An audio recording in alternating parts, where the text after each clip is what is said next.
You good?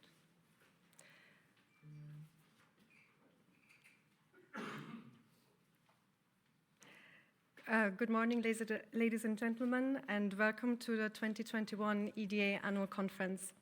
My name is Elisabeth Schöffmann, and I have the pleasure of guiding you through the program today. As you know, the topic of this year's annual conference is innovation in European defense, and together with our distinguished speakers and panelists, we will look at defense innovation in a holistic way. Before I hand over to my Chief Executive, Jiří Šedivý, for his welcome address, please allow me to just mention the housekeeping rules of today's conference. As you know, the conference is taking place in a hybrid format with a limited number of people here in the room, but I'm very glad to say a much larger number outside in Europe and beyond. For the colleagues here in the room, I really kindly remind you to be mindful of the social distancing rules. Keep your mask on at all times, of course, except for when you're drinking or eating. For the audience joining us online, should you experience any technical issues, please either use the chat box that you see next to your live stream or send an email to the annual conference mailbox. Next to your live stream, you should also see a Slido window. Please do not hesitate to join the discussion by sending questions or comments through Slido. In case there should be a really global issue with the event platform that we don't hope but have dreamed of numerous times in the last weeks, please keep an eye on your email inbox. You will receive an email with a link to a backup solution. For all of you, we kindly invite you to take the discussion that we're having here today also outside via social media. We will be tweeting the conference, so don't hesitate to engage with us on our EU Defense Agency Twitter account, or have also your own comments using the hashtag that you see on the screen. But now, without further ado, I warmly welcome the EDA Chief Executive for his welcome here on stage. Jiří, please.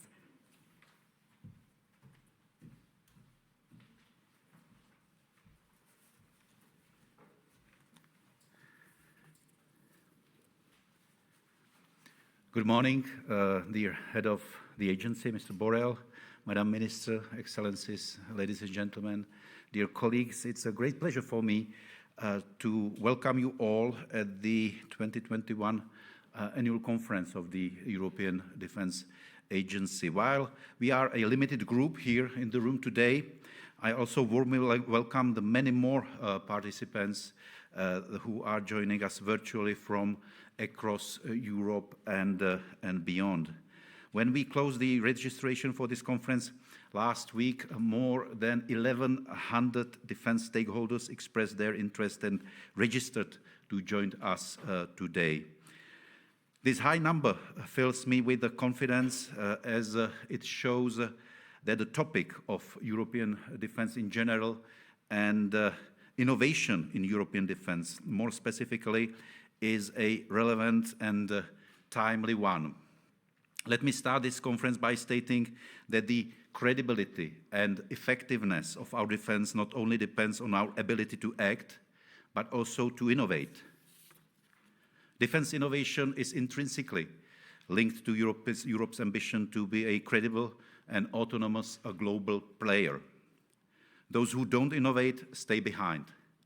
This is true for defense as for many other spheres of life too. Let me remind you that the defense sector has always been at the forefront of innovation. With the rapid development of new and often disruptive technologies in the civilian world and their fast weaponization, today, more than ever before, innovation is a geostrategic factor, shaping the international security environment and eventually even global balance of power. To fully embrace defense innovation, the European Union and its member states need to do much more than so far. And we must do much more together, because joint innovation activities done in collaboration guarantee better value for money than today's fragmented efforts. The agency published its annual overview of defense spending in its member states yesterday. And while the positive trend of slightly increasing defense budget continues, we also see a further decline of the national defense expenditure member states allocate to cooperation with other EU member states, be it for the joint development and procurement of equipment and capabilities, or for defense research and innovation. Unfortunately, we cannot dismiss this as a one-time slip. The share allocated to European collaborative equipment procurement has been dwindling continuously since 2016, despite the PESCO binding commitment to increase joint and collaborative defense capability projects. Furthermore, another of the binding PESCO commitments made by the 25 participating member states sets the share of their expenditure allocated to defense research and technology to 2% of their total national defense spending, and currently mere 1.2% of the total defense outlays go to defense R&T. Given the innovation imperative versus innovation gap, and this is a challenge, the question for me is, how can EDA best serve the member states and the needs of their armed forces? One of the main tasks of the agency is to drive and promote technological innovation. Already in 2017-2018, EDA conducted a far-reaching analysis of existing tools, strategies, and best practices to foster innovation. Based on this analysis, we developed a capability-driven innovation methodology tailored to defense, and it notably relies on EDA tools for technology watch and technology foresight to identify innovative solutions in a forward-looking perspective. EDA's involvement in the new EU defense initiatives also contributes to strengthening innovation. The first coordinated annual review of defense, or CARD, not only analyzed the state of play of member states' defense spending, defense planning, and defense cooperation, but also proposed over 100 collaborative opportunities in capability development and research and technology, including in innovation domains. However, when talking about innovation, we cannot and should not limit ourselves to technological process. We all know that the innovation ecosystem is much wider and includes new strategies and operational concepts, as well as decision-making processes and organization, and last but not least, also building innovative culture, the mindset. EDA is already contributing to member states and Europe's efforts to boost defense innovation, and we are set to do more in future. As you might be aware, at our last steering board of Ministers of Defense, we had a first discussion on strengthening the EDA's role in supporting member states in this area with the possible launch of a defense innovation hub within EDA. Our discussions will continue, but let me assure you, EDA is ready to take up this important task. Ladies and gentlemen, dear guests, it is my pleasure to welcome today a wide range of speakers who will share with us their views, experiences, and I also hope their visions of how Europe can become a defense innovation champion. We are honored today to welcome Mr. Borrell, head of the agency, who will open the conference in just a minute. After that, Mr. Charles Michel, the President of the European Council, will address the audience in a video message. And it will be before and after that, I have the pleasure to exchange with the Ministers of Defense of Slovenia and Belgium, as well as Deputy Minister of Defense of Poland on defense innovation as a strategic imperative for the EU. General Claudio Graziano, the chairman of the EU Military Committee, will give us the military viewpoint before our first panel will look at how to foster defense innovation from a national, European, and international point of view. After lunch, Chris Peters, the Vice President of the European Investment Bank, will tell us how his bank can support dual-use innovation. And after that, we will award the winners of this year's EDA Defense Innovation Prize. And in the last panel of the day, representatives of the European defense industry will discuss innovation capacity and challenges of the sector. So we have an interesting day ahead of us. Throughout it, you will have the opportunity to ask questions to our speakers or comment, whether you are here in the room or joining us from your desks at home or your offices. Now, I'm very pleased to give the floor to Mr. Borrell, the head of the European Defence Agency. Mr. Borrell, the floor is yours.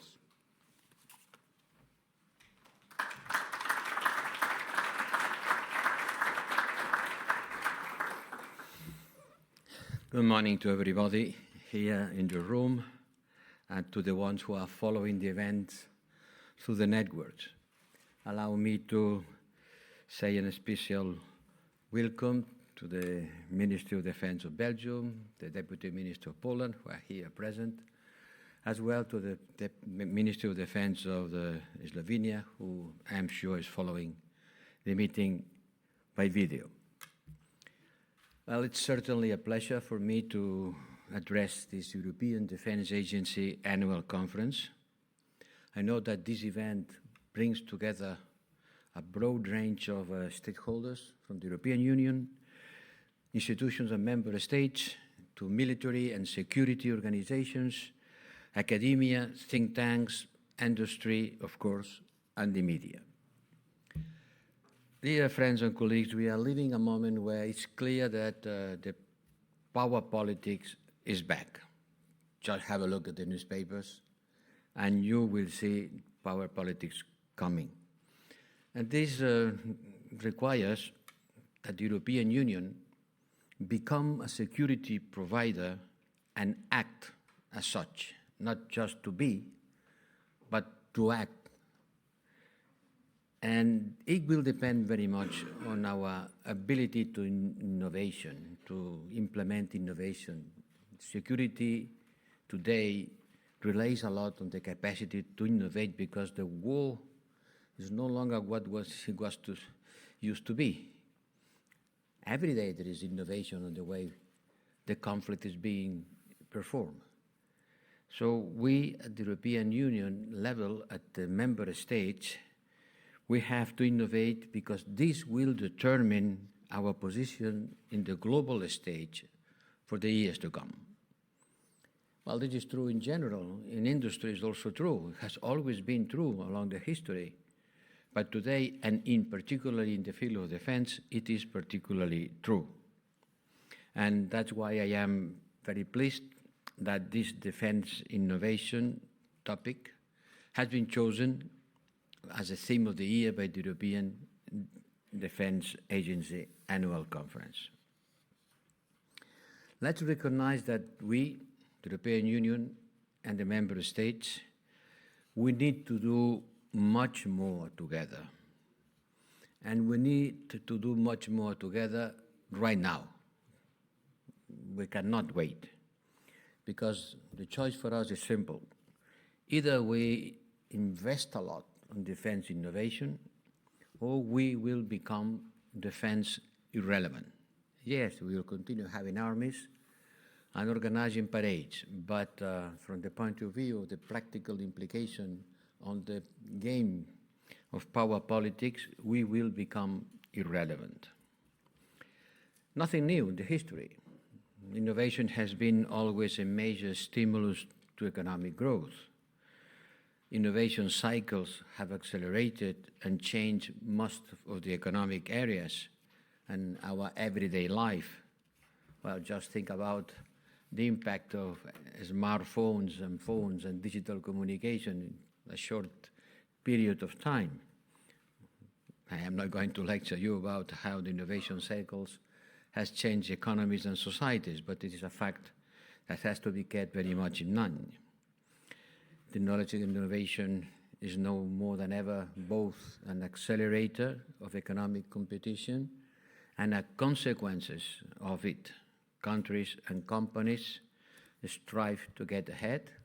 It's a big incentive, it's the engine of growth, and it plays a major strategic role. It has always been like this. technology and military innovations has always been decisive factors in international rivalries and conflict. The history of the war is a history of the battle between the wall and the canyon, between the shield and the sword, from the fortification of the 17th century to the naval rivalry between great powers on the eve of World War II, or the use of radars by the UK in 1940, the nuclear revolution after 1945, in the Gulf War in 1991, the battlefield impact of precision-guided munitions show how important they were. On the last conflict in Caucasus, the drones. From microelectronics to computers, innovations has been following the development of the industry and the science. But today, innovation is front and center in our global strategy because it will restructure the international security environment. And the strategic compass, in which we have been working a lot, and I hope that will be approved by next spring, recognizes that the threats and challenges we face are multifaceted and interconnected. And escalating competition between the US and China is now encompassing military, economic, and technological. We were in Washington, my Undersecretary General were in Washington last week on a US-EU dialogue on China, and this was very clear. Those who gain a technological edge and set the standards will dominate the future. And this is also the case at military level, with emerging disruptive technologies, the famous EDA, artificial intelligence, often dual-natured, affecting both civilians and military domains.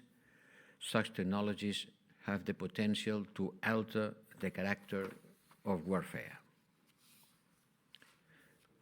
The great powers around the world are quickly developing and operationalizing these emerging technologies for military purposes. US for sure, and China and Russia also.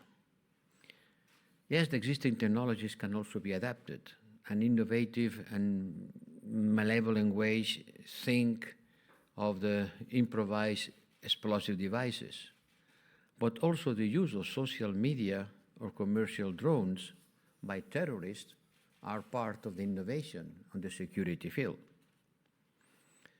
To retain an edge over competitors and potential adversaries, we must use the potential of emerging technologies and develop high-end capabilities to equip our military forces across the full spectrum. And this brings me to a complex issue: the link between civilian innovation and defense innovation. The defense sector has always been at the forefront of innovation. Some of the inventions that had tremendous civilian implications, naval technology in the past, the internet or the space-based navigation system today, such as Galileo and GPS, are good examples of that. However, there are now fields like information technologies where the civilian market is driving. It's not the military, it's the civilian who is driving both for pure technological innovations, processes, and innovative uses, smartphones. So as a consequence, civilian and defense innovation are now increasingly associated or even blended with each other. And the revisionist powers, but also non-state actors, don't accept restrictions on how they weaponize civilian technologies. It's finished, the difference between one thing and another. Civilian technologies are becoming part of the warfare. Everything is being weaponized, and civilian technologies also. They rely on commercial innovation and civilian technology for their hybrid attacks. The cyber domain is obviously a good example. Space is another one.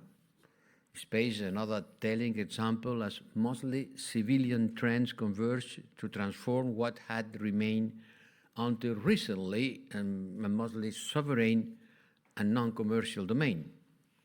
Constellations of CubeSats have huge commercial implications, but can also be misused for hybrid and hard-to-detect aggressions.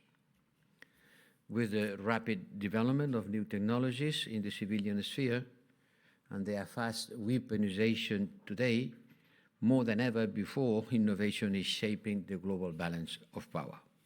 Once again, we should therefore, as Europeans, to leverage innovation for defense. It is our responsibility.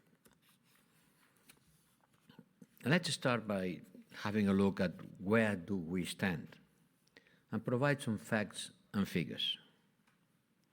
Comparing the European Union and its member states with other global actors, we see that we lag far behind in terms of investing in defense innovation. And this gap is widening. The latest EDA data suggests that in 2020, the European Union member states spent roughly 2.5 billion of euros on research and technology, 2.5. Only 1.2% of the total defense expenditure. It's really important to look at that. On innovation, we spend slightly more than 1% of our total defense expenditure, with a tendency to further decrease in the next 2 years, when the related PESCO commitment sets the bar at 2%. We have the commitment of reach a certain level. We are half of it, and not going up, but going down. And the others? The US Department of Defense invests at least 14 billion each year in research and innovation. 14, 7 times more, which means about 2% of the whole US defense budget, including 3.5 billion for DARPA, the Defense Advanced Research Project Agency, because they have an agency just for advanced research projects. 7 times more and double in terms of percentage with respect to the total expenditure. Another main actor on innovation is Israel. Israel spends 5% of its GDP on civilian and defense, on research and development combined. Certainly, Israel is a country facing, in a systematic way, permanent way, threats and challenges very much. But 5% of GDP on civilian and defense research is an impressive effort. And one last and most telling example, which also highlights the importance of civilian innovation. Google spent almost 10 times more on research and development than the EU defense ministries spent together on research and technology. Google spends 10 times more on research and development than all our armed forces and all our defense ministries spending on research and technology. Taking all these trends together, increased strategic competition, growing economic impact of innovation, but also greater strategic importance of technology and innovation, it seems obvious that we can no longer afford to sit on the sideline and look what's happening and what the others are doing. So I think that the European Union and its member states need to do much more on defense innovations. And they have to do it together, because to do it, each one on their side, their small side, in some cases very small sides, is not going to be profitable for anyone. Let me recall that while most member states have increased their defense spending, they have not increased the investment in research and technology. So yes, we increase on the classical tools, incrementing what we have, but not investing on what we have not and we need. And let me repeat, our choice is simple. Either we go much further and quicker on defense innovation, or we'll become defense irrelevant, even if we keep our military structures in place. So if the need is there, how can we do it? How can we innovate more? The question is, how can the European Defence Agency, which I am chairing the board, and the Director General is here organizing this meeting, how can the European Defence Agency and European institutions best serve member states to address this innovation imperative? You have a look at the treaty, Lisbon Treaty, and you read the amount of tasks that the treaty allocates to the European Defence Agency. It's quite impressive. The treaty, at least the people who write the treaty and the ones who sign it, allocate to the European Defence Agency a lot of responsibilities. And they put the accent on this inter-European body to take an important role on all aspects of defense, and in particular on developing innovation. Because it's clear that the fragmentation of innovation activities and the industrial base, plus the lack of dedicated funding, are some of the difficulties we are facing. On the field of the Commission, I am also Vice Chairman of the Commission, we have put in place initiatives that are relevant in this context, because the funding is in the hands of the Commission.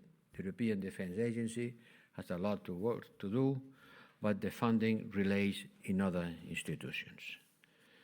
At the European Commission, we have been using Horizon Europe, focusing it on boosting innovation. The European Innovation Council initiative has a budget of about 10 billion over 7 years. Every time you say a figure, you have to give a temporary dimension. Such amount of money for how long? 10 billion over 7 years. When you say 7 years, it looks less impressive. The action plan on synergies, adopted earlier this year, will encourage stakeholders from civil defense and space industries to work more together. And then we have the European Defence Fund that has 8% of its budget dedicated to emerging disruptive technologies. I never will insist enough on the need for the European Defence Fund and the European Defence Agency to work closely, because the European Defence Fund has the financial resources, but the European Defence Agency has the knowledge about what is needed to do and what is most pressing, which are the duplications and which are the loopholes on our defense structure. They have to work together in order to, both of them, address the resources to the most urgent needs. All that is welcome, indispensable, but we will not be able to deliver on defense innovations without involving our European defense technological and industrial base. At the same time, defense remains primarily an intergovernmental domain. The Commission is doing things, but it has not competences on, strictly speaking, defense. Industrial dimension of defense, yes, certainly, but this is part of the industrial policy. Industrial policy has different sectors, and one of the sectors is defense. But the hardcore of defense remains a competence of the member states. And that's why the EDA is an intergovernmental institution. and it has a crucial role to play in defense innovation, and we are not doing that from scratch. It has been part of the agency since its creation in 2004. That starts being quite a long time ago. We have this EDA's Coordinated Annual Review of Defense that not only analyzes the state of play of the European defense landscape, but also proposes over 100 collaborators opportunities in capability development and research and technology. Your work, our work, on prioritization of the European Union capability development through CARD, its role in PESCO, and the link to the European Defence Fund, makes the agency, and I want to stress it, a natural operator to facilitate European Union defence and innovation. And it has already delivered. There are examples that include projects on drone swarms, technologies for electromagnetic railgun, directed energy weapons, new clean energy technologies to lower the carbon footprint and decrease energy dependencies in the defense sector. The EDA has also been looking into the establishment of a defense innovation hub within the agency. This is also one of the deliverables I put forward in the context of the strategic compass. And then we have to create a network of defense innovation centers around Europe. And this defense innovation hub would promote synergies with the industrial sector to foster an ecosystem of research and development in defense and to get innovative solutions closer to the military use, and I hope that this hub will soon be in place. I put a lot of importance on this defense innovation hub as a dedicated tool to push innovation in a coordinated way among member states. I think that this is one of the ambitions of the strategic compass in terms of defense innovations, to promote our strategic interests, to reduce technological vulnerabilities, we have many, and to be capable and becoming a valued ally. In conclusion, innovative technologies are not changing the parameters of the future battlefield. They are also becoming one of the decisive factors in the global balance of power. Both things go together. And without investing more in research and technology, and without integrating new technologies in defense systems, the European Union will not be able to build advanced forces at the cutting edge of technology. And it will lose both its strategic advantage over competitors and its interoperability with our partners. It's as important as this. If we don't invest more in research and technology, if we don't integrate new technology in our defense systems, we will not be able to build advanced forces at the cutting edge of technology, and will lose a strategic advantage. So we must cooperate and jointly leverage innovation. I think that we have a window of opportunity to accelerate European defense cooperations, and we have the tools in place. What we need is, as usual, political will and more resources. Nothing can be done without political will. If there is a will, there is a way, but nothing can be done without more resources. And in European politics today, still investing more on the military field raises some reluctances in our societies.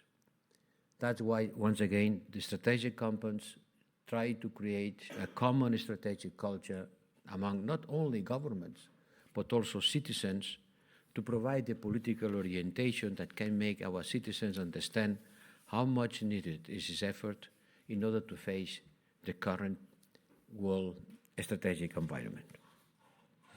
And I want also to stress, like my last point, that innovation in defense has to be anchored in research and technology investment, but also in capability development concepts and doctrines across EU member states.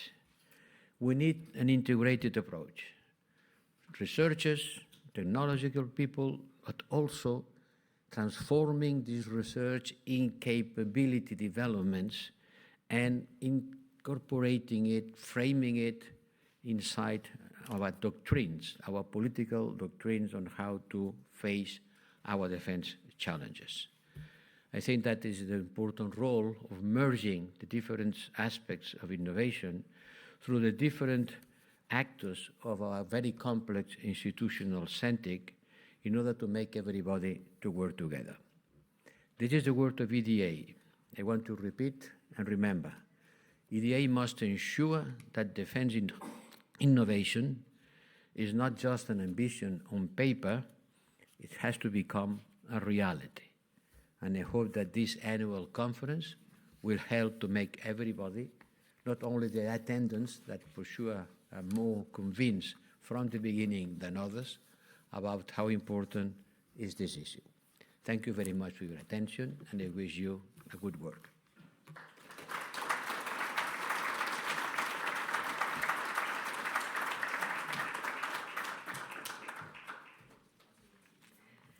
Thank you very much, High Representative, for setting, I think, the tone of the day very, very clearly.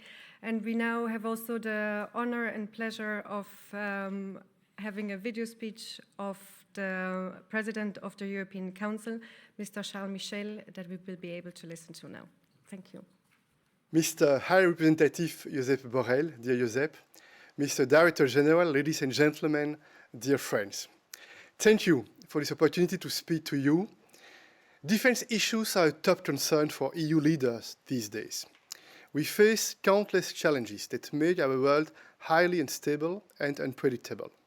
Increasing geostrategic competition, terrorism, hybrid threats, cyber attacks, disinformation, the weaponization of migration, and conflict and instability in our neighborhood and beyond, just to name a few. If that were not enough, global phenomena like climate change and pandemics act as a threat multipliers. And in the face of these challenges, the European Council's current strategic agenda clearly states as a priority, and I quote, increasing our capacity to act autonomously to safeguard our interests, uphold our values and way of life, and help shape the global future. The recent events in Afghanistan and the Indo-Pacific and today's complex security threats like space security and emerging disruptive technologies prove that we must act strategically and increase our ability to act autonomously when necessary to defend our way of life and our common future. And that's why strategic autonomy or sovereignty is very high on our European Council agenda, including at our recent meeting in Bordeaux in Slovenia, where we agreed to accelerate work on our strategic compass. Since then, dear Josep, you have put forward your proposal for this compass, and I want to thank you and the External Service, because this compass provides a vision for our common security and defense policy in the future, and the means to make this vision a reality. I was also pleased to see the initial reactions were positive in many member states. The work must now be carried forward in the Council, and the European Council will provide further guidance in December, and we hope to endorse it at our meeting in March, when we are supposed to focus again on defense. We also agreed to work towards the third declaration of EU-NATO cooperation. The EU and NATO are both staunch defenders of democratic values and rule of law. NATO is a cornerstone of our European security, and the EU-NATO strategic partnership is unique and essential for the stability and prosperity of our nations and the transatlantic area. We want to deepen this relationship and adapt it to today's geopolitical reality. Dear friends, 2022 will be the year of European defense, and I believe that for a number of reasons. But before focusing on defense matters, allow me to address the broader picture of our European strategic autonomy, because strategic autonomy is about much more, in my views, than defense and security. First, strategic autonomy is understood differently in different places. Some prefer the term strategic sovereignty. Let's get beyond the term and focus on the substance. The EU and its member states want to be better prepared. We want to defend our values, to promote our interests, and to protect our citizens in a world that we want open and interconnected. Second, autonomy or sovereignty is about being stronger. It's about exerting greater influence and having more control over our own fate. And being strong starts with our economy. And the EU is strong. We are an open and highly competitive market of 450 million people, and we are a major global trading bloc. And we can strengthen our economy even more by completing the banking union and with a capital markets union that facilitates investment in our companies. This will also reinforce the international role of the euro, one of our most powerful assets. Dear friends, our security and defense does not exist in a vacuum. It is linked to our twin transitions, climate and digital, both critical for our future security. And succeeding in these transitions will require a paradigm shift, switching from the overexploitation of natural resources to a sustainable circular economy, and maximizing the vast potential of digital resources while protecting the safety and privacy of our citizens. Both our climate and digital transitions require efficient regulation, and here the EU has the power to influence and determine global norms. Our standards reflect our democratic values and our focus on citizens' well-being and safety.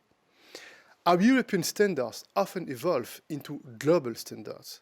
That's what we call the Brussels effect, often seen more positively outside Europe. Finally, the EU has wide-ranging influence across many sectors. But sometimes we underestimate this influence.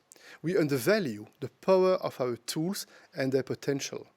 This applies to our EU policies, programs, budgets, as well as the policies of our member states. We could take fuller advantage of our instruments by using them in a more coordinated manner to achieve our strategic goals, for example, in trade, development neighborhood policies, climate action, regulatory powers, visa regimes, and humanitarian aid. Greater coordination and coherence mean greater impact. Just one example, Belarus. When the Belarus regime forced an international flight to land in Minsk, endangering the lives of civilians, we acted quickly and decisively. We agreed on measures to ban the overflight of EU airspace by Belarusian airlines and to prevent their access to EU airports. And other countries followed. We are also working together with all European partners to fight this hybrid attack on our borders. The EU and national leaders reached out to leaders who exert influence on the Belarusian regime, notably the Russian president. And together with you, Josep, and with Commissioner Skinas, we convinced countries from which flights to Minsk originate to build cooperation. And diplomats, including my team, convinced airlines to stop the sales of one-way tickets that lead people into misery. Ladies and gentlemen, we Europeans must take our destiny into our own hands, cooperating with our partners when needed and acting autonomously if necessary. To be a credible and efficient global security provider and a soft geopolitical influencer. European citizens are fully aware of today's new reality. According to many opinion polls, they want the EU to contribute more to their security and to the security of the world. They want the EU to protect them, and they understand that we must connect and coordinate the defense efforts of our member states. And they recognize that security within our borders starts with security beyond our borders. Allow me to focus on two crucial challenges: innovation and cyber defense. First, innovation. Autonomy and sovereignty mean less dependence, more resilience, and greater unity. It means deepening our common security and defense culture. And to achieve this, we need more innovation and better integration of our defense capabilities. The next 10 years will be crucial for our capability development. And your agency, EDA, has a unique role to play, combining the lessons learned from missions with long-term technology trends, and then integrating this concrete know-how into national defense plans. Today, we are seeing rapid advances across many sectors: artificial intelligence, autonomous systems, and other digital technologies. And we must take advantage of these developments to field cutting-edge military capabilities. These innovations cut across the traditional silos of civilian and military use, with the potential to drastically change how we act and how we think, including on security and defense. We must therefore make sure that Europe remains at the vanguard of innovation, because this will guarantee our future credibility and our future capacity to act as an autonomous security provider and a loyal and capable security and defense partner. And I'm convinced that our strategic compass will guide our efforts to bolster our defense capabilities.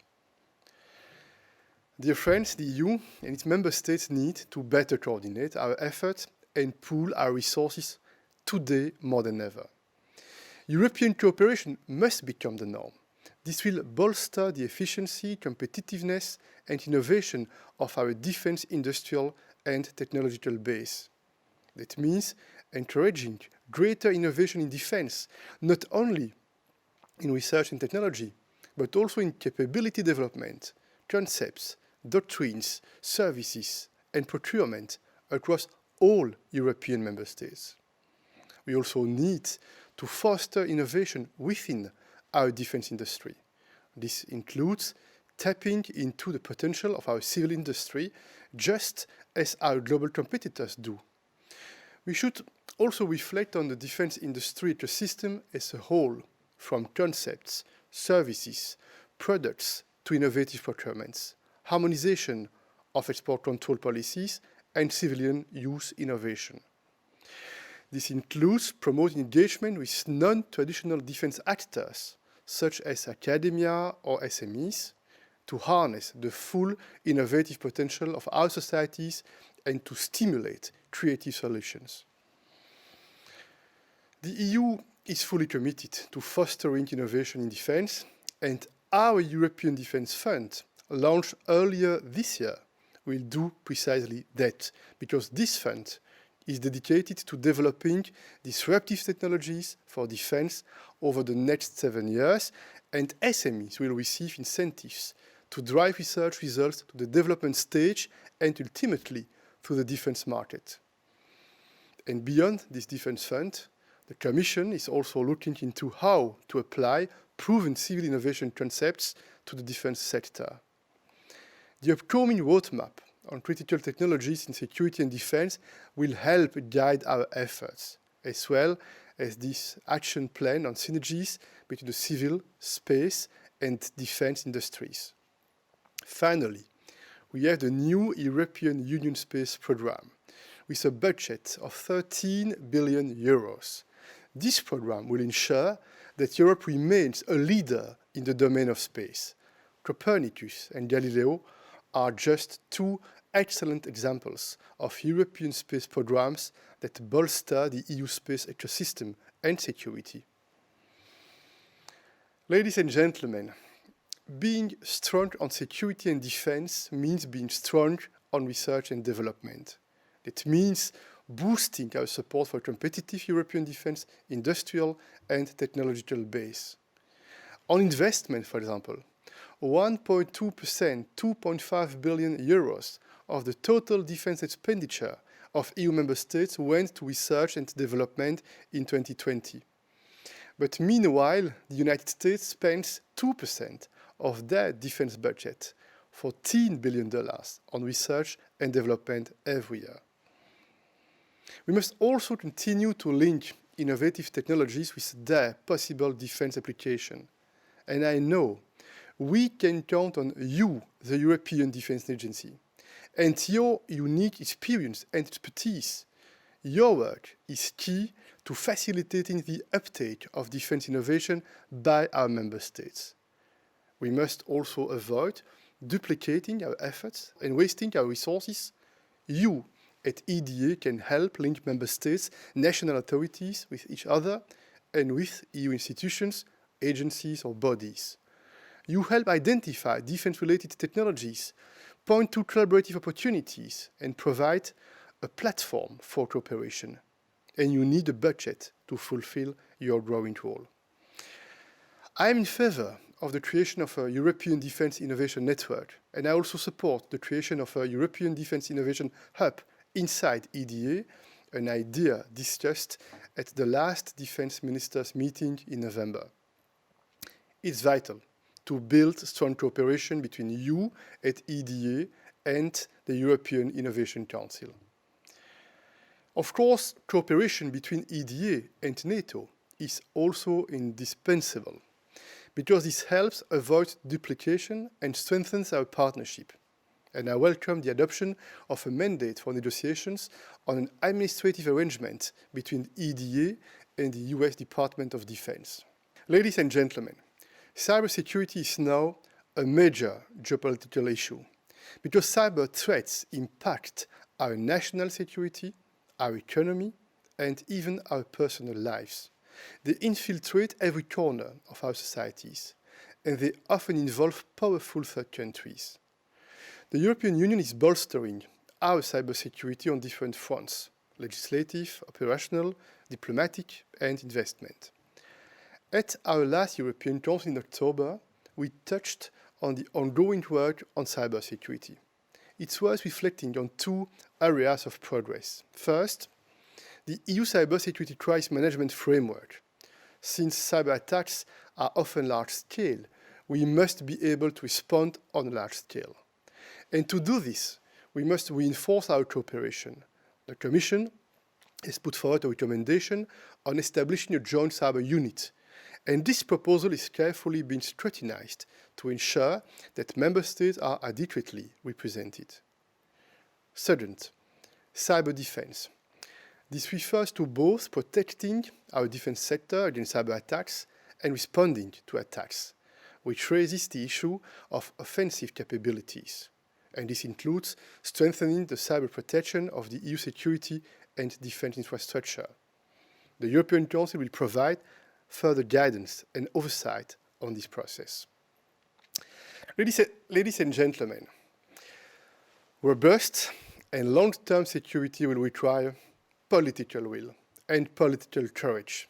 And we, the EU institutions, together with our member states, must act with urgency, because the world around us is not waiting.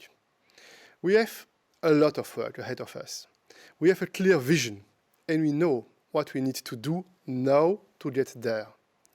I will make sure this crucial work is taken up at the European Council, with the invaluable support and engagement of the High Representative Borrell.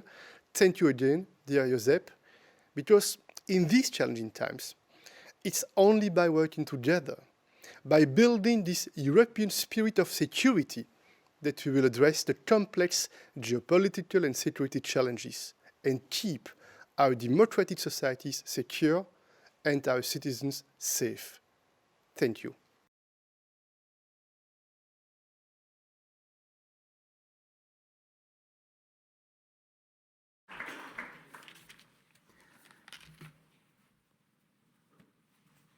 Ladies and gentlemen, as the head of the agency, Borrell said, defense and defense innovation must not be done only on paper, and I'm very glad to welcome here those who are doing defense and defense innovation in practice, in concrete deeds and acts. And I'm really honored that Ministers of Defense of Slovenia and Belgium and Deputy Minister of Poland Madame Dedonder, Minister Tonin, and Mr. Ochepa accepted our invitation. And without further ado, I would like to invite you to the podium. And Minister Tonin will be joining us online from Slovenia. So please, Madam.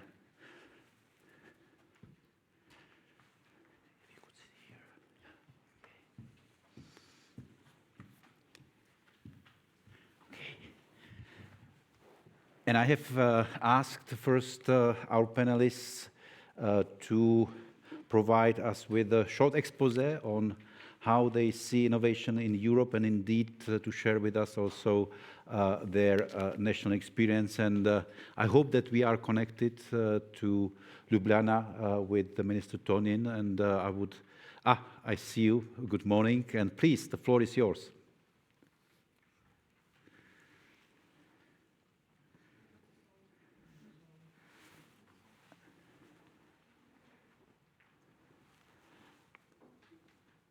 And we have some problem with the sound. We don't hear you, unfortunately.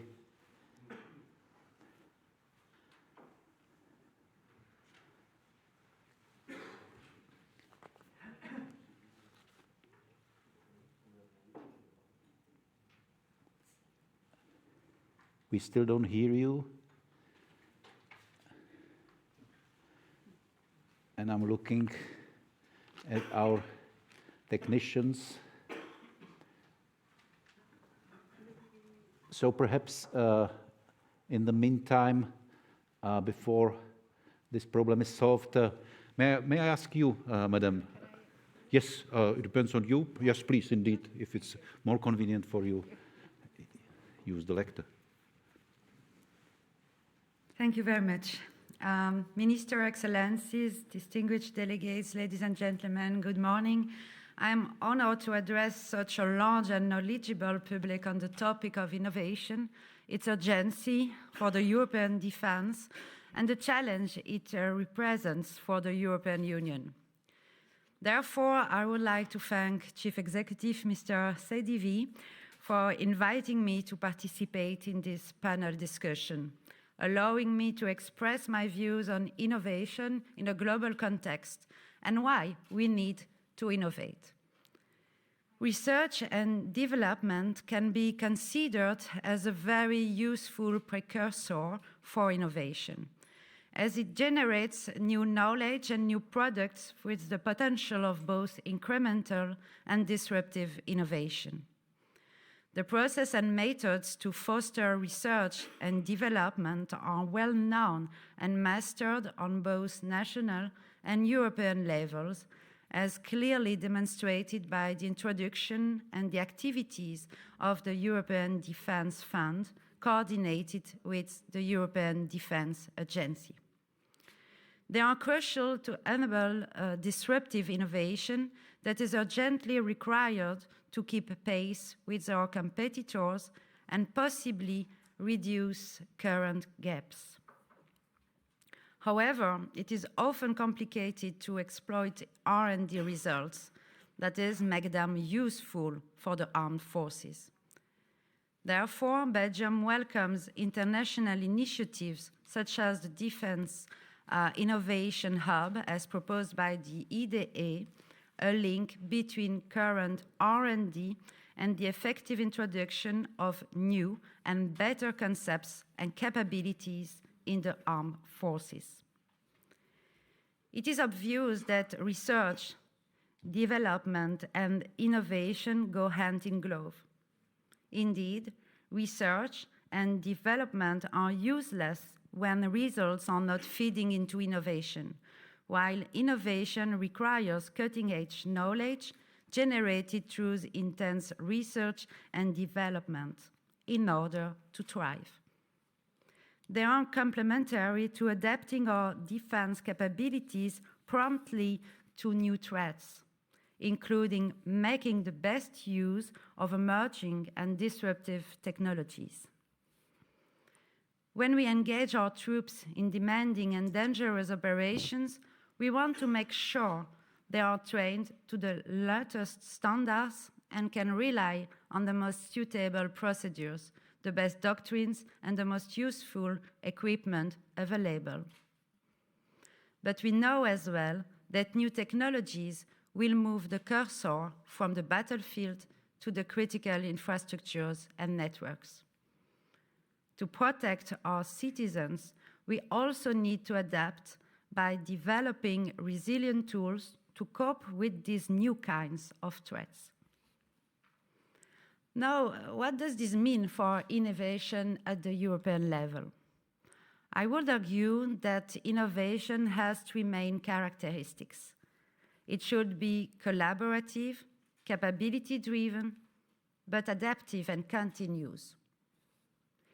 It has to be collaborative because, especially for a country of moderate size such as Belgium, it is not possible to analyze, evaluate, develop, and finance all novel ideas on our own.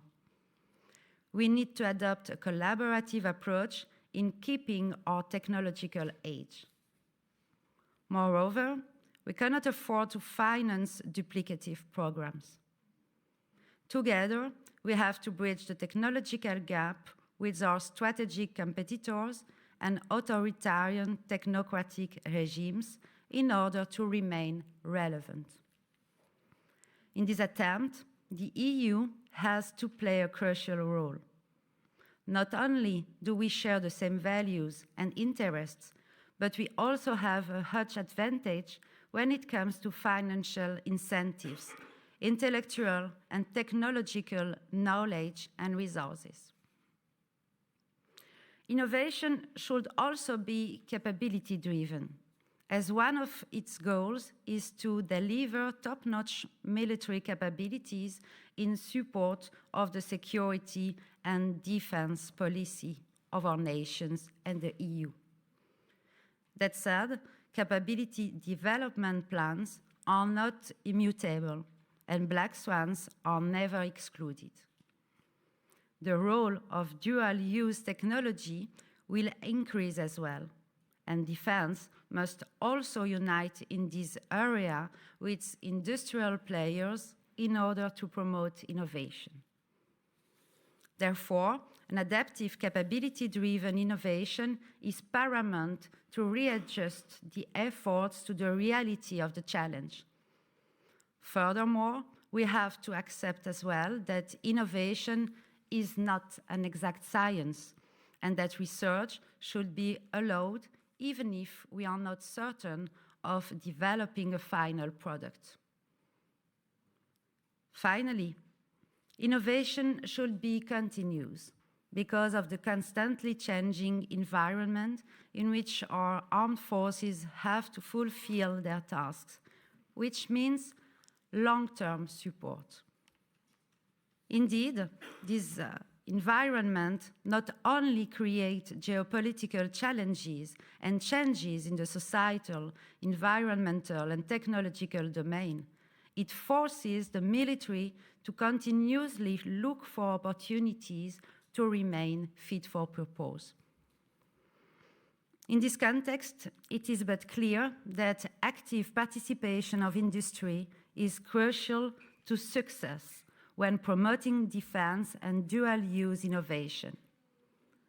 For industry to answer our call, we need to identify domains in which we seek strategic autonomy for the EU, domains in which we want to remain or become more relevant in the future.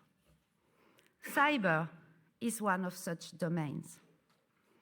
My priority for coming years is creating a Belgian defense cyber component in close collaboration with relevant industrial players and research institutes. This will result in the necessary societal return in the form of knowledge development and innovation and improved handling of cyber threats. The European Defence Agency can play a pivotal role as it brings together research, technological watch, innovation, capability development, and the vital links with industry. Catering for synergy with other EU and national policies, as well as other organizations such as NATO, is also a role that the EDA can take on, avoiding unnecessary duplications, bringing together innovative ideas and test results in a single database, and facilitating innovative projects to be commonly tackled using existing structures to the maximum extent possible. Finally, the EDA could find solutions for potential issues such as property rights, ownership, national economic interest, and legal challenges.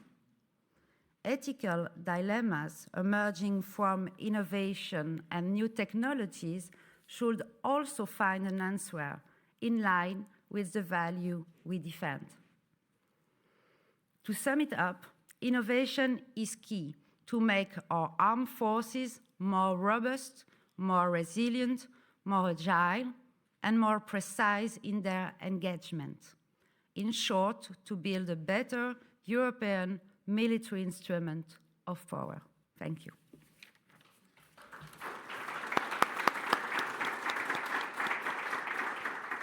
Thank you. Thank you very much, Madam, for your initial statement and indeed for highlighting the central challenge, which is the application of research and development results in capability development, and also to your 3 C's, that innovation should be collaborative, capability driven, and continuous. And I believe that all this we can offer in the EDA.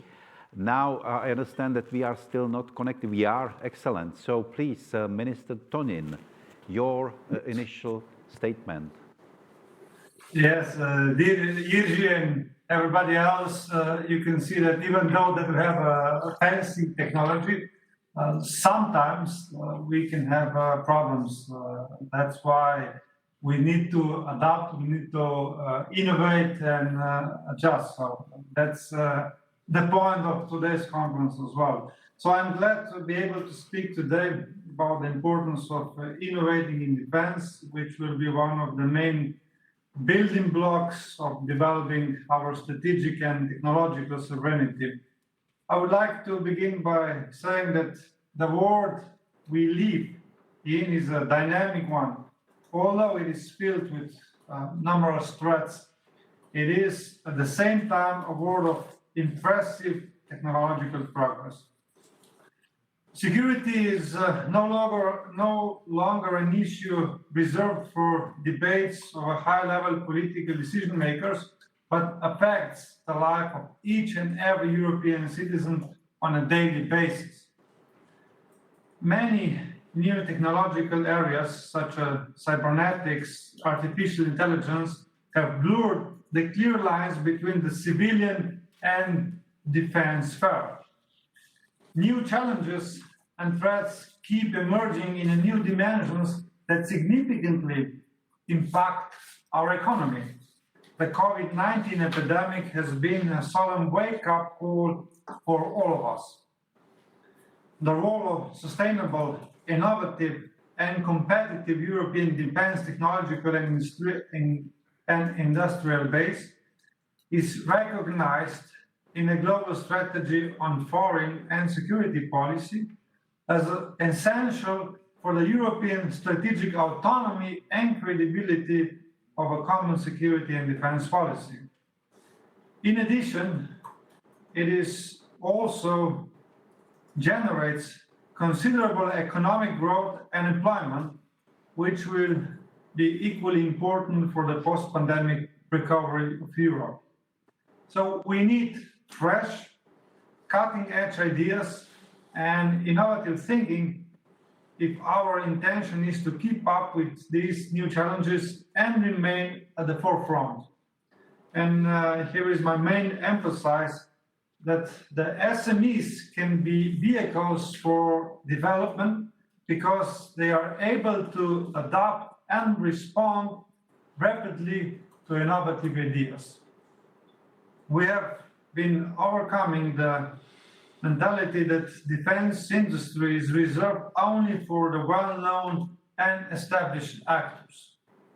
A strong connection between civil defense and space industries is crucial for rapid transfer of innovative technologies into the defense sphere, which will inevitably result in improved capabilities. State-of-the-art and innovative technologies could serve as a provider of novel solutions for diminishing critical dependencies on strategic resources and technologies related to them. Artificial intelligence, cybernetics, space, biotechnologies, and energy solutions are just few instances of possible multiple use that include non-traditional defense stakeholders and offer opportunities for mutually beneficial results. Close cooperation with the civil sphere will searching for synergies should increase not only military capabilities, but also positively impact national economies. Member states need to establish supporting innovative ecosystems which will make such transfers possible. We are living in continuously changing world with developing technological solutions, hybrid threats, climate changes, and other threats. Research organizations have to cross the so-called valley of death by tightly cooperating with each other in order to achieve superior technological levels. Europe is a treasury of knowledge that possesses exceptional possibilities for cutting-edge innovations. Political will has been expressed clearly. Strategic Compass, PESCO, CDPA, CARD, and ADF provide strategic framework to pave the way forward. International cooperation is crucial. It possesses numerous benefits and combined effects. Cooperation with allies in this context is also very important. I would also like to use the opportunity to express our support and appreciation for NATO's work, especially recent efforts to establish a Defense Innovation Accelerator for the Northern Atlantic, or so-called DIANA, and NATO Innovation Fund, where additional synergies in terms of complementarity and non-duplication could be found.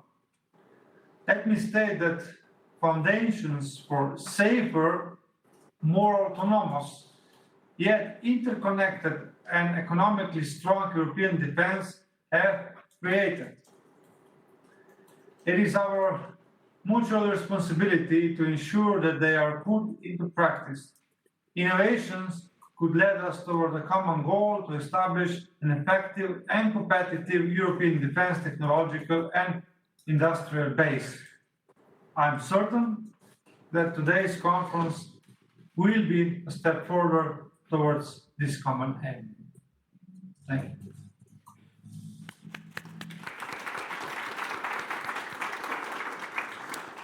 you. Thank you very much, Mathieu, and especially for emphasizing the civil-military synergies and above all the role of the European Defence Industrial Base in innovation, and the fact that this base should be both robust but also vibrant, and last but not least, the indispensable function of small and medium enterprises as a source of innovation, non-traditional defense stakeholders. Thank you very much for that. And now I would like to turn to Mr. Ciepa, and the Deputy Defense Minister of Poland, who is responsible for innovation in the Polish defense sector. Please, your expose.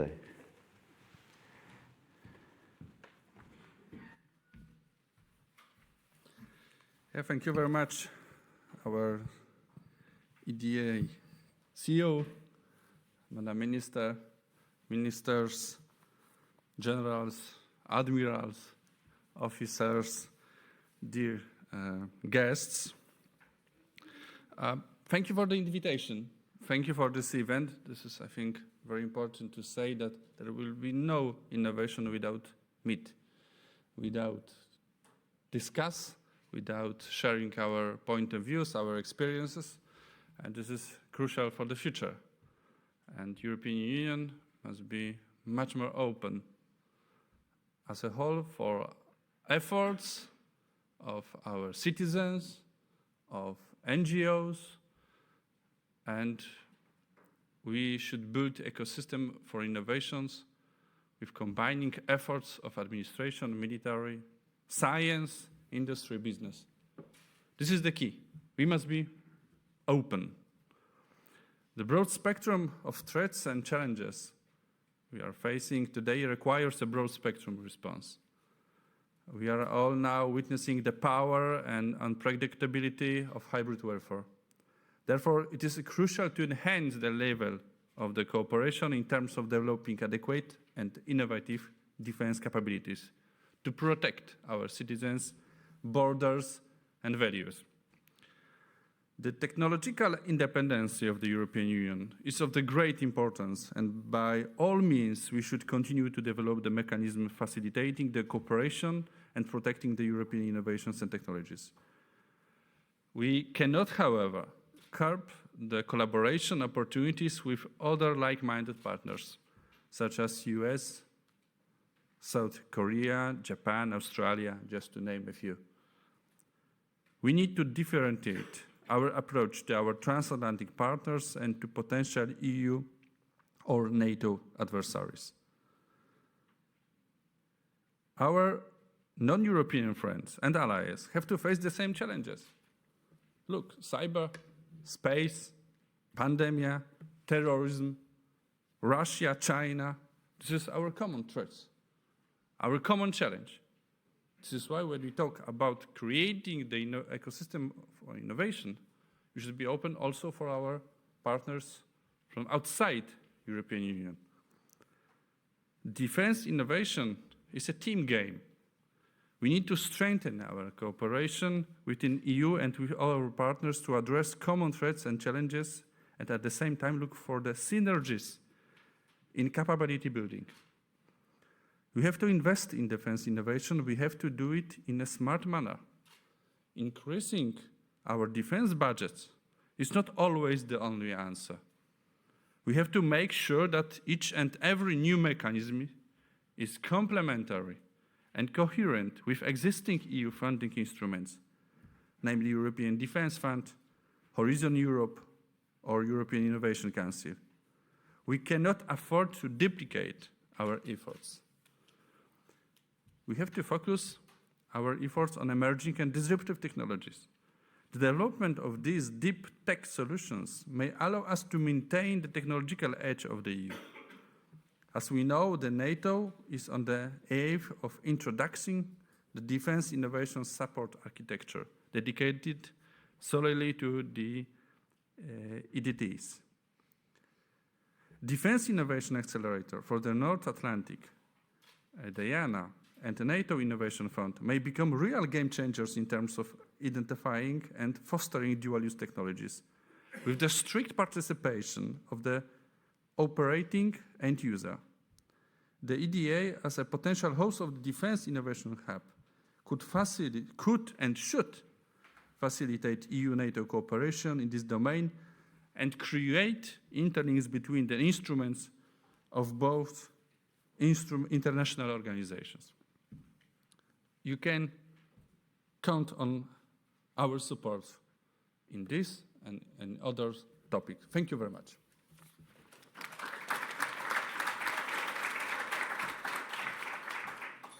Thank you very much for your clear statement. And I would say that inclusiveness was the bottom line, inclusiveness in terms of involving all stakeholders from state or international organizations, military, science, industry, but also inclusiveness in terms of working with the non-EU partners. And here I can only assure you that we've been actually working or functioning as a as that facilitator for, especially in the area of capability development, but also exchange of information in concerning technologies and innovation with NATO. But at the same time, I'm always emphasizing that these synergies with non-EU partners should be seen as a two-way street and indeed based on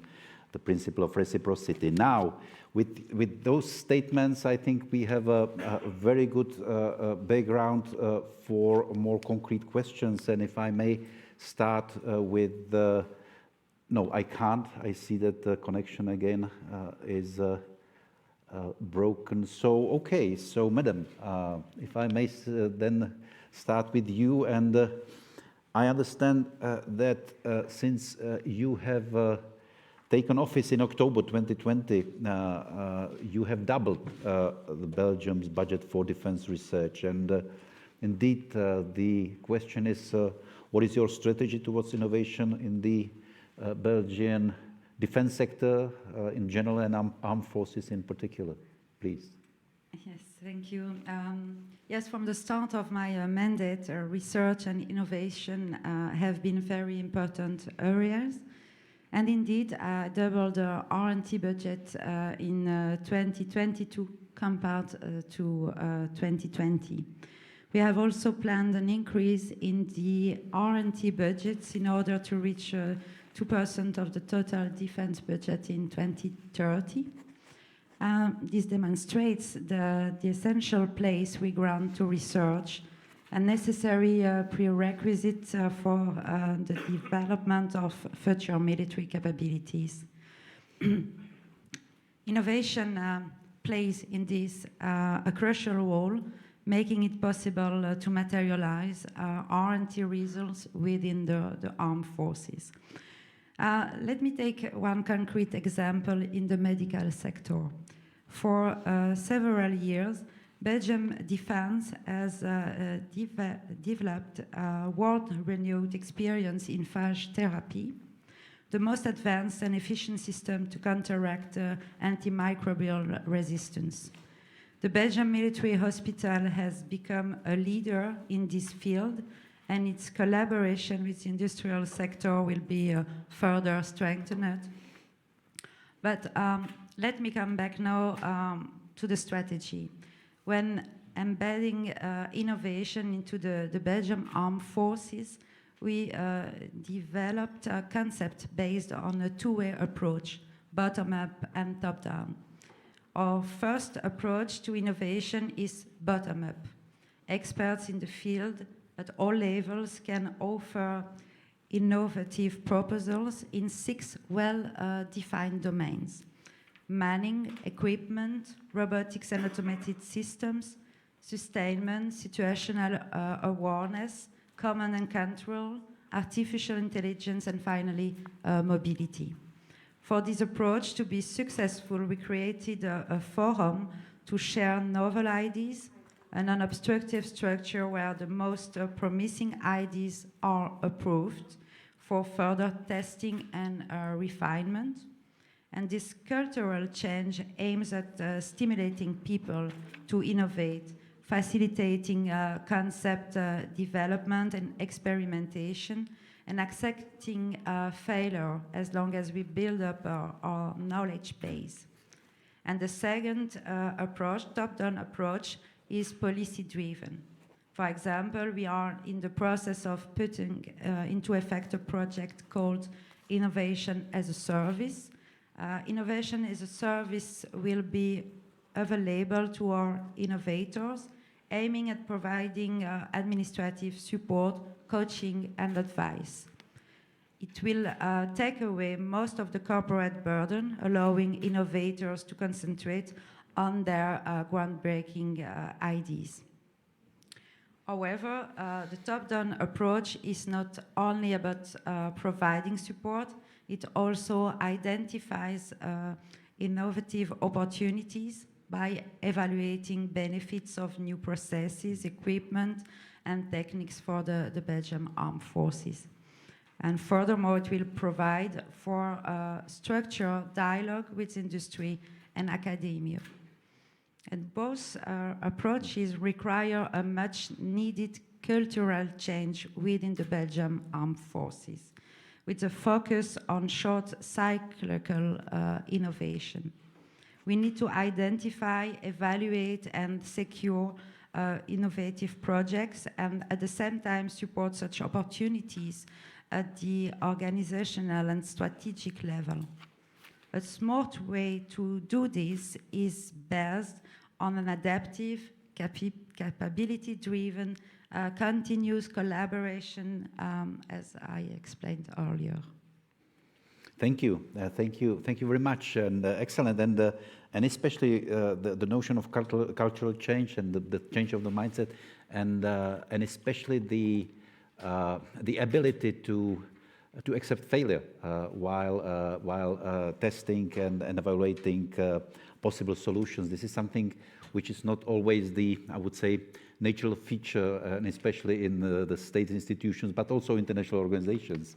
Great. Now we are still not connected, so may I ask Deputy Minister of Defense of Poland, Mr. Ociepa, how you see the role of Poland as a regional driver and possibly also leader in the area of innovation, and especially in view of your very competitive defense industry, please.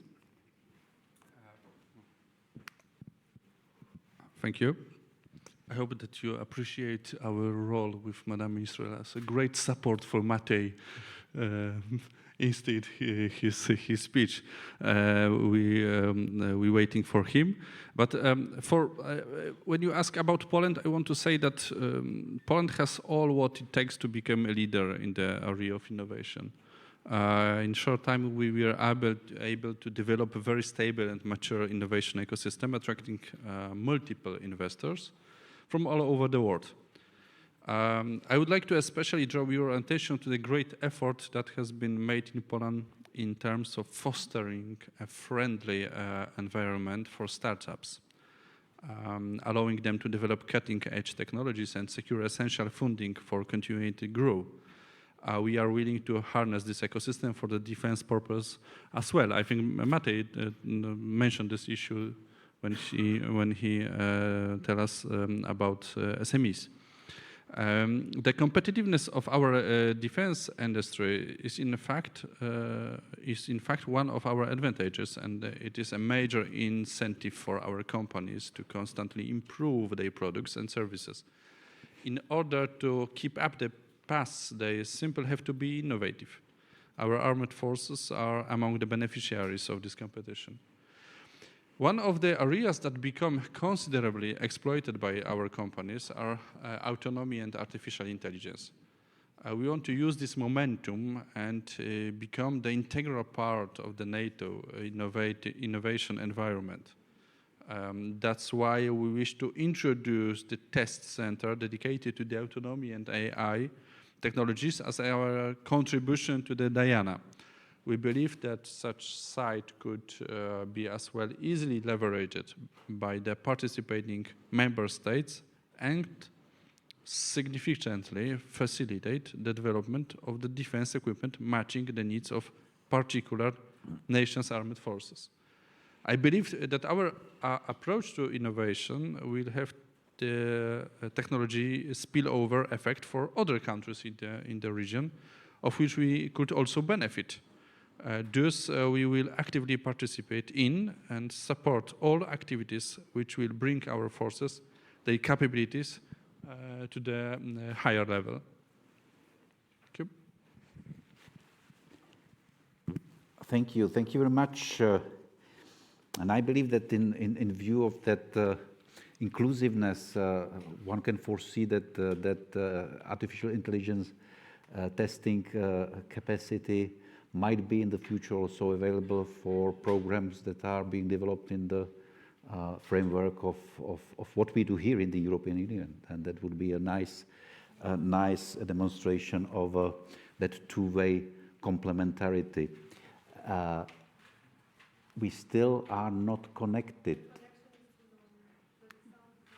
Okay, I'm sorry for that. But nevertheless, I would have one and last final question for both of you. And we have Minister Toinen. Okay, Matej. Do you hear me? We hear you, and now we even see you. Excellent. Perfectly, because we were working on everything what is possible. It's working, but finally I'm here. Thank you for your patience. No. We have already had two now sets of questions and answers, but I have one for you.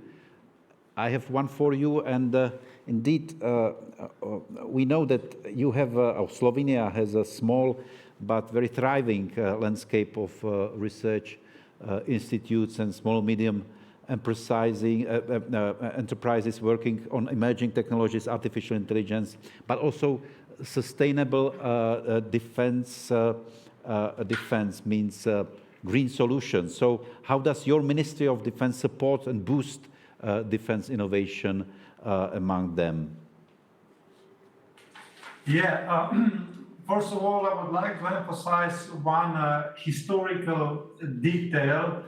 Once Slovenia was part of Yugoslavia, and all, let's say, large defense-oriented and state-owned companies were located in other republics. So when we became independent 30 years ago, we started from scratch. So our only chance was to really count on SMEs. And that's why Slovenia does not have type of institution, and this is why we rely closely on the civilian sphere and then to apply solutions from it also to the defense field. This comes with some challenges, definitely, but however, it also brings certain advantages. For several years now, we have been systematically and intensively informing research institutions and companies about opportunities provided by EU defense initiatives. We have been organizing conferences and workshops on this subject and have been encouraging the formation of thematic professional associations. A good example of this is the recently established Association for the Energy. We are calling Partnership for Energy and Environment in Defense, which is already generating positive results, and it is actively involved in European defense energy initiatives. Let me also point out the constructive cooperation with our Slovenian defense industry cluster, which includes several suppliers of defense and security products and services. When Slovenia became independent, as I said, 30 years ago, we were unable to foresee that in small Slovenian and medium enterprises like Skylabs will be capable of independently producing a mini satellite which is now in orbit. Another good example dates back 20 years ago when we have considering whether it is reasonable to support an innovative garage-based startup, Sistral, which has over the years developed into a successful exporter of autonomous aerial systems commissioned by Slovenian and other military. So for a small country like Slovenia, it is, with a specific historical experience, was the only way how to develop a defense system to line with the civil sphere and to make a good team which is able to produce fancy things. And that's why all institutions and all initiatives on the European level, especially European Defense Agency, are really helping us to boost our innovations and development. Thank you very much. And indeed, I would like to emphasize your role and the presidency's priority in our cooperation concerning the green defense, which was also demonstrated during the last meeting of the consultative forum on sustainable energy in defense and the security sector, and it was extremely interesting discussion and a lot of good ideas coming from this forum. Now, I would have a simple question for all of you. What are your priorities to advance defense innovation on a European level? Because we have so far focused on your national levels. Now, what are your priorities to advance defense innovation on the European level? And let's start with Madame Denunder, if I may. I partially answered this question in my speech, but I would like to emphasize again the danger of potential adversaries achieving technological supremacy through adopting emerging and disruptive technologies faster than we do. Indeed, they will have profound implications for Western defenses, technological autonomy, and the EU's military level of ambition. Adopting the most advanced military technologies in a timely manner will determine whether we will have the means to pursue independently our common security and defense objectives, and whether Europe will be a relevant player in the field of tomorrow's international security. So yes, we need to do more in terms of innovation, faster, and above all, in a collaborative way, I think. Thank you. Thank you very much. Now, Deputy Minister Ocepa, please. Yes. I also mentioned this issue during my speech, but first of all, we have to assess the means and resources that are already in place, both on national and the international tier. This would help us to determine the areas and challenges that still need to be addressed. We also need to adjust and synchronize our national efforts in advancing defense innovation. The idea of introducing the hub for European defense innovation seems to fit the purpose and may facilitate this endeavor. We support this concept and encourage European Defense Agency to coordinate this action with NATO. Thank you. Thank you. Thank you very much. And last but not least, Minister Tonin, please, the floor is yours. For example, the idea to establish a defense innovation hub within the EDA in partnership with the European Commission is therefore a step in the right direction, definitely. However, we'll have to be very careful that this will not create additional layers of administrative and financial burden. And at the same time, incorporation of innovative initiatives into already existing tools and opportunities has to be a crucial move in the future. Here, let me highlight the importance of complementarity and non-duplication of work process within the EU and NATO innovation structures and activities. And of course, I would like to conclude with the Slovenian presidency slogan, "Together Resilient Europe," which can be extended in a good cooperation manner also to innovation field in the European defense. Thank you. Thank you very much. And I think that this is almost concluding our panel. I think this was a very good start of our conference. Just a few key words, and indeed, perhaps I would also recall what you said, Madam, in the beginning, that now the cursor or the center of gravity is moving from battlefield towards critical infrastructure, and indeed those critical infrastructures are more and more digitalized, and which creates efficiencies but also vulnerabilities.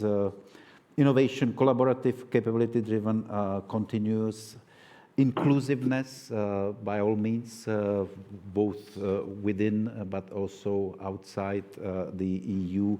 Inclusiveness also in terms of not only the communities like political decision makers, military, research technology, industry, science, but also inclusiveness in terms of facilitating access to small and medium enterprises and that vibrant world of non-traditional players, and indeed the combining top-down, bottom-up approach. And I think that all this is also a great encouragement in view of our deliberation how to define the focus and indeed also the results, the deliverables of what I hope we will soon being established within the European Defence Agency as an innovation hub. And thank you very much for all support I have heard from you. So with that, ladies and gentlemen, please join me in applauding our panelists.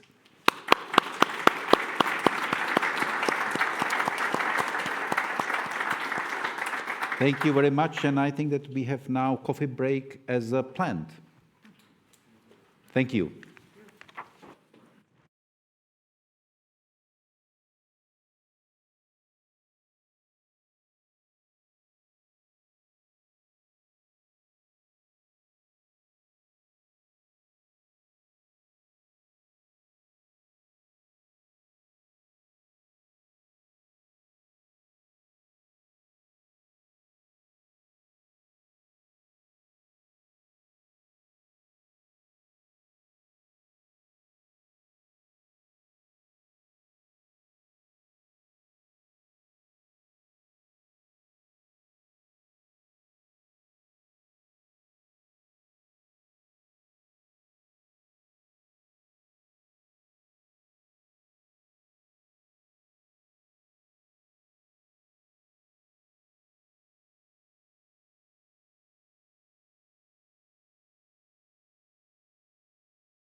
Welcome back after this coffee break. I hope you all had a bit of time to digest the very interesting and informative morning that we already had. But now it is my immense pleasure and honor to welcome General Claudio Graziano, the chairman of the EU Military Committee, to give us the military viewpoint on innovation in European defense. General, please.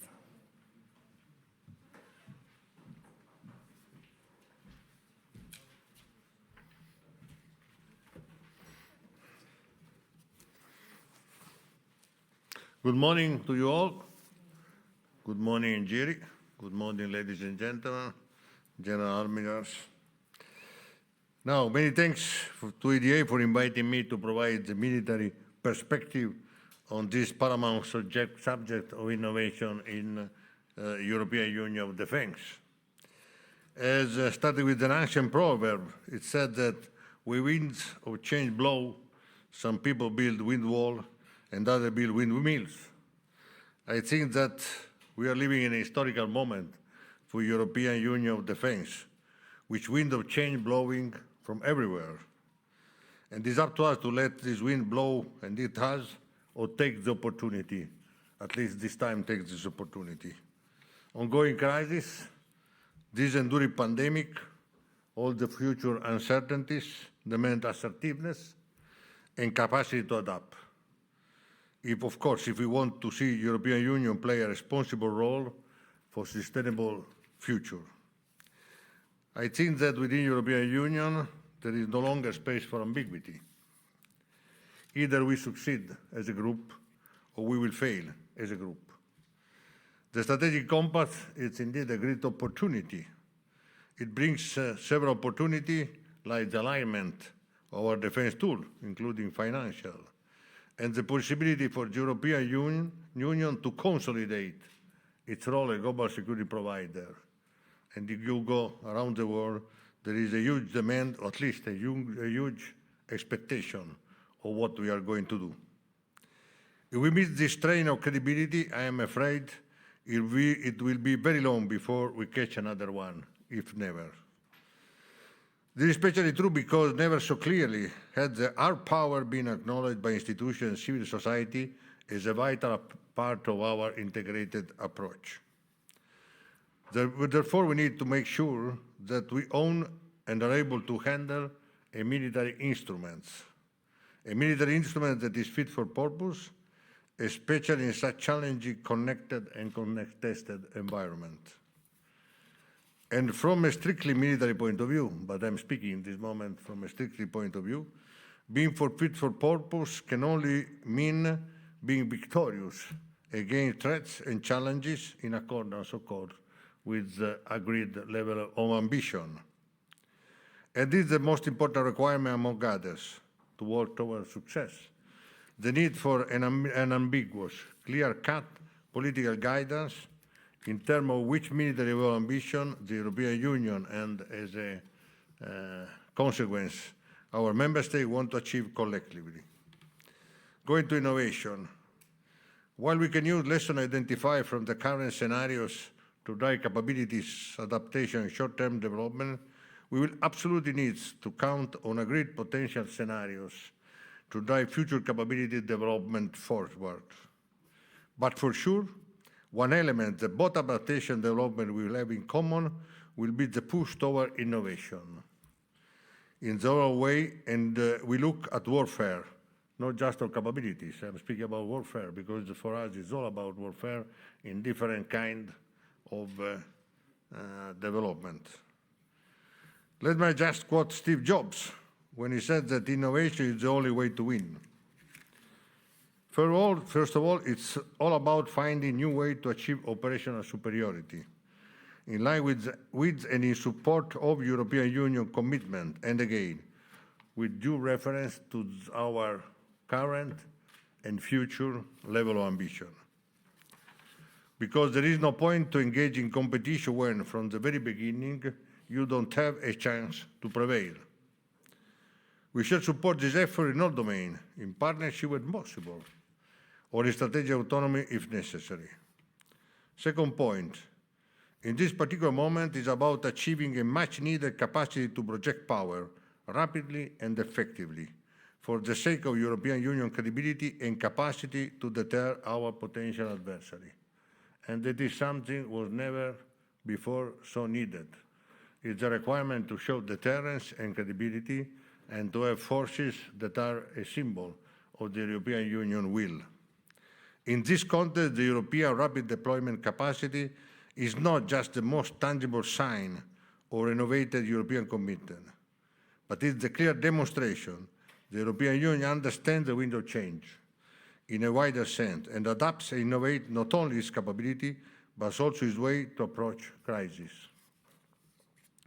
Overall, we must keep in mind that innovation in the military domain is something different from the one in the civilian environment. First of all, because of the peculiarity of the defense sector, which must be acknowledged and accounted for. We are not talking simply about other fields of European Union activity. Let's just think about the fact that in defense, the sole budgetary approach cannot be used as a discriminatory reference for the way forward. Second element is the fact that the current defense environment is characterized by high-intensity lawfare, internal and external, to European Union. And this is not a minor factor in today's affairs.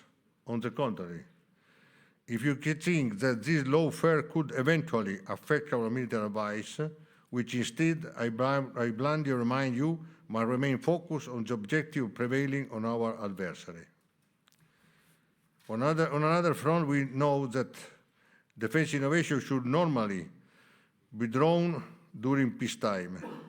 The reality is that we don't have this privilege, as there are a number of situations we are already in a sort of war, like for cyber. And it is difficult to identify the limit between peace and war time in cyber domain, because, as I already said many times, we are always under cyber attack, under a certain kind of cyber warfare. Additionally, it is important to remind that the recent continued pursuit of dual use and other non-military concerns could eventually limit innovation and possibility to success. Of course, innovation in both sectors is healthy, is good, but civilian industrial society requirement cannot be the main pivot for whole defense development. In sum, while we fully recognize there is a need to constantly bring civil, military, economic, industry, and academic together, we must stress that supporting the defense industrial base is not a military objective per se. On the other hand, supporting European Union military ambition is indeed the objective of a technical advanced and sovereign European defense industrial base. At the same time, defense industries can only succeed if they are not undermined by other policies, such as the possible extension of the European sustainability taxonomy to social aspects.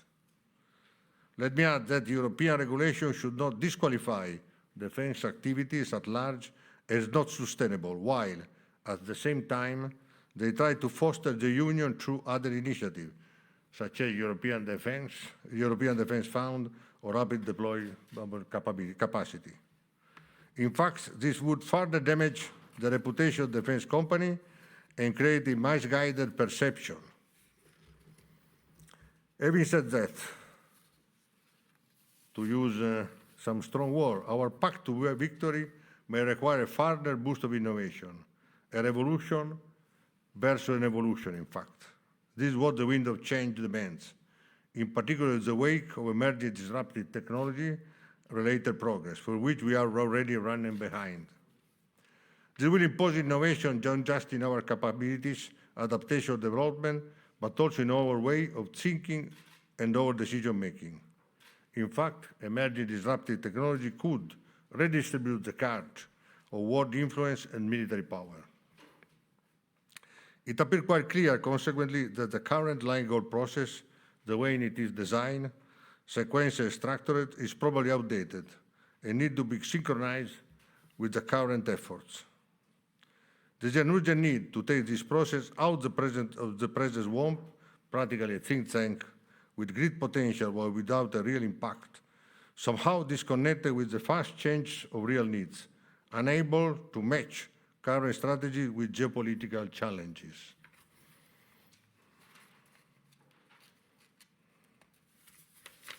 But there are not only requirements as other hard questions remain to be answered. My personal point of view in terms of innovation is quite straightforward. Current and upcoming military requirements shall remain the main trigger for research and innovation in Defense Compact, and the basis for the armed forces to re-engineer themselves for success in the future of the warfare. Be it in terms of new technologies or decision-making, or the command and control, the end-user perspective will always play a major role. Sebastian did that as subject matter expert, we will always be proactively available to contribute to build Pole defense industry coherency and unity of action, as confirmed during our last short meeting. In this regard, a priority will be for EDA, the European Military Staff, a European Military Committee, to work more together to align requisites, consider the shared European Union taxonomy or defense, prioritization and role of high impact capacity goal, etc. To be specific, we should proceed on a dual track. For immediate needs in the short term, go for off-the-shelf solution, even if this will not fully contribute to achieve a strategic autonomy, but it be instrumental for immediate operational coherence and credibility. In the midterm, instead, we should completely align development with future military requirements, with the focus on strategic enablers and all those capacities needed for European rapid deployable capacity. Besides the mentioned revision of the line call process, our military advice eventually will also contribute to properly pilot the upcoming EDF budget in due time. Now, I will conclude. Where there is a change, there is, of course, a risk of unknown. The best way to live change is to embrace it, not to fear it. The world and our adversary out there are innovating anytime, and we have not to be tied by lawfare and other concern. We need to have the best and possible weapons and equipment to face the threats. After that, the ethics has to be protected, but our political leaders and government in line to give the authorization to use this weapon or not. But if we don't have the capabilities and the capacity, we are already losers. So we have no other option but innovate ourselves. The more we wait, higher will be the potential damage. It will take three things: political will, resources, and finally courage, which Aristotle said is the greatest quality of the mind, next to honor, and essential to accomplish any challenge. I will state it clearly. It is not about an attempt to militarize the European Union, but to be positive and proactive in the opportunity to give credibility to one of the essential tools of European Union integrated approach to security and defense. Remember, let's build windmills and not wind wall. As simple as that. Thank you very much.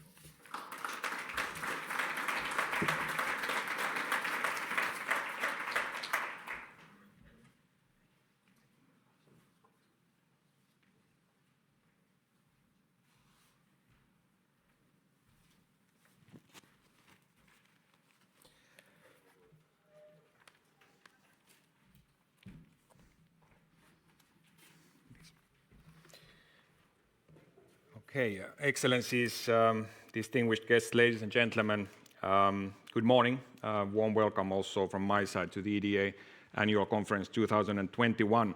Now, after the very interesting morning session where we heard from the highest political levels about their views, visions on defense innovation, and also the key military viewpoint by General Graziano, I am now very pleased to discuss experiences, practices on how we foster defense innovation at the national, European, and international level.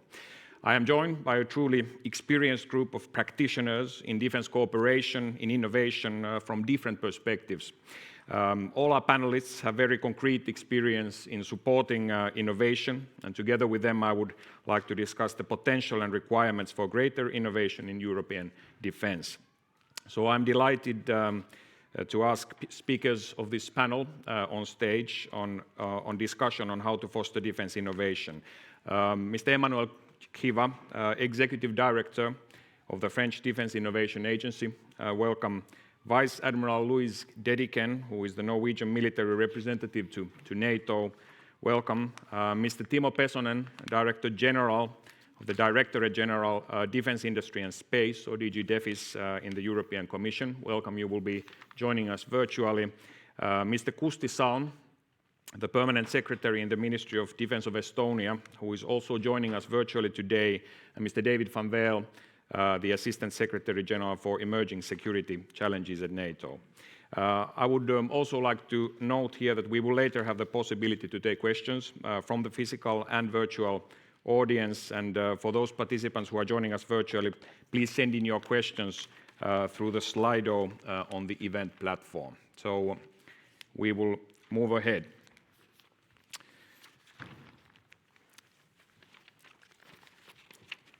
Now, Mr. Kiva, the French Minister of Armed Forces, Madame Florence Parly, created the Defense Innovation Agency in 2018, which can be regarded as a clear commitment of the highest political level to fostering defense innovation. In the 3 years since the agency's creation, what are the key elements of your innovation strategy? What were you already able to change, and what are your next goals? Please, Mr. Kiva. All right, I have 3 hours, right?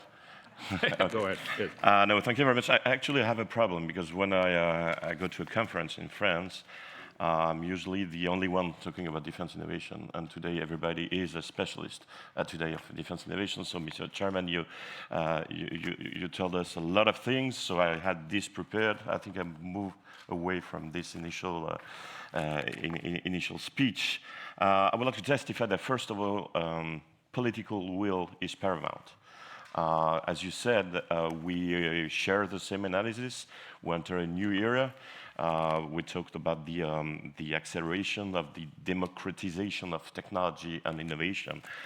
Remember, like 25 years ago, communicating on the battlefield was indeed a military privilege. And today you can see ISIS fighters using their smartphones, setting up mesh networks using open source AI system, even electronic warfare systems. We see the emergence of economic giants that transcend countries. Yes, indeed, I've been looking at the budgets of Huawei or Alphabet. There are more, in terms of R&D, more than 20 billion euros per year, which is more than the defense budgets of some countries. And at the same time, it creates a lot of opportunities. But what keeps us awake at night is the fact that we could miss the next technological revolutions, and our opponents could capture it before we do. And last but not least, we have new spaces, new battlefields. We talked about space. We can talk also about seabed warfare. We can talk about the material fields, cyber, but also information manipulation, deepfakes, that kind of things. And last, technological disruption that will foster strategic disruption, talking about the quantum technologies, for example. And obviously, the first superpower to master a quantum radar or quantum computer will have an edge over the others. So this is why Florence Parly decided in 2018 to create this new agency and transform the Ministry from Armed Forces. It was quite fast. It was announced in March. It was operational in September. It was not easy, but it was fast. And the main 3 objectives were, first of all, to merge and to federate all efforts in science and technology. Let me remind you that the budget for defense innovation went from 750 million euros per year before this new military programming law to today 1 billion euros per year, which is an important effort. The second objective, we talked about it, was to solve what was a certain lack of our capacity to detect and host innovation that came from outside our natural ecosystem. And the third objective was to enhance the capacity of French armed forces to keep security in these new confliction spaces and also to prevent strategic surprise. So we have been working from our inception to facilitate innovation for the benefit of our forces. We have put in place a Innovation Defense Lab. It's in French, so Defense Innovation Lab, to be able to challenge the startups and SMEs civilian ecosystem. And in order to work with a startup or an SME, you need to understand it. They have different timescales. They have different business models. They can change very rapidly. And you need to work with them and to work with large industries because what the startups develop are technological bricks that need to be inserted into operational systems. We have been launching more than 1,100 projects in 3 years, whether they are research projects, projects coming from inside of the MOD, projects coming from the civilian ecosystem, or capability projects to prepare our future weapon systems.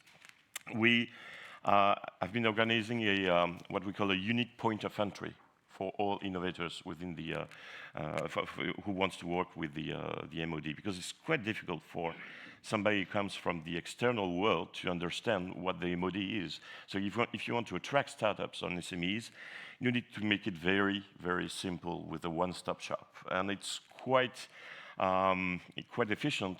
Each month we receive more than 30 projects coming from this unique point of entry. We set up a new investment fund. Today it's 200 million euros to be able to fund dual-use companies, which primary market is not defense, because we don't want to be toxic. We already announced our 2 first investments, and I hope to increase this investment fund from 200 million euros to 400 million euros with the support of industries, not defense industries, but industries. And for the record, we have set up new initiatives. For example, we have designed what we call the Red Team, in which we associate science fiction authors and writers to be able to foresee the future in 2060 and to see how we can today prevent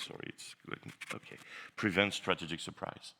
So fostering innovation is a multiple field, but now I think we need to move from what we did at national level to European level. Because our size is nothing if we compare to Russia and China, for example. So the idea is to spread this philosophy, benefit from the synergy action plan of the Commission, and to analyze the innovation projects that are managed by the European Innovation Council in order to identify those who are compatible with our national roadmaps. And this mission is a collective mission. So yes, we support the idea. We began to discuss 1 year ago about the idea of creating a European Defense Innovation Network, because we have met everybody in steering boards, in conferences. We have started an innovative project together, for example, in Estonia in robotics. But we need to take benefit from less formal gatherings and go further. So this European network format would be the place where we could have an exchange on our own national efforts to bring civilian innovation into military equipment, but also we would be able to analyze how the European project could meet our own requirements and strategy and how we can organize. And we talk about this network, we talk about Diana. Regarding Diana and this NATO initiative, I would say that the goal is not to compete, but to complete. That is to favor synergies and avoid duplication. So yes, we need to expand this network and work with NATO. And of course, EU member states have different budgets, and different means, and different needs. So we need to have somebody help us to do the job. And we have stated that the European Defence Agency has proven efficiency in creating the conditions to help us working together for the benefit of our armed forces. So I'm happy to announce that French Minister of Defense, Florence Parly, has decided to fund another additional contribution to the European Defense Agency. She will give the amount in order to initiate the momentum for getting from EDA the support we need in innovation. So, as a matter of conclusion, innovation is not only a technical issue, it's delivered in the way we organize it, and sometimes this efficiency lies in the fact that you can use what you already have in the landscape and what you can rapidly acquire. So it's up to us, the network of defense innovation directors, to get the best of EDA, European initiatives to foster defense innovation for the benefits of our armed forces. And I think I began by saying we need a political will. I'm pretty sure that we have this will, and I will quote a French famous statesman, Clemenceau, who said that there is one way to fail, only one way to fail, is to give up before you actually succeed. Thank you. Thank you very much for those remarks. There was really a lot of very important elements on, as you say, first from the acknowledgement of the change of the landscape, the number of innovators, how to have one entry point into the support to defense. And of course, to very much appreciate what you said about announcing further support to cooperation in Europe, as we will then learn more about. Thank you very much for those elements. We have many of them that we can return to, but again, very much appreciated what you are saying on the importance of now moving to the European cooperation and also so concretely contributing to that. Now, Vice Admiral Dedichen, in 2020, the Norwegian government released its long-term defense plan. It underlined the need for a modern total defense framework, also already on the experience of the COVID-19 pandemic and increased demands of resilience. The plan also includes a commitment to strengthening the system for innovation in the defense sector and adapting a comprehensive approach to technology exploitation. Could you please outline the commitments made already from a Norwegian perspective, please? First of all, thank you so much for inviting me. You know, Norway is not an EU member, so being invited here is something really special to me. And Norway is a pretty small, but anyway, a high technological country. International research and development cooperation is crucial for us and for the development of national knowledge base, or technological IQ, if you prefer. So we also focus on what we refer to as the three-party collaborative model, which is the user, being the defense, and the research environment, and the industry. And Norway participates in cooperation through the NATO Science and Technology Organization, STO, in the European Defence Agency, the European Defence Fund, and through cooperation directly with allies. And I will elaborate. The Norwegian Defence Research Establishment, NDRE, has a number of ongoing innovation activities within research and development. Amongst other things, the Institute is in progress of establishing 4 IceWorks innovation arenas, which are centers for innovation, concept development, and experimentation by 2022. And this is an important measure to increase the innovation ability in the defense sector. And the Norwegian Ministry of Defense has allocated 4.53 million euros for the purpose. And the goal is to strengthen the Norwegian military's ability to exploit mature technology. And in order to succeed, the operational users must work closely with scientists and industry to find common solutions to the armed forces' needs. And the ambition is to gather actors in the defense sector in common innovation arenas with supporting methods, activities, and infrastructure for the development, testing, and experimentation of new technology. So this innovation and experimentation arrangement was transferred from the Research Institute to the Norwegian Armed Forces in 2021 to better meet the needs of the armed forces and the ties between innovation and the development of doctrine and concepts. So the new arrangement called Concept Development and Experimentation, CD&E, was allocated approximately 2.46 million euros. And then a few words on innovation in NATO. So Norway has joined DIANA, or NATO Defense Innovation Accelerator, the initiative from the NATO 2030 package. And it's currently in the process of considering signing a non-binding declaration of intent for participation in NATO's Innovation Fund. We're also further evaluating the possibility to contribute with the previously mentioned ICE Works Innovation Arenas as a possible Norwegian contribution to DIANA and its need for test centers. And Norway has also contributed, together with our allies, in developing the NATO warfighting capstone concept, a concept for developing NATO's military instrument of power now and for the next 20 years. And the NWCC is intended to be a guiding North Star to meet the military requirements of the future, from capability development to educating soldiers and future leaders. It's quite impressive, actually. And a bit more on NATO. I would like to drop a few names as well, because I'm proud to mention that researcher Janet Blatney, who's the director of the Total Defense Division at the Norwegian Defense Research Establishment, she currently chairs the NATO Science and Technology Organization Human Factors and Medicine panel.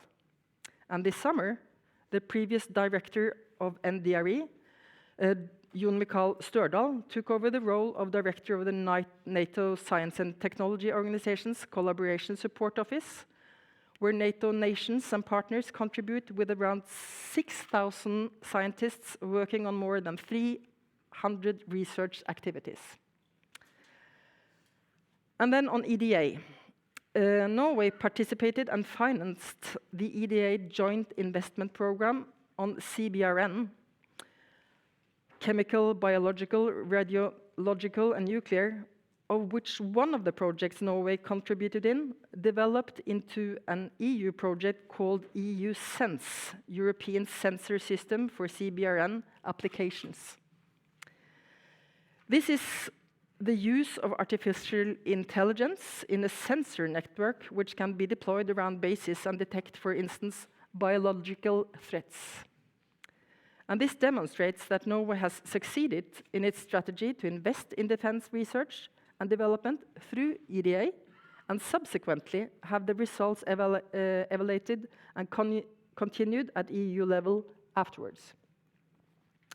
And finally, on EDF, Norway contributes with almost 200 million euros to EDF's budget with no return guarantee for the funds. A good example on innovation and resilience that has emerged from the current pandemic is the cooperation between the Norwegian Defense Research Establishment and the Scandinavian company called SoftOx, who delivers hand and surface disinfection products without alcohol that has different and unique qualities compared to other products on the market. And the cooperation fosters both civilian and military use.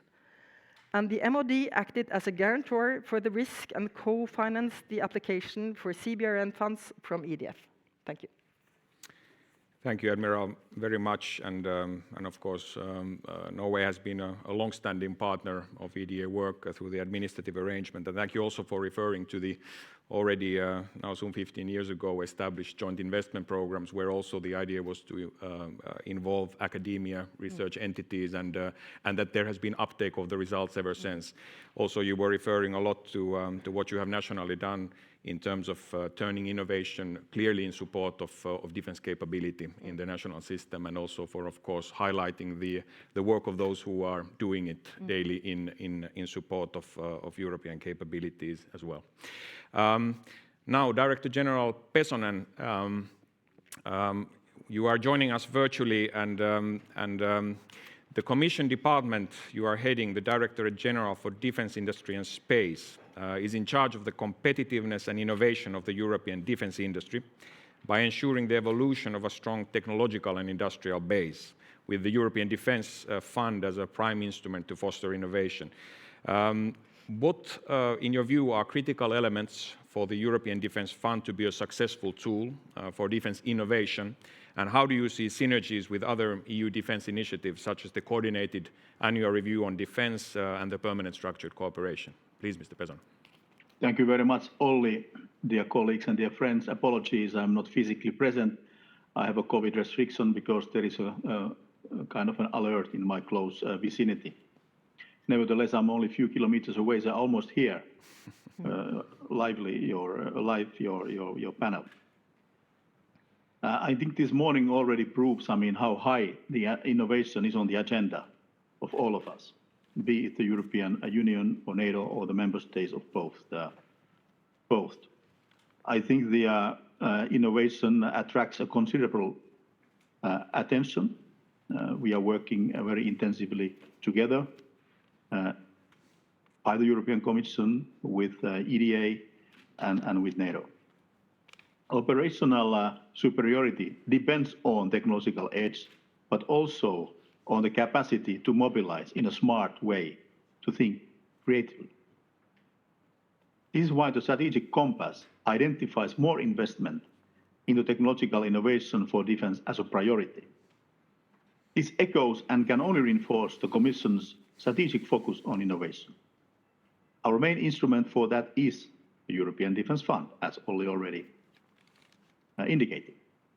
One of its key objectives being to support innovation in the defence sector. So what have we done so far, and what are our plans for the future?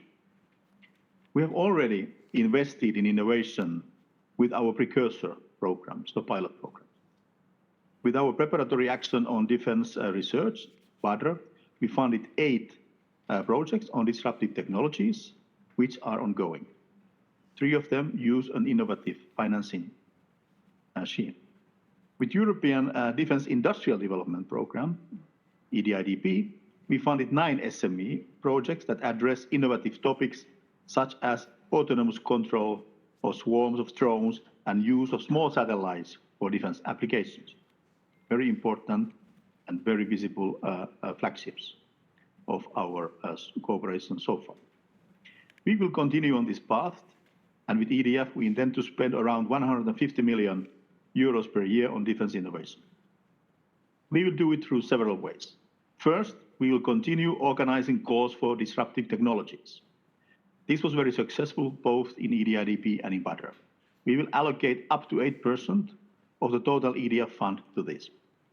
Secondly, from next year onward, we will also organize technological challenges similar to what is done in the US with the Defense Advanced Research Project Agency, DARPA. The purpose is to drive the research and get out-of-the-box solutions faster than with traditional research projects. We will launch calls to invite several teams to compete on a specific challenge. As High Representative indicated in his opening speech, we need to have R&D actors ranging from universities, research and technology organizations to industry of all sizes, including SMEs and startups.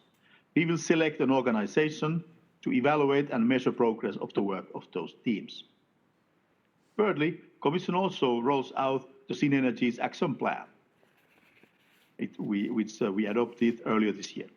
In cooperation with the European Innovation Council and other stakeholders, we will launch an innovation incubator to generate and grow new technologies and shape dual-use innovations. Fourthly, we will also support cross-border defense innovation networks and will test the relevance of technologies from the civil sector and spin them into defense. One way to do is a technology scouting, finding new technologies in universities and SMEs, and showcase them to defense sectors. Fifth, innovation often lies in the SMEs. Therefore, we will continue our special support to SMEs in EDA. Besides the open calls for SMEs, We have set aside a budget for business coaching service to speed up the transition of their research and results to the development stage, and then further into defense market. We also do outreach activities very actively, such as National Info Days, European Network of Defense Regions, national focal points networks, particularly for SMEs. We have to make sure that SMEs find their place in the supply chains of major defense programs. And sixth, as you may know, the Space Directorate of DG DEFIS has set up so-called hackathons, initiatives to startups where young people with smart ideas are given the opportunity to work together on a specific topic. We have been very successful in that so far for the space program, and we will build on this in-house experience to organize hackathons also for defense. And last but not least, we will use new innovative forms of funding. In the precursor programs, we have tested the lump sum approach, which is very useful for small innovative projects. It reduces the red tape and allows being bolder. We need to amplify this effort to promote the participation of non-traditional players in the defense area. So you can see we have been very active to implement what we have promised to do, namely to support innovation in defense. And to conclude, let me recall the conditions for EDF to be a successful tool for defense innovation. Our process must be flexible enough to allow researchers and industry to come up with novel ideas and to welcome new players. EDF is a complex program with many objectives. We need determined and cooperative attitude of the member states in support of innovation, because this will be the key. It's a delicate balance we need to strike between the capabilities development and innovation. That requires to find compromises, and the EDF must walk on its both two legs, the big capability projects and then the research and innovation pillar. And of course, the Commission initiatives on defense innovation do not stand alone. They must be complementary to activities of the European Defence Agency and other organizations. Coordinated annual review on defense card and permanent structural cooperation, PESCO, are important tools in the process to identify the capability needs of the member states. This is how the EDF can contribute tangibly to tomorrow's defense, but we can only succeed if we do it together. Thank you very much. Thank you very much, Timo, for that very comprehensive overview of very concrete measures that are ongoing, that have been taken. And of course, as you were very much highlighting, we need all actors in innovation to be on board, from the prime contractors and big companies to ensuring that the SMEs and the new innovation potential therein is tapped. And as you were also saying, attention on the red tape and the issues, that we create an environment that actually is really favoring new innovators to join on board. Thank you very much for that overview. Now, Mr. Kusti Salm, Permanent Secretary, Minister of Defense, Estonia. According to the results of the latest European Innovation Scoreboard, Estonia remains among the strongest innovators for the third year in a row. In addition, Estonia was identified as the EU member state making the biggest innovation leap in the past 7 years. So, Permanent Secretary, what is Estonia's strategy in fostering innovation, especially focusing on its armed forces? Hello, Olli. Looking good and sharp as always. Hello for other panelists as well, especially Timo, David. Nice to see you. It's a little bit of a pity that I couldn't travel to Brussels, but as we are living through a very tense security situation, and the times are keeping us very, very busy. But nevertheless, it's a huge privilege for us to be part of this conference. Thank you for the EDA for taking the leadership. You know, already fascinating conference, good ideas being thrown out. So what is the secret sauce, or what sparks innovation in Estonia? Well, I tried to give you a few examples. It isn't actually some black magic here. It's pretty basic stuff. First thing, necessity. You know, might sound like a sort of trivial thing, but this is the true source of all the defense innovations and all the countrywide innovations that we have here in Estonia. And now I'm starting with this pitch with probably the worst sales pitch that has ever been given by the state representative. But our story is that we are small and poor, or at least through 90s and 2000s, our GDP was very, very low. Now it's of course getting better, but still a lot of roots of innovation still go 20 years back. So even now, everything we do is basically measured against these two parameters. We are small, we lack people, and we lack resources. And living in the conventional world of services that also exist in the larger countries, that especially applies to military. The military battalion doesn't ask how large your country is. It's still 600 to 800 large. So we need to find solutions how to get the same effect with less resources. And even today, in our MOD metrics, our key performance indicators are human against or human to service ratios that are relatively easy to calculate when it comes to procurement, human resources, accounting, and all this. But we also apply the same parameters for our fighting units. For example, how do we get the infantry or artillery battalion larger in terms of frontline fighting forces, and declining the footprint of logistics, pioneer units, and so forth. And clearly, it requires a lot of long-term thinking, a lot of long-term work on not only technology, but also doctrine, training, operations, interoperability, and so forth. And this is what we do every day. And let me just give you a few examples here that are also very closely linked with EU initiatives. So how do we get the footprint of logistics units lower in warfighting units? One of the way of doing this with the anticipated highest returns is putting some of the units on unmanned platforms.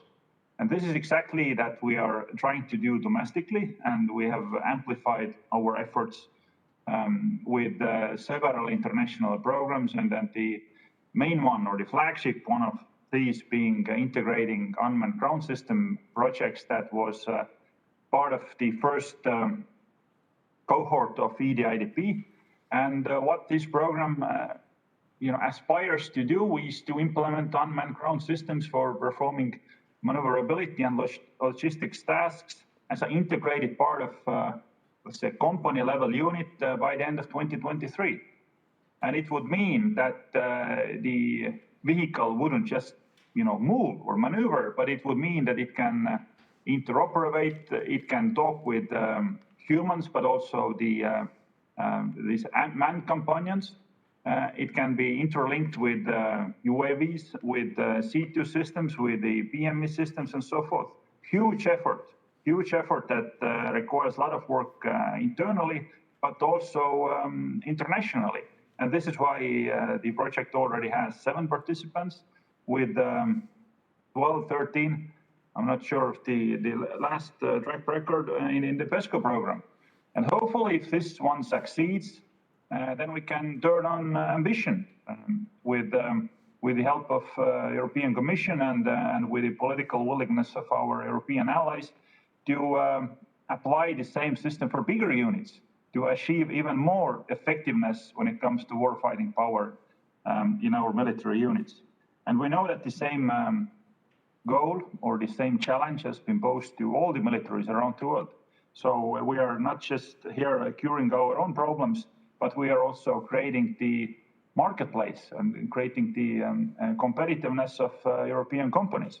A hugely important thing, and in our minds, 100% fulfilling all the goals that were implanted into the European Defence Fund and the EDA. And secondly, we have exactly the same challenge in naval domain. We know that in 10, 15 years' time, we need to replace all our fleet. We also know that the challenges at sea are growing. They're growing much faster than the resources, both in financial terms, but also in terms of manpower, can match. So we need to seek for new and emerging technologies. Clearly, the unmanned systems have been taken off in air domain already in the 90s. Now in 2010s and 2020s are clearly the decade of unmanned ground systems. But naval systems have been slow to take off, but I think we can be sure that these will be applied as well. Maybe it will take 5 to 10 years, but this will still be in the schedule for our replacement program. So we are actively seeking into 2 areas. One is unmanned capabilities. Second is modularity.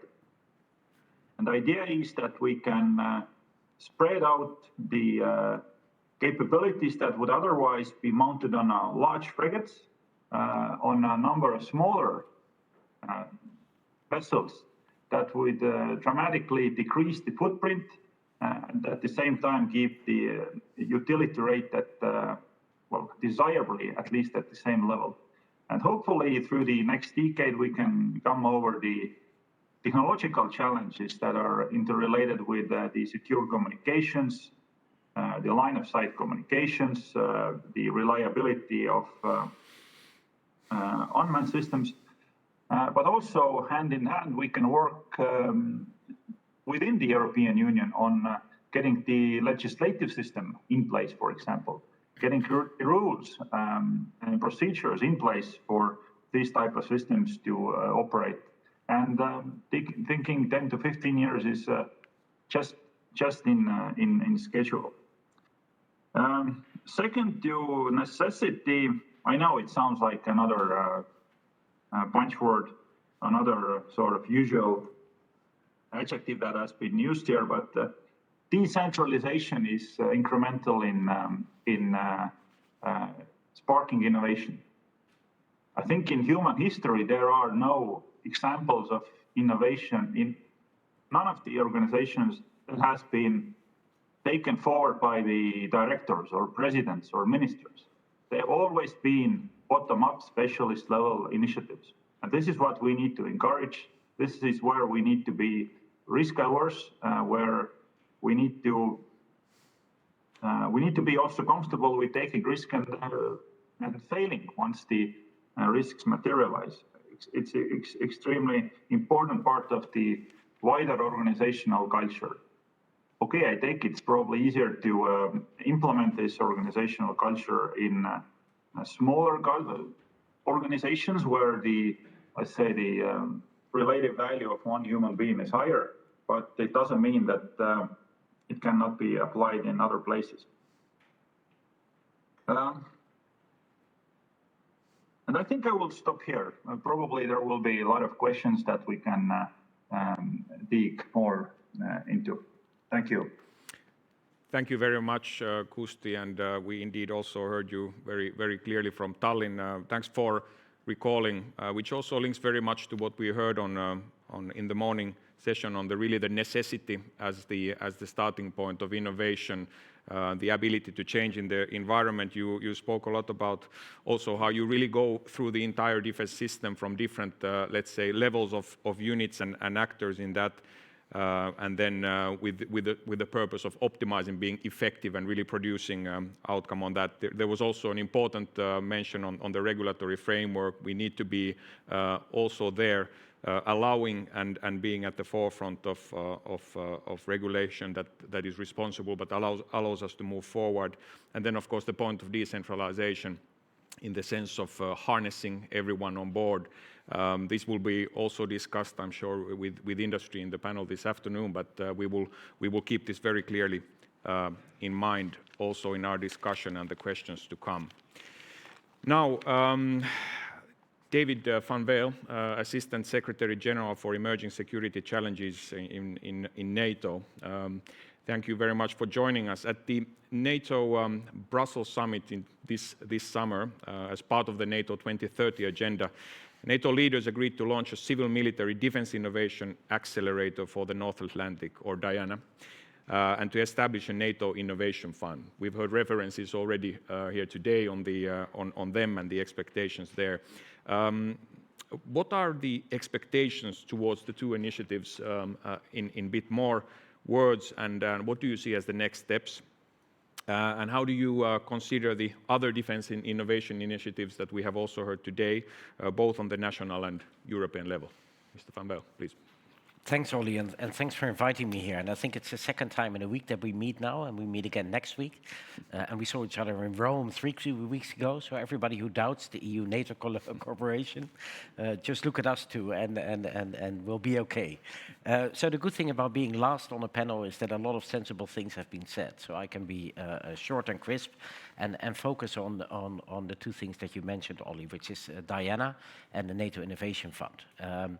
So where did they come from, these initiatives? They emanate from the London meeting of leaders in December 2019, when an EDT roadmap was adopted by the leaders, delineating 7 technologies that needed a more coherent approach and attention from the alliance.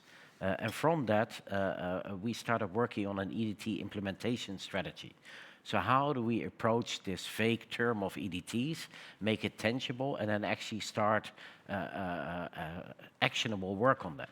And the EDT implementation strategy that was adopted in February this year kind of creates that framework of how to look at EDTs. And it's got 3 phases in it. It's got an identify, an understand, and an act phase.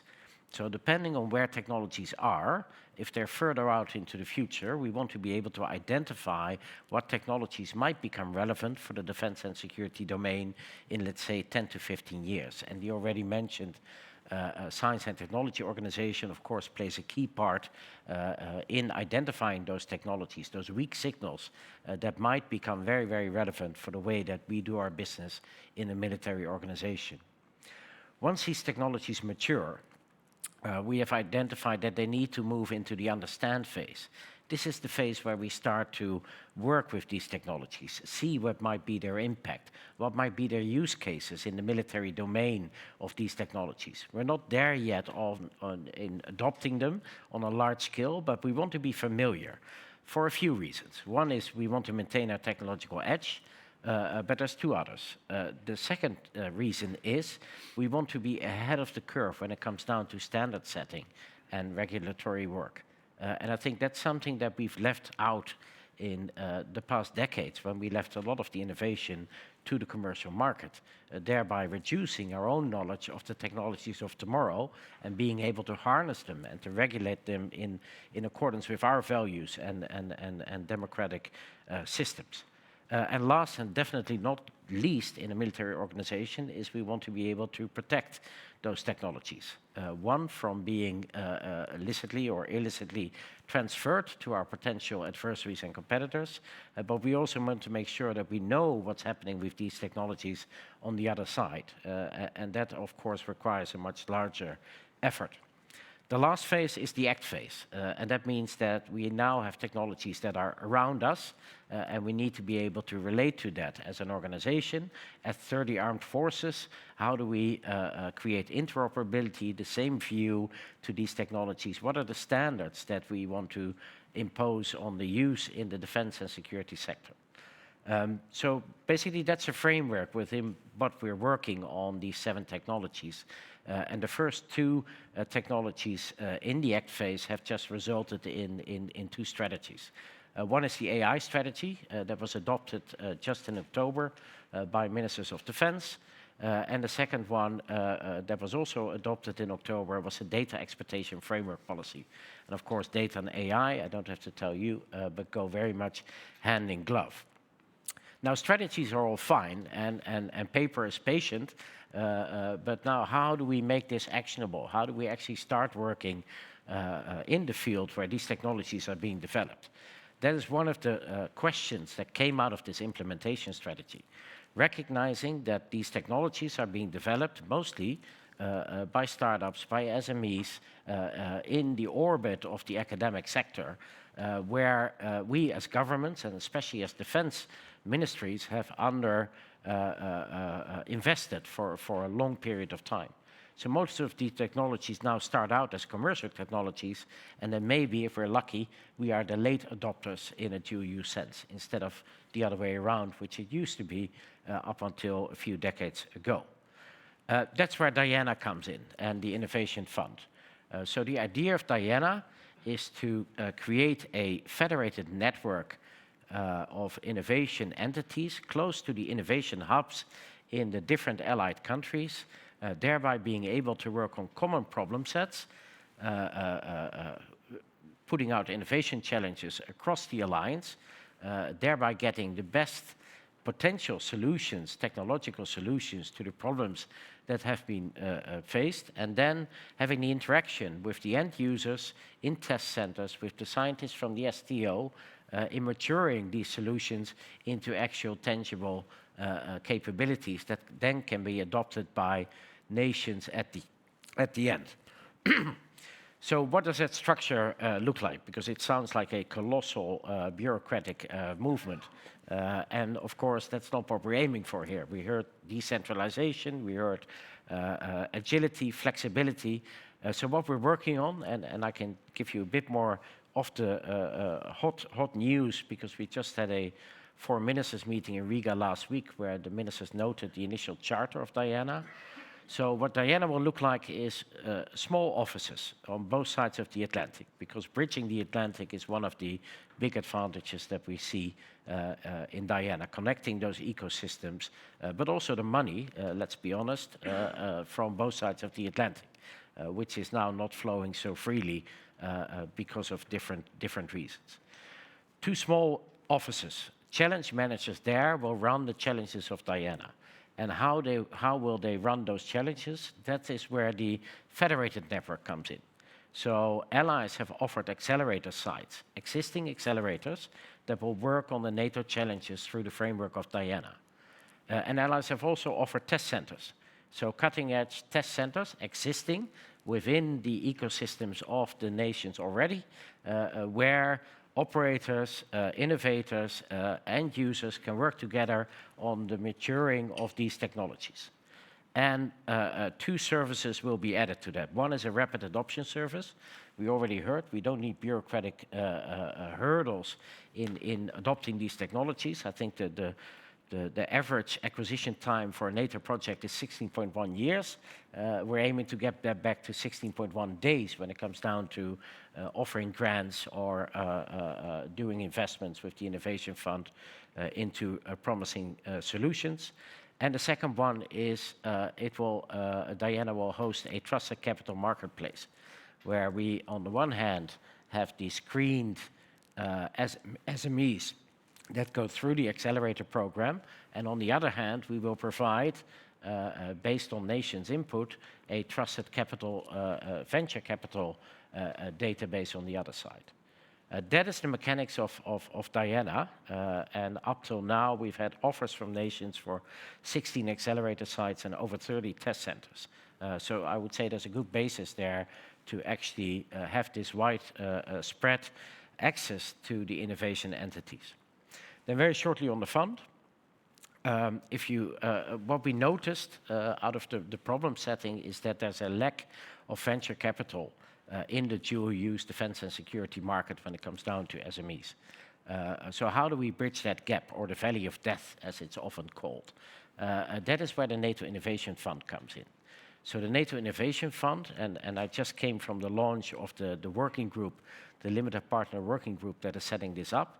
We are now on 20 out of the 30 allies, and more can join once we have the limited partnership agreement. But the fund, which will total 1 billion euros, will do these early seed investments, Series A investments, in promising dual-use technologies that either come through the Diana Accelerator program or are being brought up by nations that participate in the fund as being promising in the defense sector. And the idea of the fund is not to take over the private sector investment into these companies. It's also not to take majority stakes in companies, but the idea is to create a halo effect to venture capital by providing confidence as NATO is investing in these promising technologies, thereby hopefully attracting private venture capital to take the risk and step into this investment as well and provide the bulk of the money. And that's, of course, where the vested defense industry also comes into play, because a lot of these technologies will then be added or integrated into existing weapon systems, and a lot of the vested defense industry also has venture capital to jump into at this stage. In a nutshell, that's where we stand. We work in NATO from summit to summit because that's to keep ourselves busy. And the next summit is in Madrid in June in 2022. And hopefully we'll be able to launch both Diana and the fund at that time. And well, we'll sure be able to talk about the different interactions between NATO, EU, NATO, and national efforts. I would just echo what was said by our first speaker. It's about complete and not compete. And what we see here is innovation is not something that an organization or a nation or an entity within a nation can claim. Innovation is a mindset, and innovation is about a collection of efforts that drives us in the same attention. And I think that's the spirit with which we all should proceed. Thank you, David, very much. Very clear, and a lot of new elements, I'm sure, for us all. It's also very important what you highlight in endorsing innovation, in endorsing innovators, that we truly create also the conditions for them to be on board. You talked about the capital and access into support of that. Of course, also in European cooperation, we have the funds, we have the different funding tools available, and to truly make them, as was also raised in the discussion before, accessible and good for European cooperation. And in our cooperation in EU NATO, we also heard about the outlook on a possible third joint declaration on further taking things forward, a very key point, and also, of course, this networking of research centers and organizations that you were referring to. So, excellent and many points from all speakers on this first round. I would have some follow-up questions, as you might guess. Now, based on my question, in your introduction, Mr. Kiva, also Admiral Dedichen and Kusti Salm, you have mainly touched upon experience from your national perspective, of course also linking to the necessity of what we do in Europe and actually really supporting that angle. But still, if you would say from your experience, what of these elements that you have seen nationally to be working we could transpose to EU defense cooperation more universally? How do we foster innovation in Europe based on your experience? Mr. Kiva, please. I will be very arrogant if I tell you how to transpose what we did in national way to Europe. Same way that a lot of people come to me and say, okay, you're the French DARPA. No, we're not the French DARPA, because we cannot transpose a national entity which is very adapted to the way the United States work to a European or a French entity. But still, yes, I think that by sharing best practices, we can achieve to do more than what we do if we stay isolated. I would say that there are at least three ways of acting together. The first one will be in the agility and risk acceptance in terms of purchasing and procurement. To give you an example, during the first wave of the pandemics, the French MOD, the Defense Innovation Agency, decided to launch a call for projects, anything that could help us in winning this war. We were quite surprised because we opened this call for project in a very short window. It was 3 weeks. We thought that we would receive like 100 proposals. We received more than 2,500 proposals. But we managed to process them in 3 weeks and to fund 36 of them for a total amount of 10 million euros in 1 month. So if you want, you can. And maybe we can share this kind of agility and risk acceptance to be able to change the way we perform collectively procurement. A second interesting axis would be open innovation and how we can benefit from the ecosystems of all the member states, which are all different, to be able to issue common call for tenders, for example, and inspire the way we do each individually, we perform open innovation. And third thing would be to share our practices in terms of science. We have a wonderful level of science in Europe. I mean, our scientists in mathematics, in biology, they go everywhere in the world. We have a network that exists called EDRIN. We should use this to be able to detect the next technological and scientific disruptions. At least those three axes, I think, are relevant if we begin to act as a collective defense innovation network. Thank you very much. And indeed, these experiences and bringing them on board through a platform like the agency and in cooperation with the colleagues on innovation in general is indeed where we can reach the multiplier effect that we really collectively learn and quicken the pace. We have heard the call for quickening the pace, and that is very important. Thank you for those examples, and they are quite concrete in addition to what you have said before. Admiral Dedic, please. Thank you. I think that quite a few excellent points have been made here today. It has been mentioned to complete, not compete. Open innovation, you mentioned. I couldn't agree more. And that has to do with sharing. So we're touching upon, culture of innovation. But one thing I would also like to chip in is actually leadership. Because if you would like to foster innovation, well, it has to come from the very top. And it has already been mentioned, that you have to accept also failures. And that, again, has to do with the comprehensive culture. Thank you. Thank you. So really endorsement and guidance also from the leadership to new and innovative approaches. Kusti Salma, how about, you already touched upon this as well, but what do you see as the main areas in which EU and at the European level we can work more closely together? Sure. First, I want to commend David for all the work that has been done in NATO. It's magnificent stuff, good progress, and we are definitely sharing for all the developments there. And I also think that the way that the EU-NATO cooperation has been put into the same angle is very exemplary how things should be done, and I think it's very, very important. So on EU level, I mainly touch upon the EDF initiatives, but it similarly applies for things that have been done in these other frameworks. First and foremost, and I have attended many events when it comes to EU cooperation and innovation. It's the utmost cornerstone of every initiative.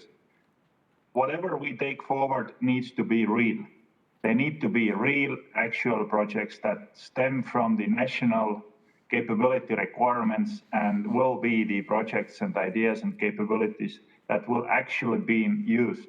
This will be the source of competitiveness, export success, further innovation, getting the footprint down in the further manufacturing cycles and so forth. It's incremental stuff. It needs to be something that is real, not artificially tailored projects that just for innovation purposes. That is extremely important.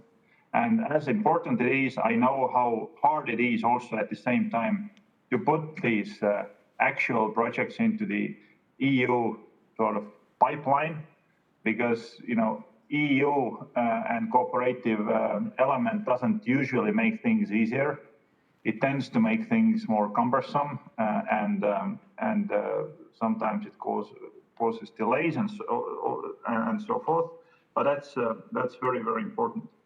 Secondly, also it was mentioned before, but I think we need to openly speak about division of risk. And clearly, if we speak about division of risk, then the formula should be that the EU would be taking some of the risk off the shoulders of the member states. And I just give a very simple example. If a country, a nation has a disruptive innovation budget of 1 million euros, and all the potential ideas are all very, very promising, but the success factor is, let's say, 5%, then the actual bet that you would be doing in funding this 5% success factor project is 20 million euros. And if we acknowledge this, and we also acknowledge that usually the national budgets come with a, let's say, not very high tolerance for failing projects, then it's natural that nations are biased of going for projects that are more likely to succeed, meaning that the risk element would be lower. So the EDF is, I think, perfect vehicle for putting these two angles together with member states' requirements, with an add-on of innovation that would be financed in the early phases of design, testing, and so forth, that would deliver the capabilities, but would assure that there will be innovative element there. And if it fails in some whatever reason, then the risk wouldn't solely fall on the member states. And it's extremely important. And I think this is one of the elements where the EDF has been relatively successful already, and we definitely need to follow this path. Thirdly, okay, it shouldn't come as a surprise from the representatives of small member state, but we need to keep on the focus on small and medium enterprises. Leaving all the industrial reasons aside, the main reason is that we are lacking the innovation of SMEs in the defense sector. This is the problem. And if this is the problem, then we need to put our focus and efforts there. And we just need to do it a little bit more than for mid caps and for the large enterprises. Because again, by design, the EU projects are easier for the large companies to administer than for small and medium enterprises. Just because of the bureaucratic overhead that needs to be there, that is necessary, but it's easier to swallow for the bigger enterprises than for smaller ones. Then a few more small stuff. The EU cooperation will be sparked more if we would encourage and make it the standard that most of the platforms would be developed in the open architecture way. And this would become a standard in the development projects, that we wouldn't vendor lock, so-called, the technologies that will be developed in cooperation. And clearly the best footprint or best benchmark for success of your innovative projects is their market success. And if we count market success, then clearly we live in open worldwide market. The export is very important metric, because if you are able to export, then, well, you can assume that the thing is competitive. It is responding to the requirements of the demand around the world. So we shouldn't be sort of pushing this argument aside. Export market success is hugely important for all the projects that we take forward. Thank you. Thank you very much. Thank you very much, Kusti-san, for that. Then I would have a question to Mr. Pesonen. We see an increasing number of different EU programs, as we have also discussed today. of funds and programs that are directly or indirectly related to European security, such as the European Defence Fund, EU Space Programme you were referring to also, Horizon Europe, Digital Europe, the Connecting Europe Facility, the European Innovation Council and InvestEU. On the basis of these instruments, do you already see a change in the European and industrial innovation landscape? How does it look right now in your view? Thank you, Olli, and thanks for all panelists for very interesting comments, and Kusti in particular on your ideas on the way forward with the EDF implementation. We are at the very early stages with EDF. I mean, the first a proper call for the EDF funding is just to be closed. But we have a positive experience so far. I mean, surprisingly, many member states have been participating in the projects within the precursor programs. We have almost all member states companies participating.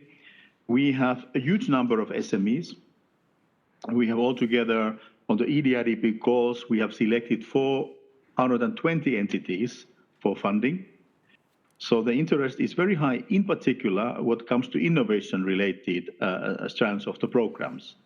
For example, half of the proposals received under EDIDP 2020 addressed innovative defense products and under the SME open call. So I think, Kusti, SMEs are the focus. The experience shows the big interest among the SMEs.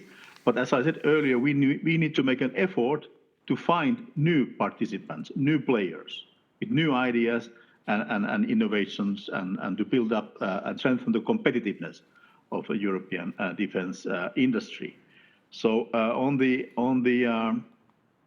disruptive technologies, as you said, I mean, we are dedicating roughly 100 million per year for the emerging disruptive technologies. And also there, of course, the many stem from the SME sector. One, of course, big thing is to synergies and how to make sure that the innovation developed for the civil sector finds its way into defense. And then when implementing EDF, we will have to make sure that the support innovation for defense is open to various actors, as I said already earlier. So the newcomers, not only the usual suspects. I think whatever we do, I mean, we need to do it together. It's clear that, I mean, getting there in the future with a more robust European, more competitive European defense industry with world-class capabilities, with a broad range of coverage of member states, cross-border projects, and SME participation with innovative and disruptive ideas, we really need to work together. Avoid duplications, avoid competition, but work together. And of course, this implies also with our cooperation with NATO. And I think David very well described what NATO is doing with Diana, and we welcome that. Thank you very much. Thank you very much, Timo. And then to David, now you explained, and thank you for those elements on Diana, indeed. But if you could still briefly wish to elaborate how the Innovation Accelerator could help bridging defense innovation efforts in the transatlantic context. We heard the mentioning of a possible new joint declaration as well. How do you see that moving forward? Yeah, I think Diana and the NATO Innovation Fund are about economies of scale. It's about breaking down borders, and it's about connection of ecosystems. And that's where the transatlantic element comes in. So we have fantastic innovators in all 30 allied countries. The question is, if you're a startup in Estonia and you're looking at a dual-use purpose for a technology you're developing, is your potential market big enough in order to sustain your efforts? Or would you rather choose the commercial route to start with and then potentially lose your defense application of your dual-use technology? That's one of the economies of scale that we see in breaking down the barriers and making sure that in our innovation challenges, no matter from which allied country you come, you will have access to the challenges that we see. Second then, as you come in, is how do you harness the potential of those 30 allies when it comes down to validating the proposals that come in.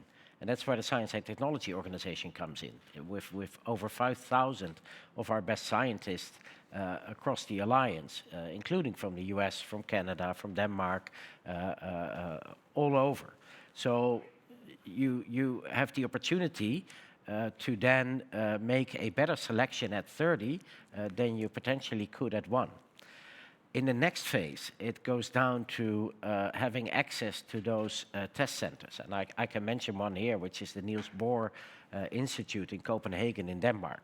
So if you're working on a quantum application and you can work in the best test center available across the alliance to mature your product in conjunction with end users that are always close, because the military of the 30 nations will always be in the vicinity, it probably creates an added value to do that in a transatlantic context.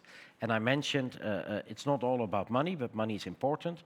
There is an abundance of venture capital in the United States that doesn't find its way across the Atlantic when it comes down to defense and security purpose. So yes, the trusted capital marketplace is also a way of harnessing the large economic potential of maturing these things. That being said, Diana is not the panacea to all your innovation problems. So let me make that disclaimer here. That's also why I'm not afraid of duplication, because all efforts count. And we have potential competitors and adversaries that are pouring a lot more money into our ecosystems than we are doing, even if we make through on everything we've heard today. So there is a competition, but it's not between us. It is in harnessing our own ecosystems to our benefit and making sure that we're the early adapters of these dual-use technologies. Diana will work on 10 problem sets, 10 challenges a year, and I think that across the alliance we will have thousands of challenges to work on. So let's join hands and create synergies. Thank you very much, David. Now you have really all panelists elaborated really truly remarkably on both the national experiences, the outlook on cooperation, European cooperation, and also in terms of EU-NATO cooperation. In very, very brief statements, if you may, in terms of innovation, where would you want European armed forces, European defense be in let's say 5 or 10 years' time? How would we have developed, what would we have achieved, and if you may, in that very brief statement, how do we get there? So please, Mr. Kibb. Yeah, I'll try to be brief. Well, first of all, I will be a little bit provocative, and it's only my personal opinion, but I think that in 5 to 10 years, I hope we will leave those compliance criteria behind us, because defense is not dirty.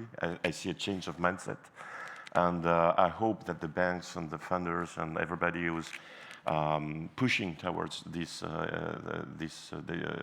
effort for defense innovation will understand that defense is not pornography and shouldn't be treated as well.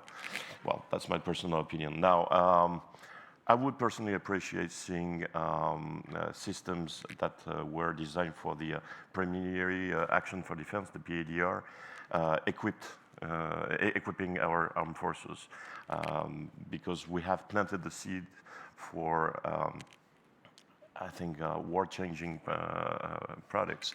And if we can see laser weapons or electromagnetic artillery really in service and our industry pushing towards that, it would be a good sign.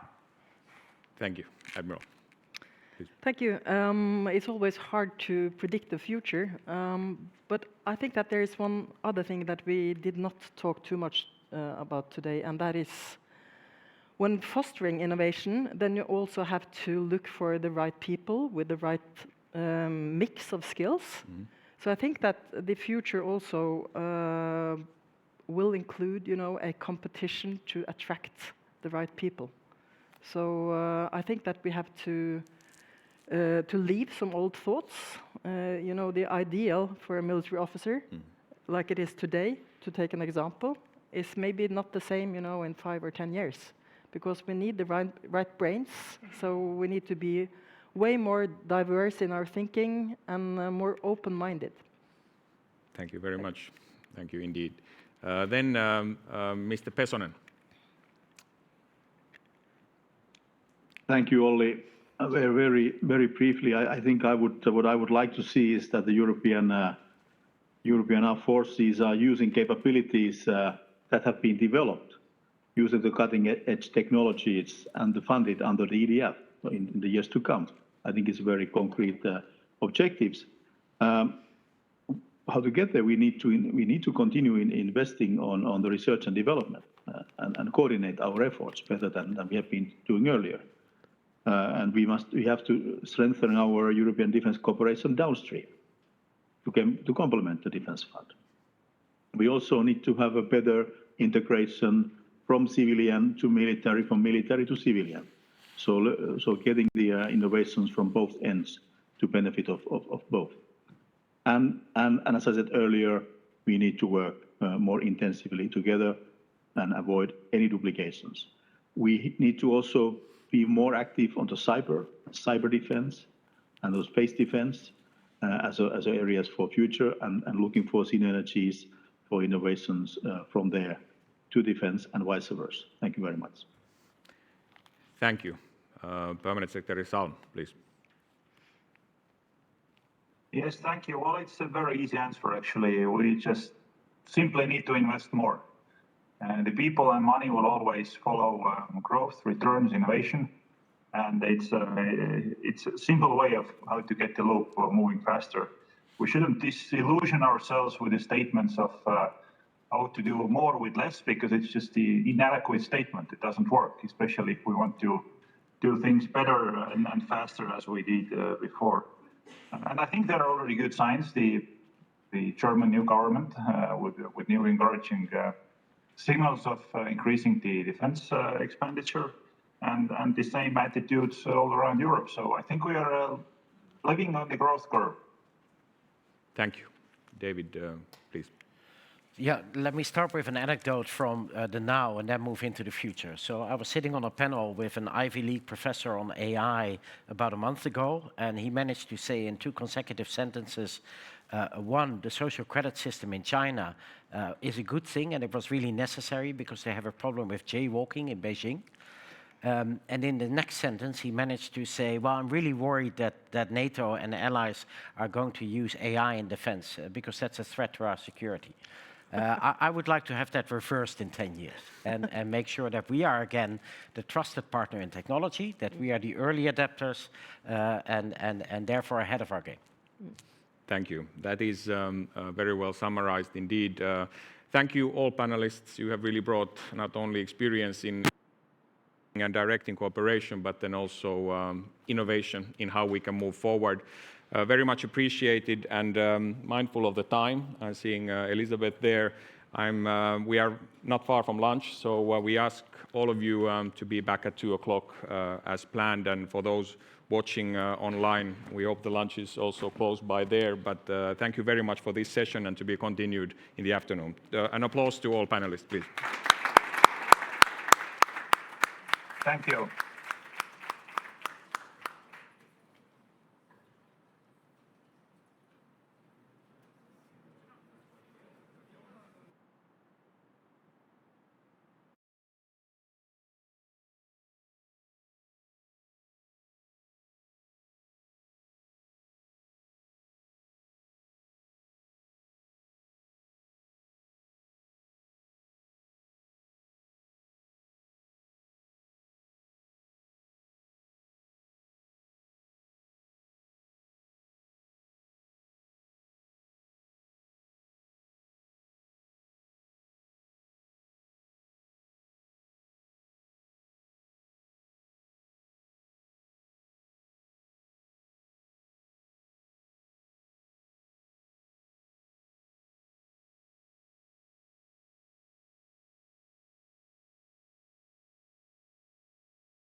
Good afternoon, everybody here in the room, but also at home.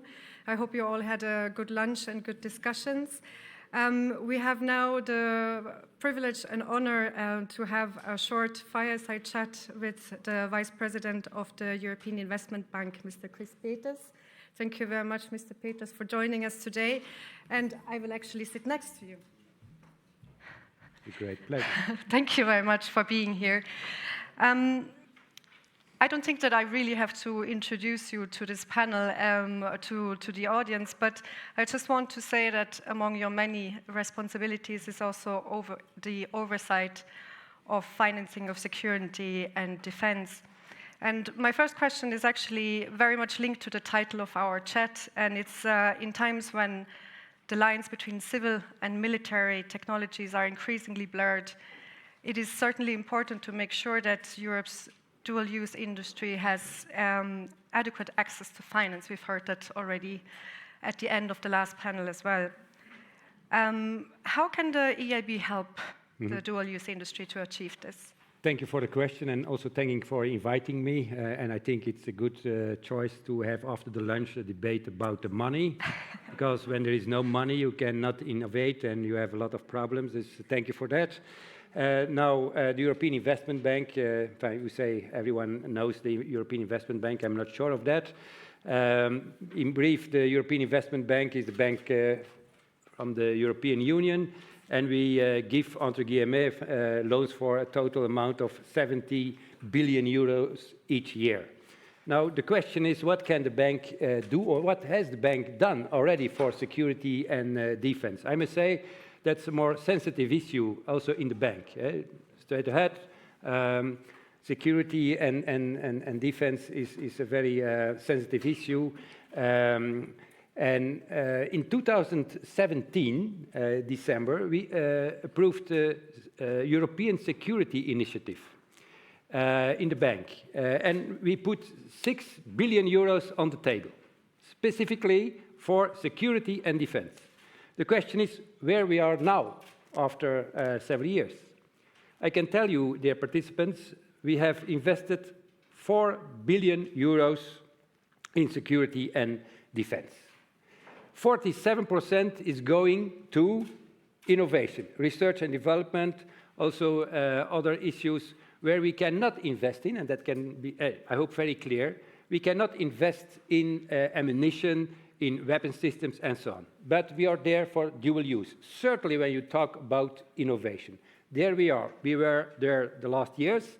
47% of this of the 4 billion euros, 2 billion euros still on the table. Thus, I think it's very important to underline that. And it's not only the bank, because we are the EIB group, and the EIB group is the bank and the fund, European Investment Fund, and also advisory.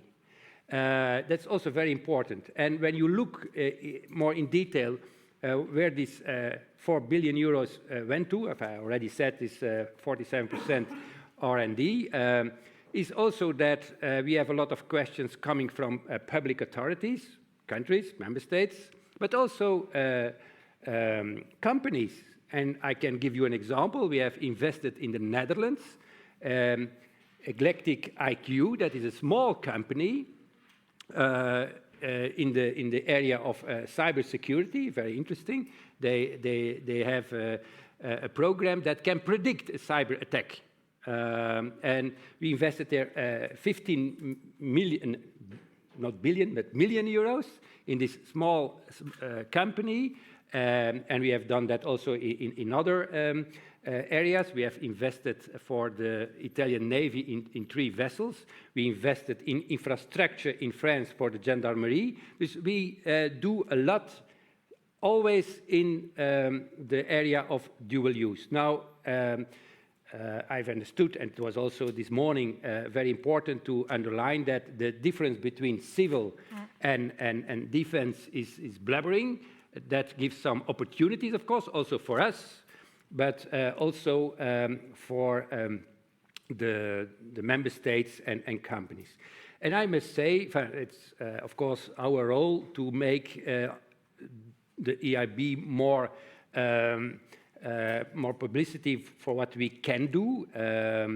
And I've also understood, but that is also something that we can do with the agency, of course, to make the financial engineering more on the table of ministers of defense, because we are normally speaking with ministers of finance. That's no problem, I must say. They are very aware with the possibilities and so on. But when you talk with ministers of defense, the reaction is we have a budget, and when the budget is spent, then we have no money anymore. But that is, in most of the member states, the case. But to think that you can have financial engineering and you must have the budget, of course, but you can also come to us and we can examine the possibilities to make it for you, for the country, then possible. Now, there are two elements. You have the element of eligibility. I can say dual use, not the real stuff. Secondly, the bankable. This, we give loans, not grants, subsidies. That is not our cup of tea. And I'm a banker and not a commissioner. This, we must, of course, examine the possibilities that you can pay back. And that is also a very interesting element. Therefore, we have advisors to help you to see that you can have a model that you can pay back, of course. Now, I must say, but that's perhaps another question, that there are a lot of problems or issues on the table. But to conclude my answer, we have put 6 billion, 4 billion is already invested, 2 billion to go, and I shall take initiatives also with the European Defence Agency to make sure that the bank can play the role that you ask of us. So a call for action. Yes. Yes, very good. I will be taking a question from the audience in just a minute, either through from the virtual audience or from here, so just that you know. But I have another one, that's my privilege. We said before that we want to look at innovation also in a more holistic view. It's not only technology. And one aspect that interests me a lot is green or sustainable defense. So we just had the COP in Glasgow, and it's clear that the defense sector and defense ministries are really also starting to play their role. There are a lot of projects also within the EDA in this field. At the same time, there is a debate going on about the role of investors in promoting green and sustainable industries and DAB as the climate bank. Do you see an opportunity here to invest in green defense projects? Certainly. Green defense is, of course, a very sexy pronunciation, and everyone must be green, of course, already is green, but that is a great endeavor, I must say. And also a little bit a danger. When you look to the taxonomy, that's another issue. There will be, now, there is already a problem when you go to a bank and you say, I'm a company active in defense and security. The chance that the banker will say, okay, thank you very much, you can have a coffee, but then we close the meeting. That is already the case. And perhaps it will be worse in the future, because when you have taxonomy, also financial institutions will say, I need green projects. And when you go to the bank and there is no green project, and to see if your project is green, they have the taxonomy, 1,000 pages, they will examine, then you say, no, your project is not green, and your defense company, oh no.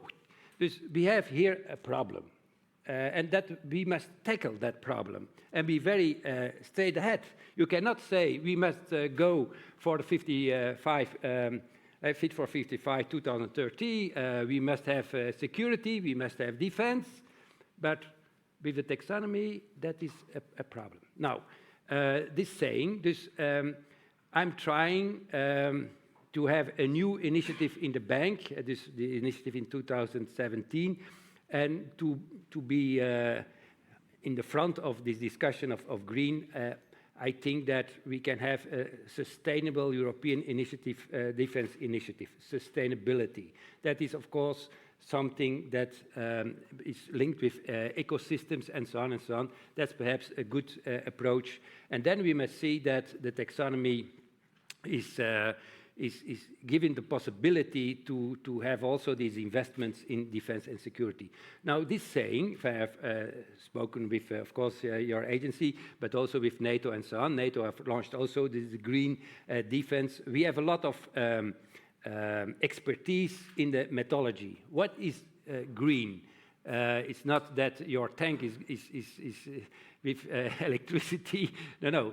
What is the green methodology that you can implement when you are a public authority, but also when you are a company? We can help you, advisory. Secondly, we can support some investments in that direction, certainly, because we are the climate bank, you have mentioned that, climate bank of Europe, and we invest the 70 billion euros each year, and we have decided that in 2025, 50% of this amount, the 70 billion euros, must go to climate. There is an opportunity also for security and defense, a huge opportunity. I have the figure that I remember that 6% of the pollution is coming from military activities. There's also there you can step in that direction, and we can help you once again advisory, but also with loans. And I think it's very interesting when you look to the European Commission and European Parliament and so on. The main political project is now the Green Deal. You cannot say the Green Deal is not it's not our cup of tea. That is for some other companies. That is not very intelligent, I must say. This I hope, and we are open to help you to give the right advice and make the taxonomy acceptable. And I think certainly when we go to sustainability is one of the solutions perhaps for security and defense sector. I'm quite sure that the taxonomy will be a big topic in the next panel as well, in the very important topic for the defense industry, of course. I would now like to give the floor to you in case there is a question here. Jan P. is here in the front from ASD, sorry. The microphone is coming.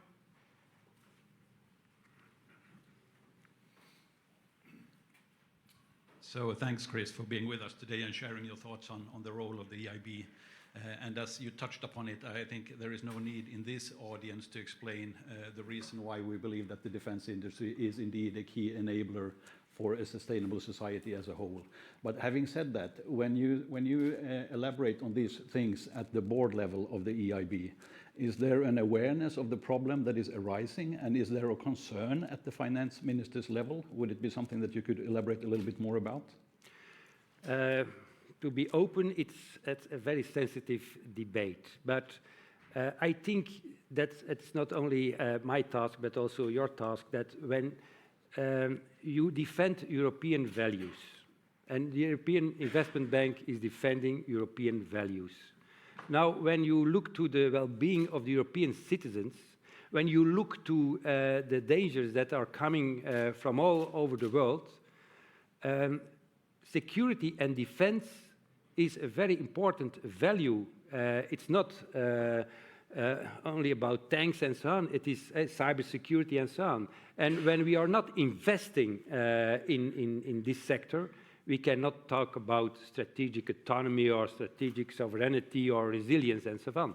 You must be not naive in this world. And I can tell you that also in the board of directors, some people are not very enthusiastic, but I try, certainly when you say we defend European values, but in this time, when you defend European values, you must also invest in cybersecurity, biosecurity, and so on and so on. You cannot have these values without security and defense. And that is step by step the case. And I hope that next year it will be the year of defense. I think also that we have a momentum, because we have had a chance to have other panels and debates. You can have each year a colloquium or something, or conference about defense and security. And each year we are saying more or less the same. Now, with the agency, of course, there are a lot of instruments that are now in place, but we cannot, 5 years from now, have the same debate as now. Or we invest and we say, okay, it's important for us. Next year, the year of the defense, that's momentum where we must try to convince all the actors involved, or it will be very difficult for the next years to have a debate about strategic autonomy and defense and so on. Then people are laughing when you come with that kind of issues when there is no progress. And I can tell you it is not easy. I was in the European Parliament responsible for a very important report, of course, public procurement in defense.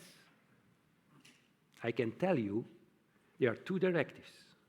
But when you look to the different member states, the implementation and the use and the control of these 2 directives, public procurement in defense, very simple, is totally different from the one state to another.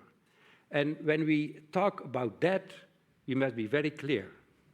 And I do small piece, of course, but I'm now a banker, not member of government or European Parliament, but I'm aware that the questions are on the table, that we have the agency and so on, that we must be, of course, with the NATO.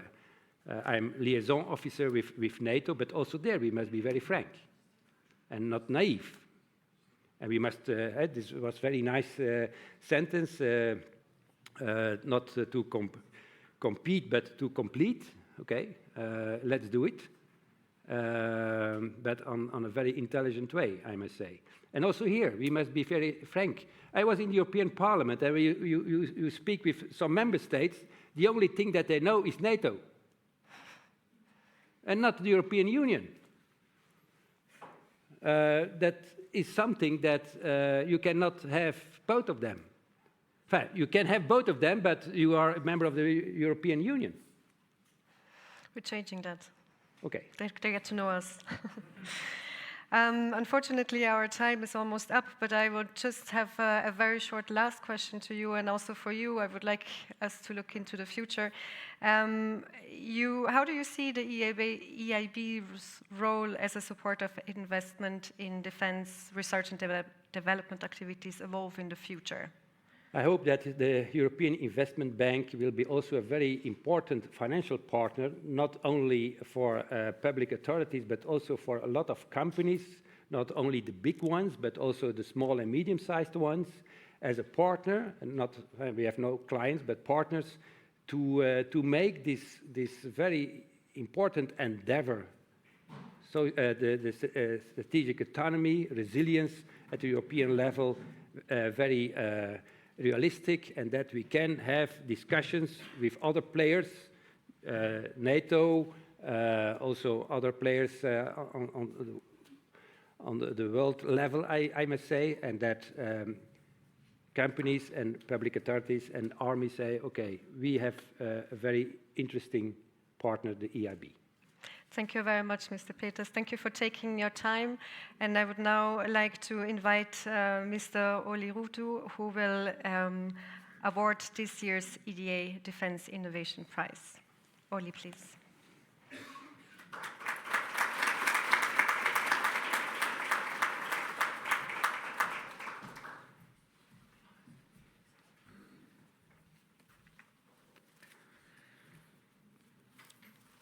Ladies and gentlemen, it is my great pleasure to award today the EDA Defense Innovation Prize 2021.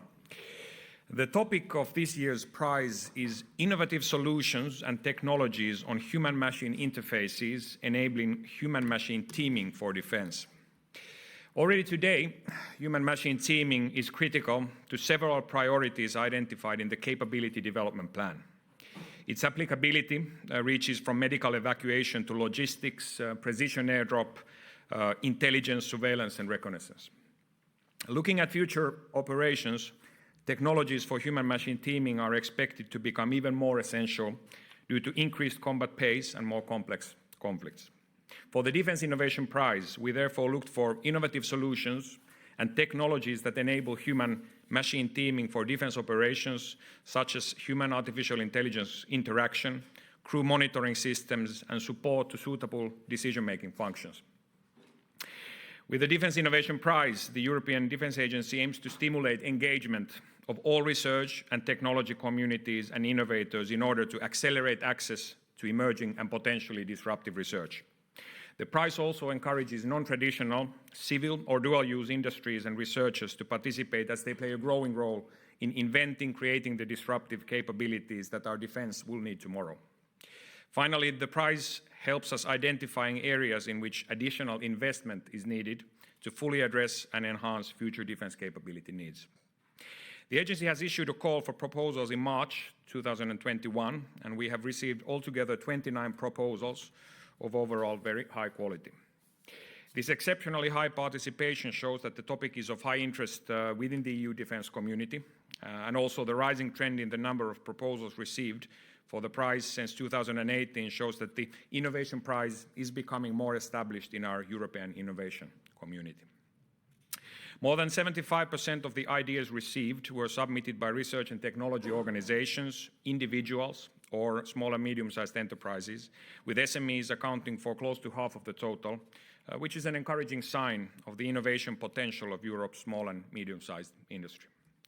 As in previous years, the call successfully attracted non-traditional actors. Key criteria for this award are, of course, the innovativeness and relevance of the proposed ideas, but also the fact that they can be implemented through a collaborative project where non-traditional defense R&D communities are engaged and are feasible in development and exploitation. To this end, EDA will hold a workshop with all participants early next year, as we hope that this prize can bring innovative solutions to our expert fora in view of their potential implementation within the EDA framework. Now, this year, due to the particular excellence of 2 proposals received, we decided to not award 1, but 2 winners. I'm delighted that representatives of the 2 winning ideas were able to join us today to briefly explain their projects. I first invite Mr. Frederik Matwich, co-founder and chief technology officer of Design AI, a German deep tech startup specialized in artificial intelligence.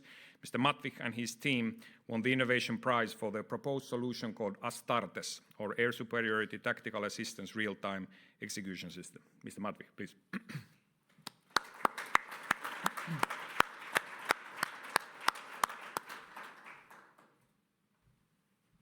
So, please. Warm congratulations. Thank you very much.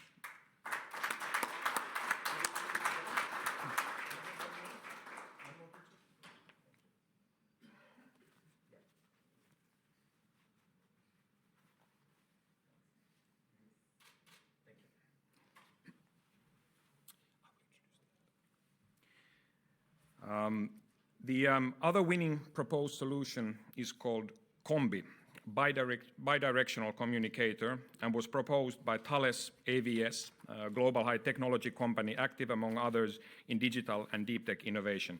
Mr. Marc Gatti, director of the Human Autonomy Teaming Department at Thales AVS France, is here today to explain and summarize his team's winning project. Mr.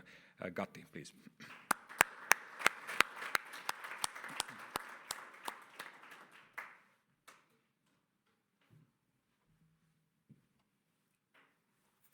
Thank you very much. Congratulations.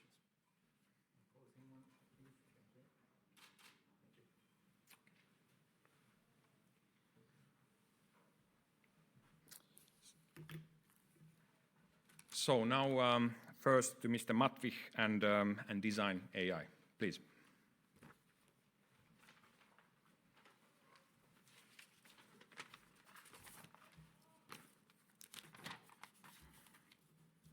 First of all, thank you very much for this prize. It means a lot for us as a startup to stand here today. And also this prize is for our whole team who are watching currently on the live stream. We feel very honored and extremely happy to receive that for our winning proposal, Astartes. It shows us that we are on the right track with our developments and underlines the importance of artificial intelligence innovation in the European defense domain. Artificial intelligence is a very inspiring technology. It will be the most powerful tool in generations benefiting humanity. However, AI systems will also be used in the pursuit of power, and military adversaries are already integrating AI concepts and platforms.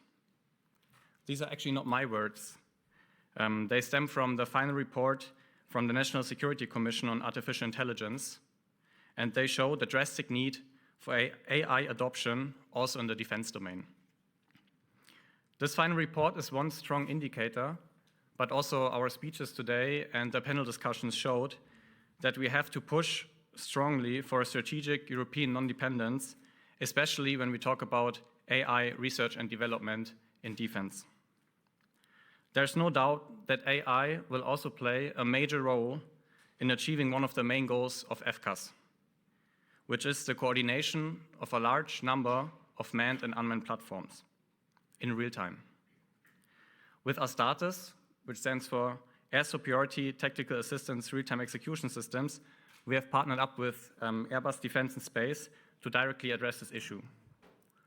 To understand the complexity, just imagine a future large air operations where we have over 100 of unmanned and manned platforms which must be orchestrated simultaneously in real time. There's no doubt that all of this can be planned and managed manually, because these are high-speed scenarios with a lack of time to harmonize and to discuss in a complex and hostile situation. There is the need for an intelligent AI algorithm that exploits all available data from all platforms and helps the commander in real time during mission execution. However, we also addressed this today quickly. To develop such a solution, we need to overcome the ethical and also the technical challenges such an AI assistant poses. And many steps will be necessary to gain the confidence and understanding of how AI decisions are actually made. Mr. Wheel actually said it quite nicely. He said there are like 3 steps: identify, understand, and act. We have identified one such step to create such an AI, which is scientifically reproducing the published results of Google DeepMind's AlphaStar. AlphaStar is one of the most complex AI systems ever developed for strategic decision-making and execution. Second, understand. Our planned next step is to transfer these results from the reproduced AlphaStar to the military domain. Here, we plan to transfer it to the simulation software called Command Professional Edition, which is used, among others, to teach air combat tactics in the German Officer Academy in Fürstenfeldbruck. Our goal with this year's gaming approach is to make AI-assisted decision-making transparent and explainable, which enables military personnel then to evaluate its performance. As said in the beginning, it is essential for all stakeholders to understand the strengths, but first and foremost also the drawbacks and weaknesses of AI limitations in the context of military applications. And third, act. What is our vision? Our vision with Astartes is the development of a digital superhuman level AI assistance system, which will combine the data from all platforms to provide real-time technical support to a human commander in every situation, and to speed up the ODA loop drastically. We also plan to potentially support in pilot training in a live virtual constructive environment, as well as tactical scenario analysis. Again, we feel incredibly honored to have received this prize, and thank you very much for this. Let's strive to form strong EU-wide and NATO-wide partnerships to leverage synergies between defense institutions, established players, SMEs, and startups to become the forefront of defense and innovation. Thank you very much.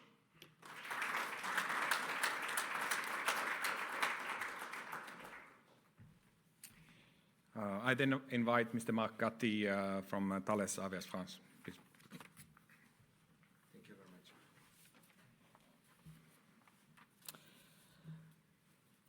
So, thank you very much. On behalf of my human autonomy team We want to thank the EDA selecting Combi for the Innovation Prize 2021 and give us the opportunity to present Combi to EDA conference.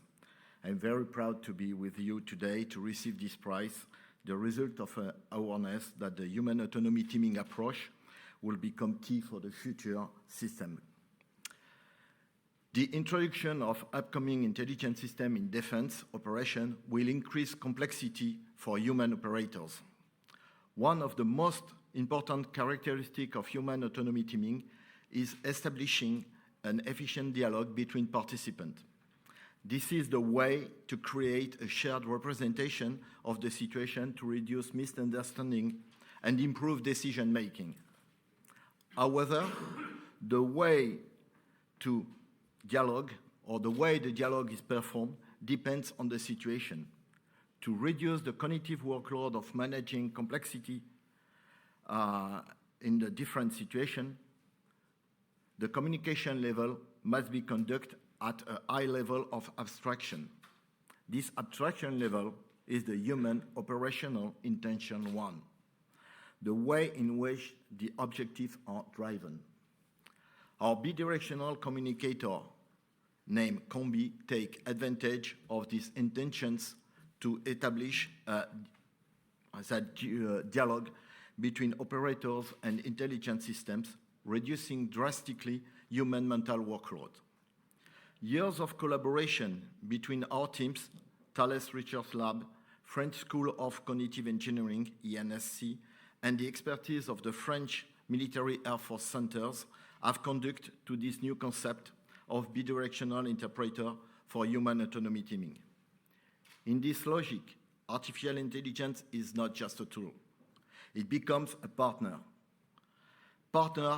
for whom we will have to define new working conditions to foster a climate of trust and even complicity. Thanks to the French DGA and the My Machine Teaming project, we have had the possibility to develop a prototype of Combi. Combi is able to take communication between human and intelligent systems, which can be incredibly complex, and make it mutually intelligible. This means ensuring machine receive in a suitable language the operational intention of a human user, clarifying the proposal for the system in the way that can be easily usable by humans.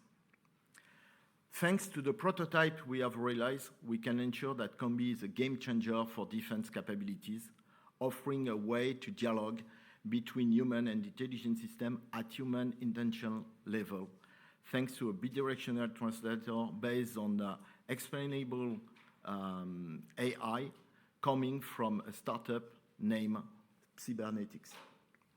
In our current approach, Combi is a high-level interface between operators and current existing applicative platform and missions that hold all their specificities. Combi is a dual use addressing both commercial and military markets. Combi, thanks to the use of the key performance indicators relative to the mission to be performed, is able to easily be adapted to different domains like rescue, surveillance, patrol, refueling, but also naval, ground domains. The next phase for Combi is to be industrialized before its operational deployment. We are very interested to share this concept and collaborate with industrial and academic partners to ensure the superiority of our defense capabilities. I would like to put the emphasis on the fact that the emergence of Combi was made possible thanks to a multidisciplinary team with a Rafale pilot, Daniel Auré, from the operational aspect, a human factor senior expert, Sylvain Orlier, a cognition expert, Jaime Diaz, an AI expert, Aurélien Thirier, and a framework expert, Baptiste Idia. So I want to thank you again for this prize.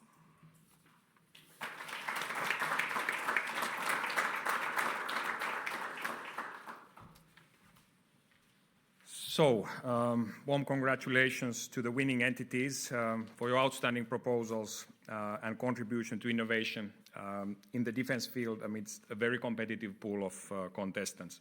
Before closing the session, I would like to stress the potential for dual use of the proposed solutions. Starting with Astartes, although the proposed solution has been initially conceived to be applied to the next generation combat aircraft, the foundations of the idea can have an applications on the civil aviation domain. Astartes could help to reduce the crew workload under very demanding conditions. On the other hand, Combi is a key enabler for human-machine teaming, as it ensures that this interaction is as effective as possible. In this case, the potential dual use of the proposed solution is broad, including for the participation of small and medium-sized enterprises, as it can be implemented in various highly complex systems requiring human in the loop. Now, congratulations again to both winners, and thank you all for your attention.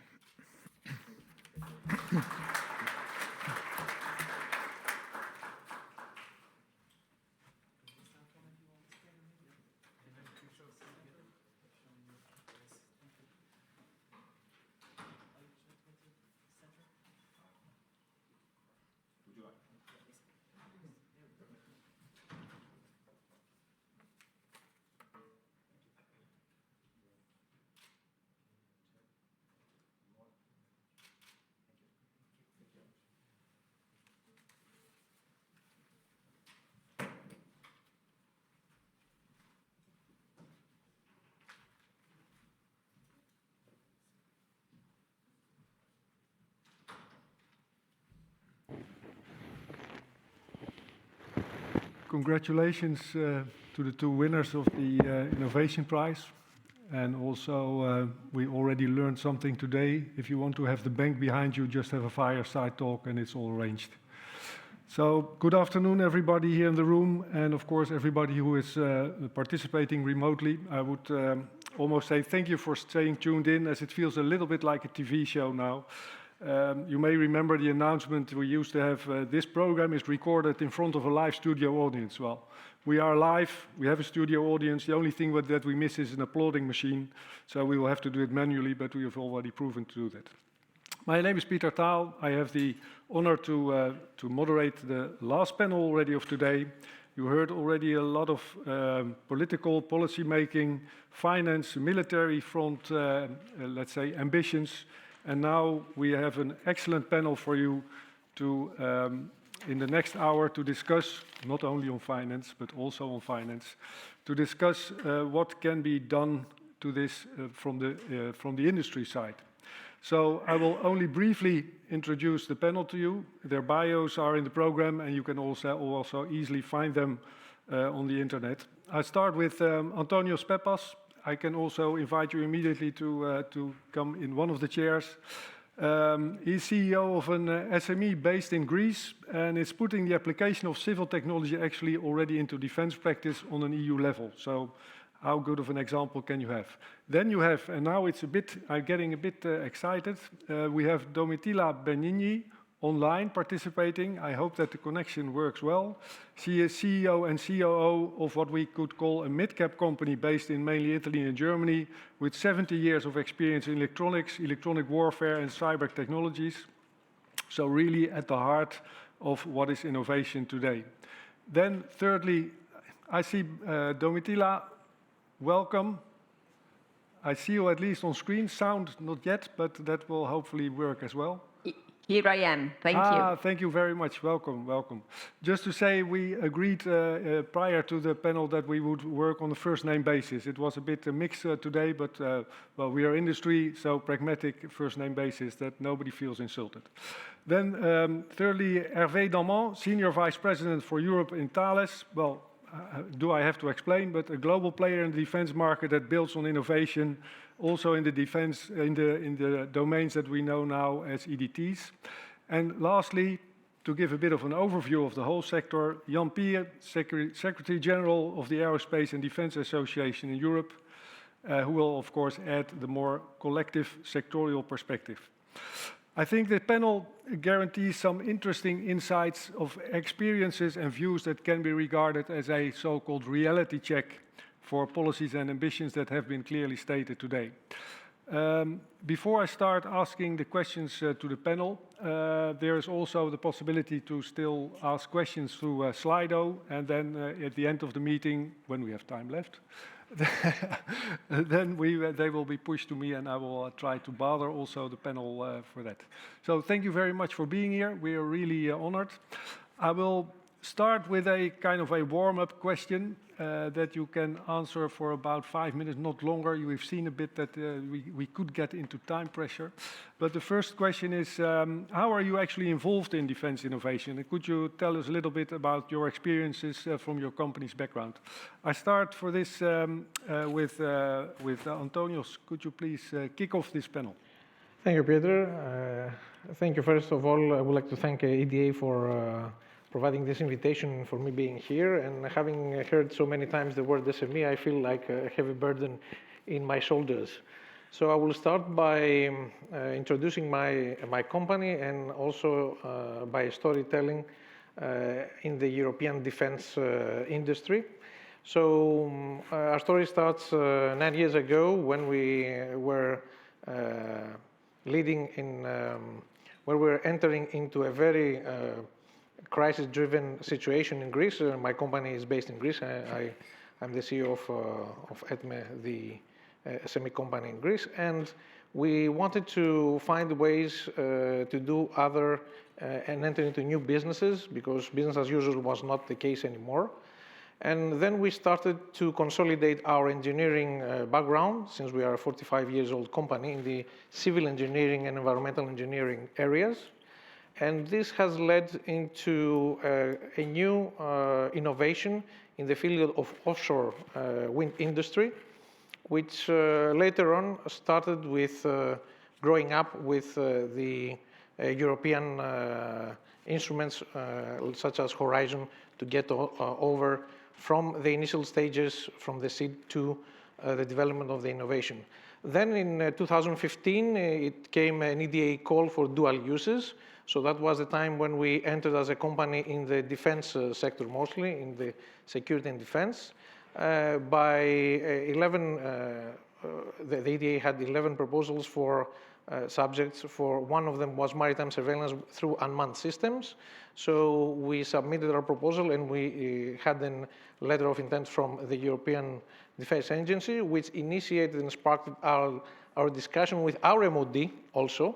So it opened up also our MOD's door for the SMEs, which is not always an easy case, as MODs are not accustomed to SMEs.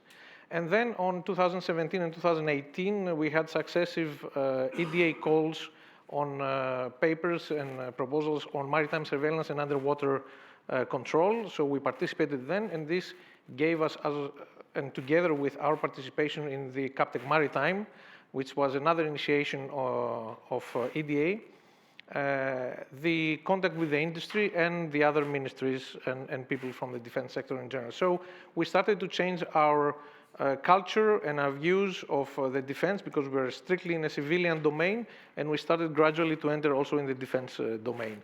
And this ended up with our participation in 2019 and 2020 in 2 EDA calls.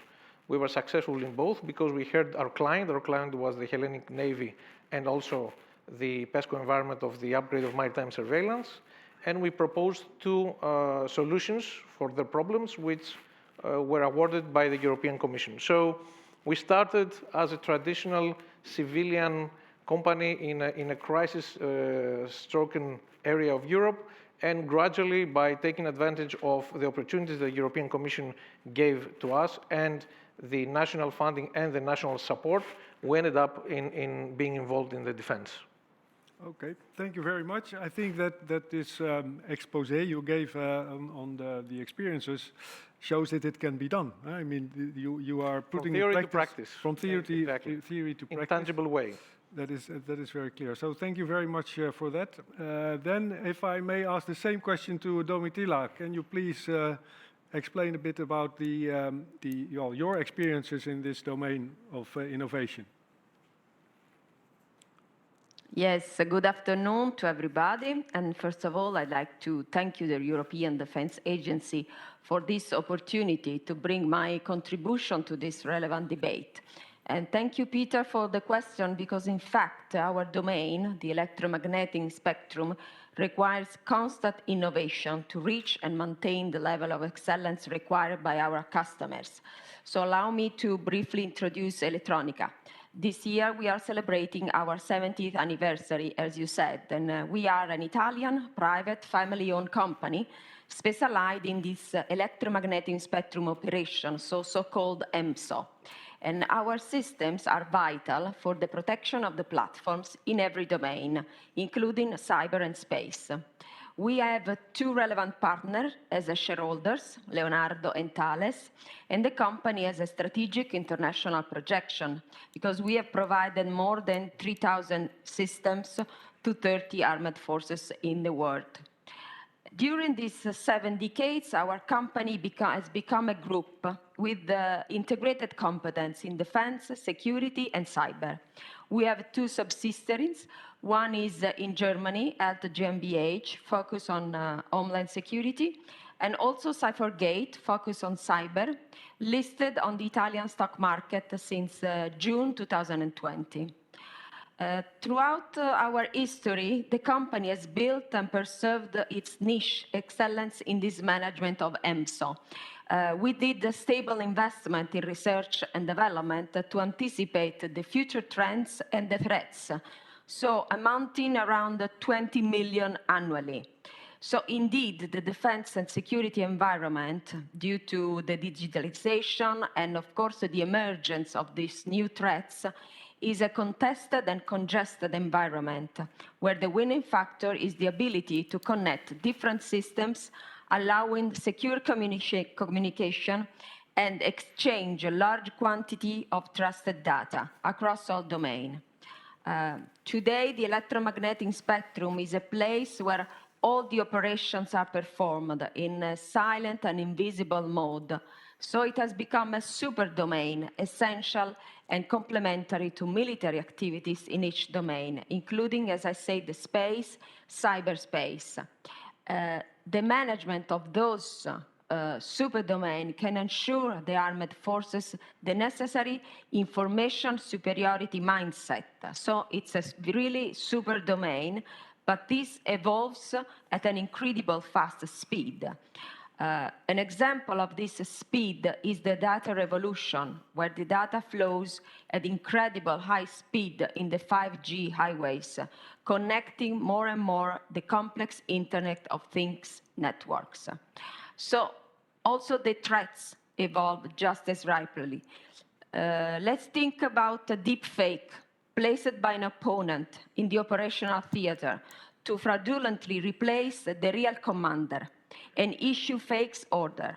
So possibly this could happen simultaneously with a time virus attack previously injected by a cyber drone strike that drops all the communication. So keeping in mind this and how fast this kind of threats come to the surface, it is clear why technology innovation is so important, and it's a tool to ensure the company's continuous excellence. So, of course, we have to monitor the fundamental research and the ADTs, since we will apply these technologies to our products very soon. And this technology may become products, but also new companies. An example is our subsidiary, Cybergate. When we knew technologies needed for the convergence of the cyber and the EMSOL initially became products, but then we saw the grow, and then they become a company. So another point, if I may, is to highlight the need for example, excellence. In our world, the market rewards excellence. So therefore, we are investing in this technology where we focus our effort on sovereign technologies that can bring advantage to the civil market as well. So therefore, we are well aware of the need to continue the constant monitor, also the ADTs, and to be ready to innovate our products. But however, from any operational scenarios perspective, we should learn that technologies cannot replace the man in the loop. So we must not forget that people and competence must also be considered as a sovereign technology, because technology is sometimes a commodity. But however, the excellence of our engineers, never a commodity. But however, the excellence of our engineers, never. Sorry, I didn't. Do we still have the connection there? Because. Yes. Okay, still. Sorry, the last sentence was a bit lost, but I think. Oh, sorry. But the message was loud and clear. Thank you very much for that, Domitila. I'm not going to summarize what you've said, but a couple of things: a contested environment, operational scenarios, to be able to see where EDTs are and to connect them to the application. These are key words, and that, I mean, we have seen, of course, the prize winner startup. We have a company that is coming. Was active for decades here in the civil domain, went to the military domain. We will, in a minute, hear Thales, but it takes more than one company, more than one type of company to make innovation happen. So we will come back to ecosystems and these kind of things later. So thank you very much. Now, next, if I can ask the same question, I'm now going to ask the innovation experience of Thales. So. In a few minutes, so not the rest of the evening. Please, Hervé, the floor is yours. So thank you, Peter, and maybe I would like to first start by thanking really warmly EDA for organizing that event. In the context we are, given the sanitary condition, it's not certainly easy, and I found, let's say, the level of the conversation and the discussion we had this morning very interesting, and certainly at the heart of what is going to be, let's say, the main discussions in the following months at the level of UE, of course. So it's really a very good moment to be here with you. So, of course, Thales is very much involved in defense innovation. If I would give only one figure, and I will not, let's say, splash with a lot of figures, only one figure for Thales, we are investing, globally speaking, at the level of the group, 4 billion euros in research and development. So yes, you will tell me it's not only innovation. That's true. Innovation is part of that. But we are investing roughly 20% of our turnover overall in research and development, directly and with our customers, especially in defense, therefore with the MODs, which we are serving all across the globe. In terms of innovation, Thales is part in 2021 of, let's say, the ranking which is done of the 100 most innovative companies in the world. In that ranking, you find 3 French companies, Schneider, Saint-Gobain, and Thales. And more interestingly, in that ranking, you also find only 3 companies in the defense and aerospace sector worldwide, Raytheon, Boeing, and Thales. So we are very proud, and I would say, being now for many years in Thales, that it has been said also by Electronica before, innovation, research is the DNA of the company. You are not in Thales if you don't, I would even say, love innovation, and you are along with that all along your career.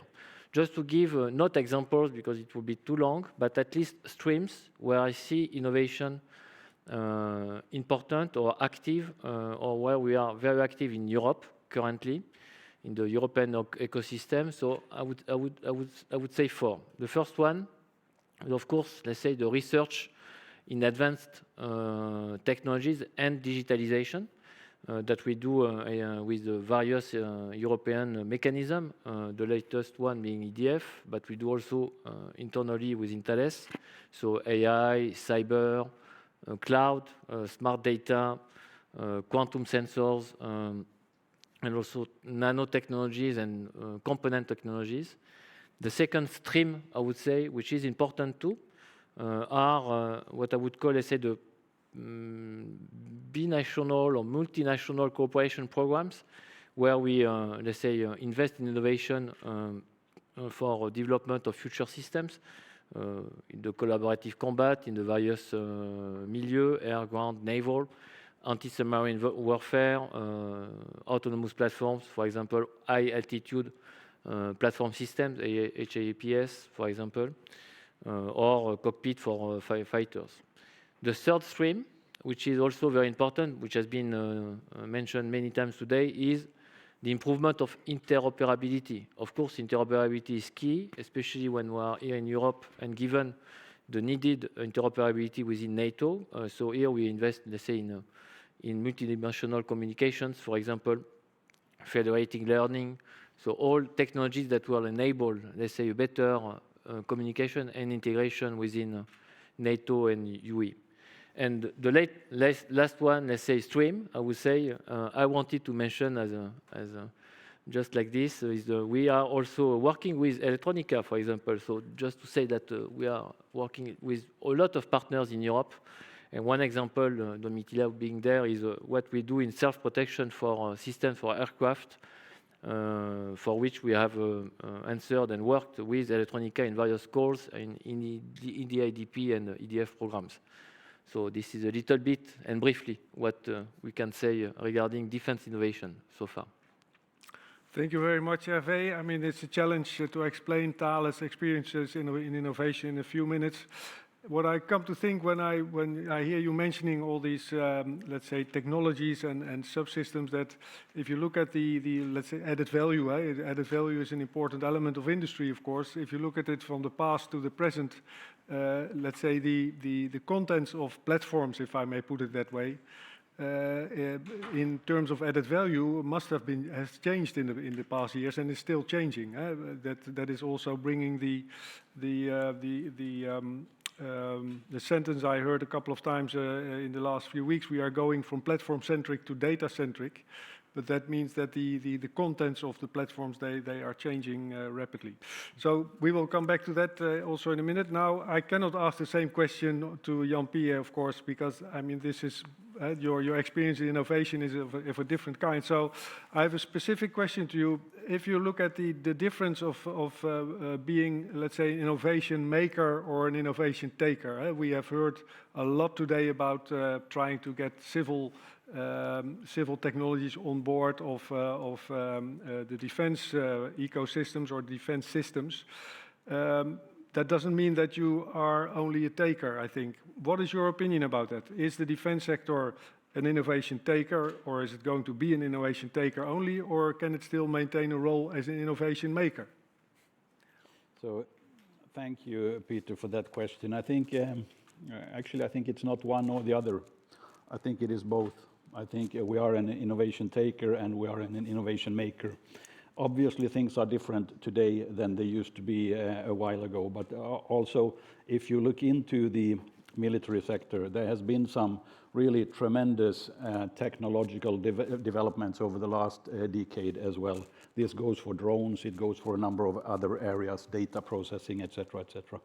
So, for sure, we all realize that this rapid growth now of digital technologies that has been mentioned many times with AI, with data computing, cloud, quantum, etc., all of that, there is a big leadership on the commercial side, and all of that needs sort of to find this spin-in from the commercial sector into the defense sector. So it will be a different setup, this is clear. But if we start with this spin-in process as such, I think, first of all, it's worth to mention that this is probably much easier said than done. If you look at, for example, the cloud, the commercial cloud is totally different from the combat cloud. If you look at any products whatsoever for the military sector in terms of robustness, in terms of security, etc., everything related to requirements are different. So even if we speak about these emerging and disruptive technologies from the commercial sectors that needs to be adopted to the defense-specific needs, this is something that is a bit of a challenge for you for the industry from a technological perspective. This is one thing. And secondly, I think there is another thing that we need to keep in mind. It's not just a spin-in from the commercial side. We will continue to need to develop defense-specific technologies as well. So let's not forget that. The commercial side will not take care of our needs on the defense sector.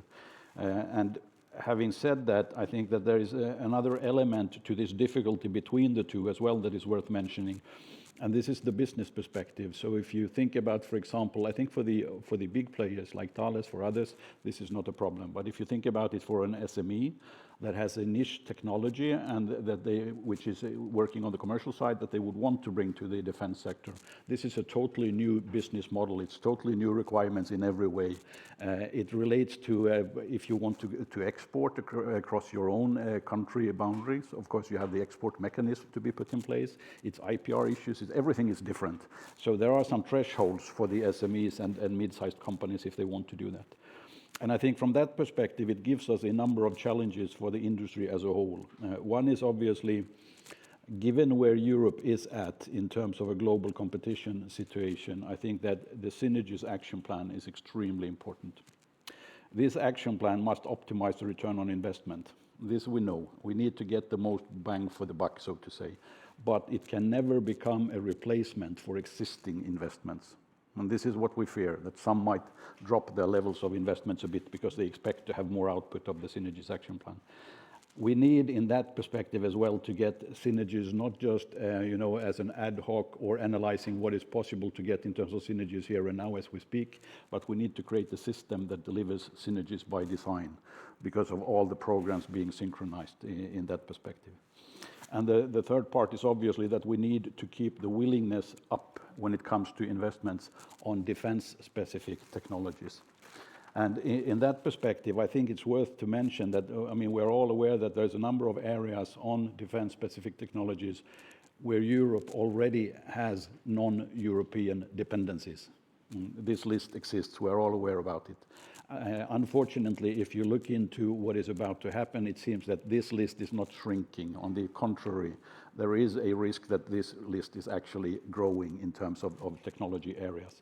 So this is something that is obviously not good for the European member states as it threatens their own operational freedom of action, but it also threatens, at the end of the day, the competitiveness of the European industry. So if you look at it from a global perspective, when you think about the investments, the investment levels in the US, which is obviously, as we all know, much, much higher than in Europe, obviously, but the gap between European investments and US investments is increasing. And the technological gap between Europe and US is increasing. And if you look at China, which came basically out of almost nowhere from a defense spending perspective in the beginning of 1990, China is today at the same level as EU27, but with the difference that EU27 has a flat curve and China has a rising curve, and now we are at crossroads. So given the competitive situation, I think the key points for us now is obviously that we need to get the absolute most out of all the programs in Europe. This is where the action plan plays a role. And we need to have the EDF deliver. This is a catalyst for European defense cooperation, and that must deliver. And this goes for innovation, it goes for everything. So I think I'll stop there. Okay, thank you very much. I think you've covered my question quite well. It's nor the one or the other,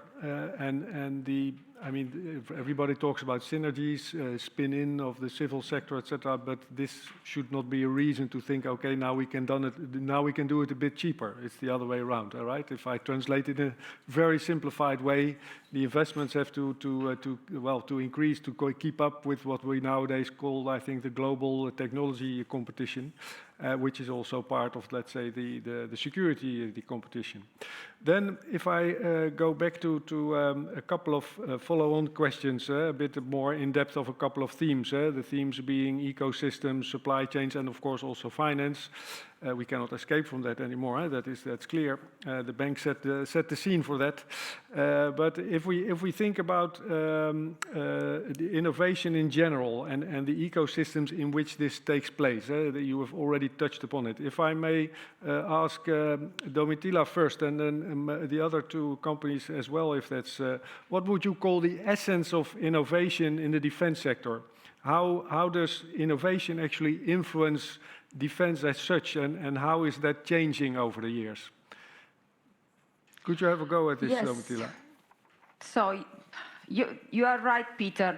The relationship between innovation and defense has changed over the years.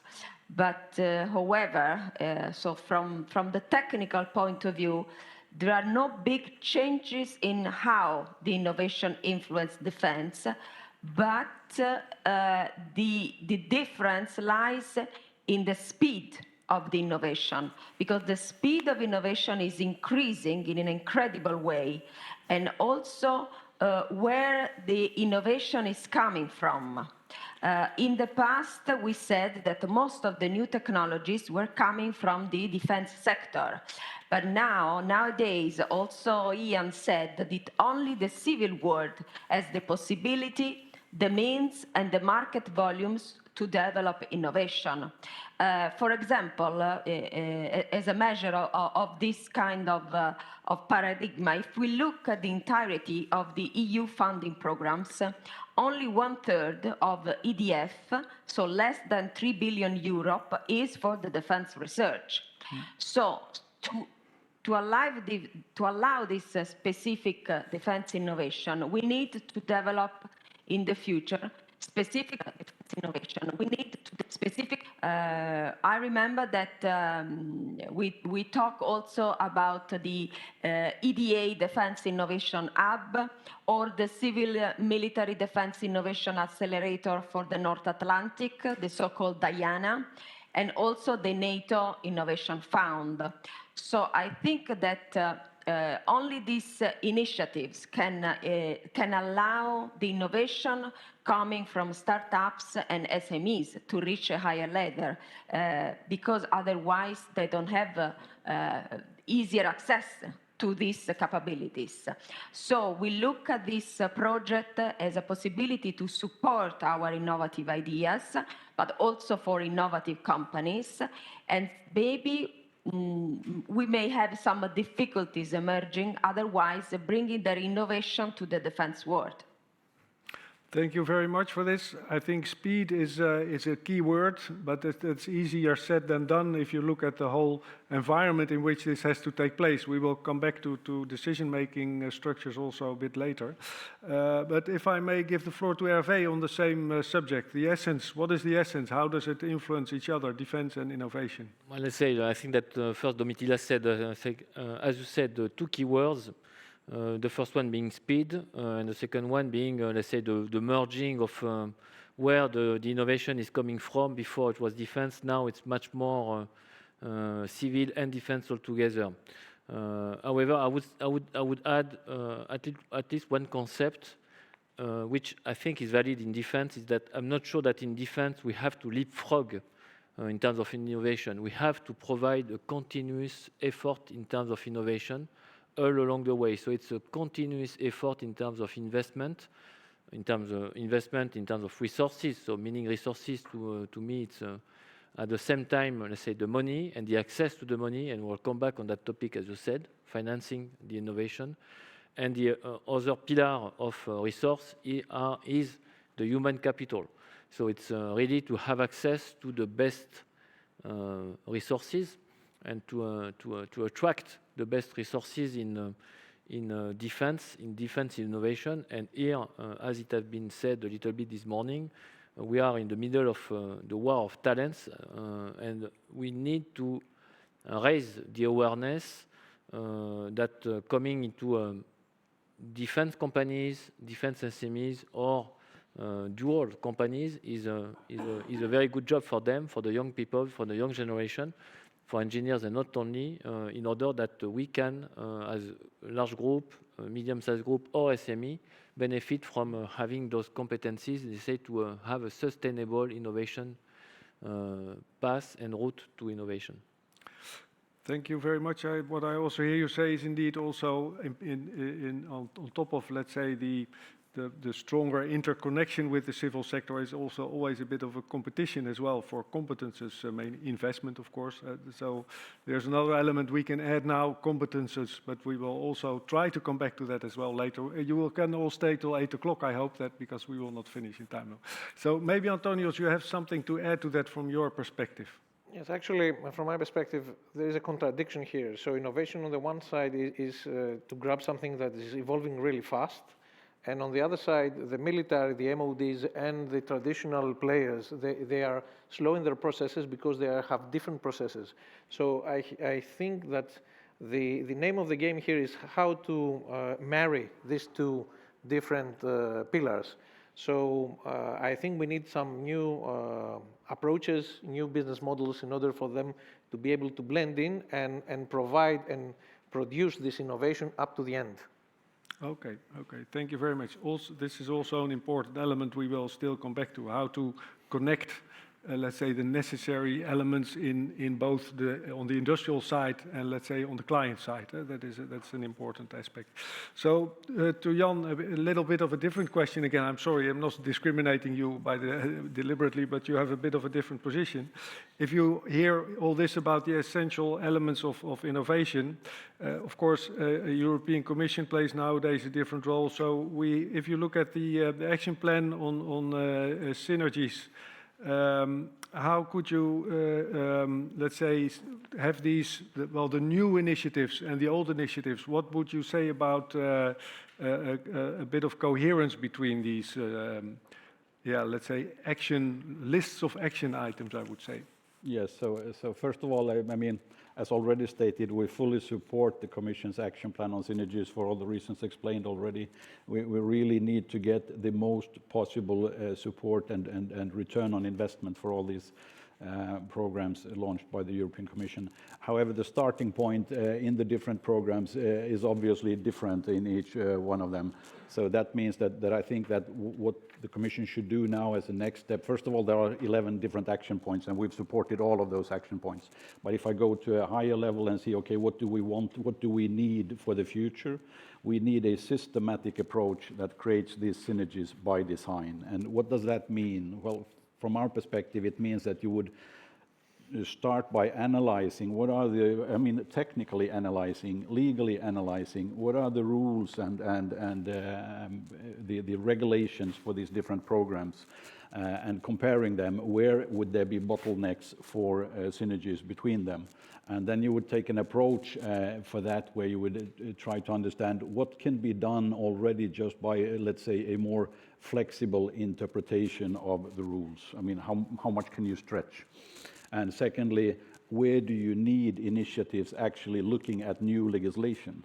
And to do that, we would recommend that the Commission would put in place a permanent group that actually monitors this. And from that perspective, you can do a lot of learning. You can look into the best practices. You can look into where you actually achieved synergies. You can look into what kind of regulations that works.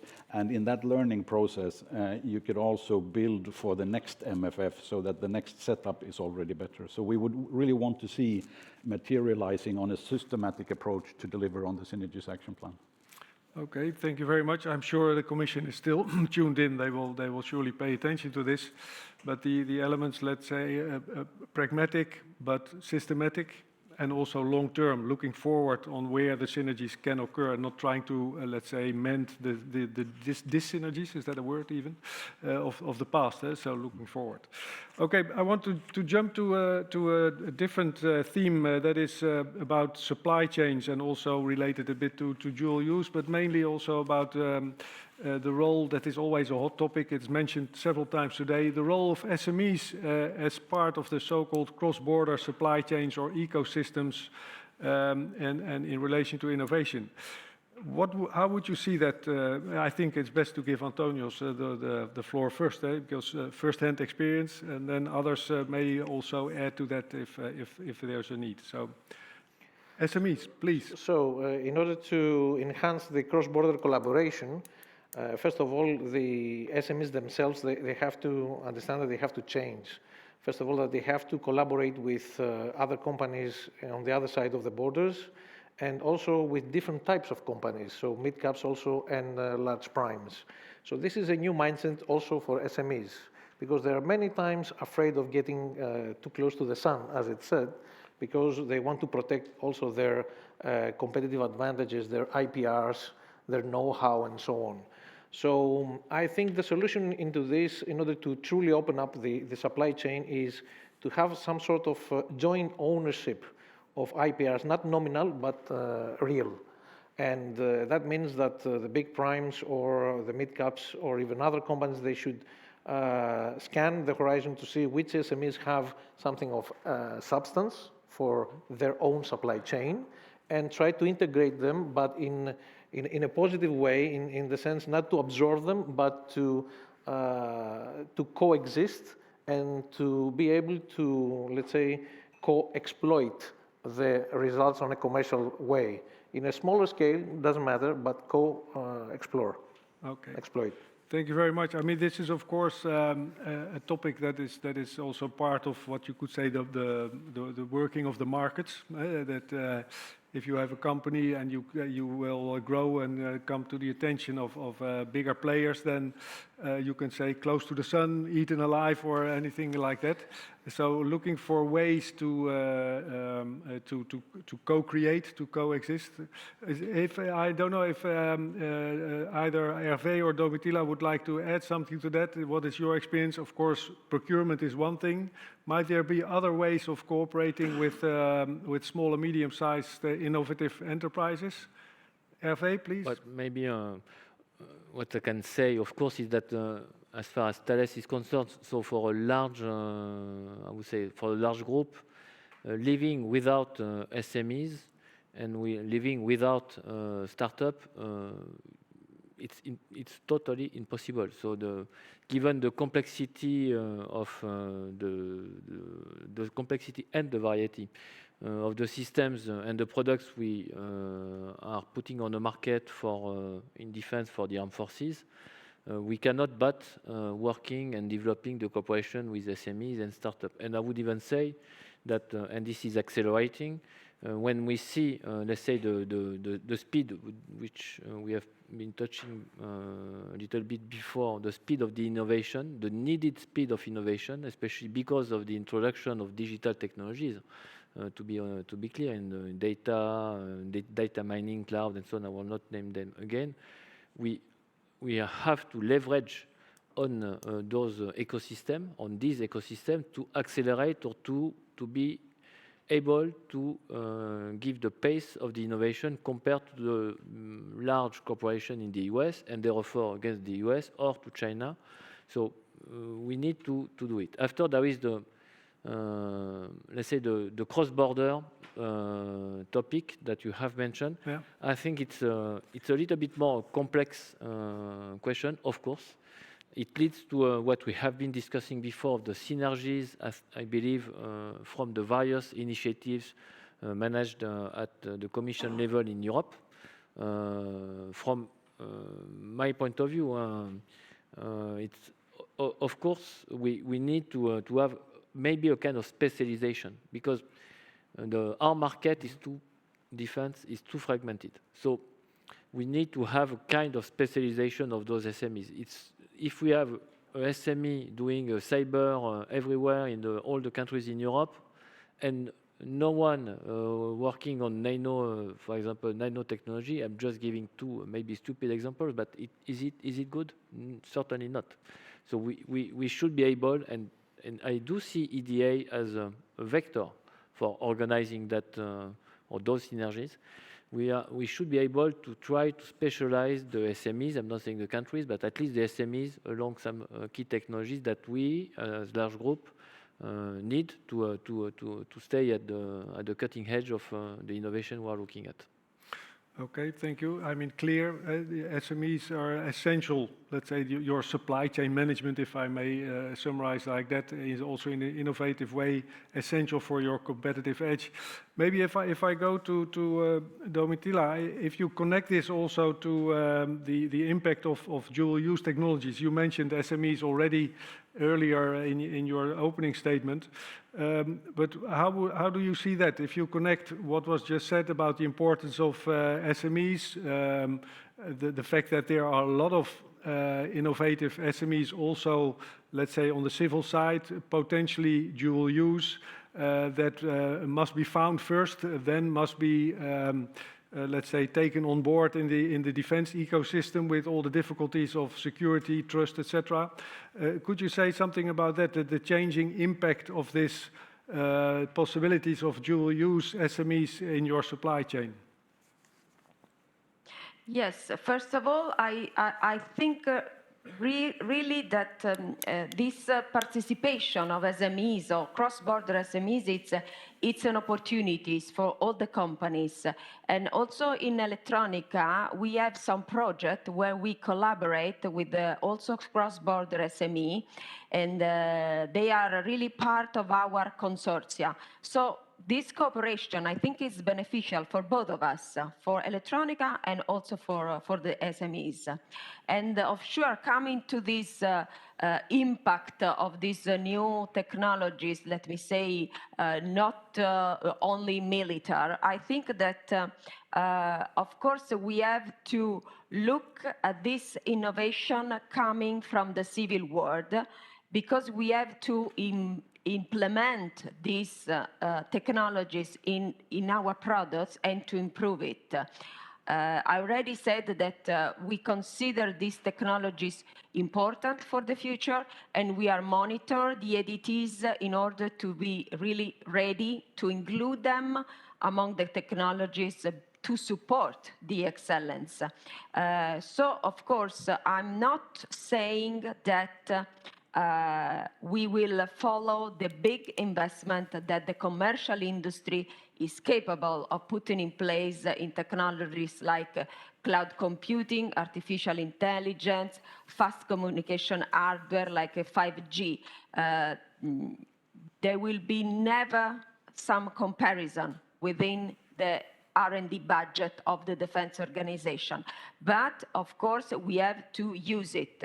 So those technologies designed for specific purposes and use case, but not be suitable or meet unique warfighter requirements, both in terms of performance as well as security of the supply. So this means that on one side, the defense industry must be ready to accommodate these technologies in our product, but while on the other side, the civil innovation should be ready to include process and requirements typical of the defense sector into their own. Otherwise, this mix and this collaboration will not, let me say, will not succeed. Okay, thank you very much. That is also a clear point that you need to have, let's say, I mean, the investment level incomparable. We will talk about investment now soon. It's coming closer. The investment level incomparable, but you need to be able to apply, let's say, the systems. But that also is not only, let's say, to be decided by the defense side of the ecosystem, also by the civil side innovators. They have to be motivated to go into dual use because it has its specific aspects like the security, etc. All the things we already know. So let's talk money a little bit now. We have had the bank before us. It was a clear statement, so it will probably also be a bit about that. But if you see, it's been said, innovation needs investment. So if I start with Jan to give a bit of an overview, obviously there are bottlenecks. There's always a bottleneck around money, but are there specific bottlenecks you would like to, let's say, highlight today? Indeed there are, and thanks for raising the question. I think a defense conference today without discussing access to sustainable finance is simply not possible. This issue has really gained interruptions in terms of its force towards the defense industry. So what is happening, to set the scene a bit, first of all, I mean, from a global perspective, competitiveness perspective, we need to increase our investments. But what is happening as we speak is that we do risk the access to sustainable finance because the financial market actors are turning their backs on defense industry. So without being too technical in setting the scene, on a more overall setting of the scene, first of all, we need to realize that there is no regulatory framework in place as we speak. There is a number of initiatives going on in the Commission. There is this eco-labeling of financial retail products, which is under production, if I may say so, or under preparation, but for the time being it's stalled. There is a taxonomy file that is being prepared within the Commission. What we know for sure is that it will include the green taxonomy. But we don't know whether it will be a green taxonomy with some social elements in it, or whether it will be a separate social taxonomy at a later stage. This is still in the unclear, so to say. And in the gap period, when we don't know what the regulation will say, the financial market actors have started themselves to define what they find as sustainable activities. And they've grouped defense together. Many of them have grouped defense together with other activities such as child labor, such as tobacco, such as alcohol and gaming and things like that. And basically said that they will not deal with defense investments in the future. And this is taking, let's say, rather concrete measures as we speak. So we have major banks in European member states canceling long-term client agreements. So they are simply just telling the companies that they've dealt with for many years that, sorry guys, we cannot continue to do business with you. We have same kind of let's say, messages towards financing defense developments or things like that. It goes for bigger companies, it goes for medium-sized, it goes for SMEs. We have investments funds saying that if you're not eligible to have money from this fund if you have more than a certain % of your turnover in the defense sector. And we even had an example of one of our member companies in ASD who was looking for a European office here in Brussels, and they had everything ready. They had the contract on the table. They were about to sign it, and then the landlord asked them, "So what is your business, by the way?" And it's defense. Contract torn apart. We can't have you as a customer in this building. So this is, of course, very problematic from several perspectives.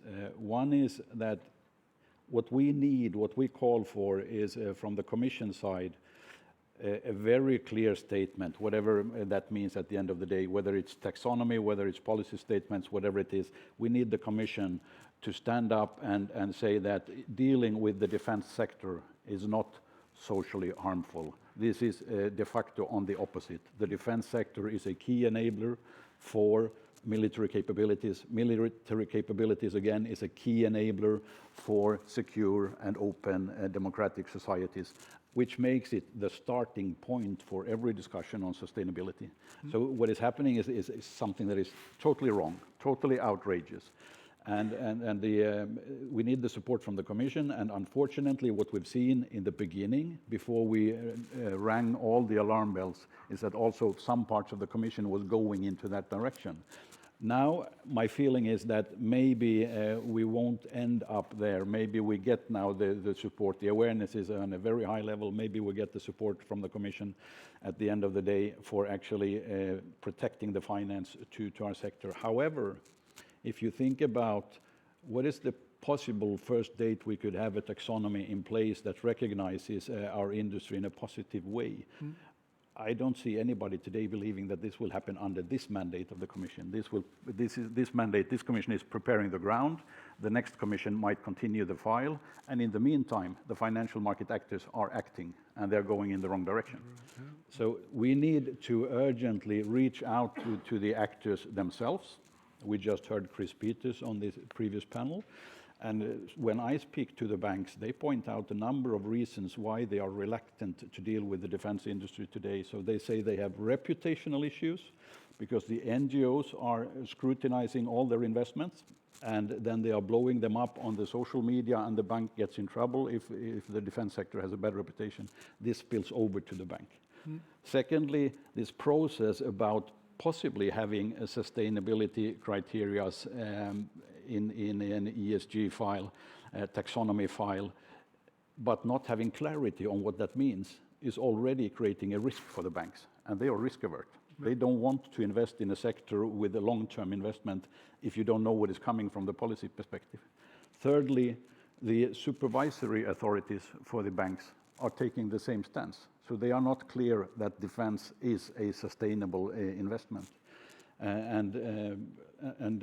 Lastly, so we had the reputational issues, we had the supervisory, we had the we have the international players, exactly. So EIB, sorry, EIB here. What they're telling me as well when I speak directly to the banks is that it's very easy. If you look at the international financial institutions like EIB, like IFC, they exclude defense, but they do that for other reasons. Obviously, these are investment organizations there to promote international financing, and defense has normally been a national issue, so they have never had defense in their scope. However, it is, if you're under attack on a national level, it's easier to say, why should I engage in this sector if the international players don't have to?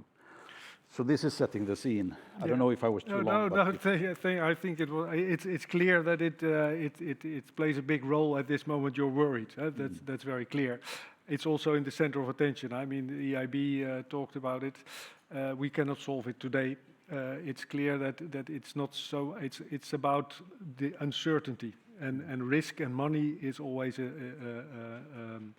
let's say, a tricky thing, and it's not about, let's say, this may pass away a bit, but it has to be, what you're looking for is a statement that this is not a risky sector to invest in.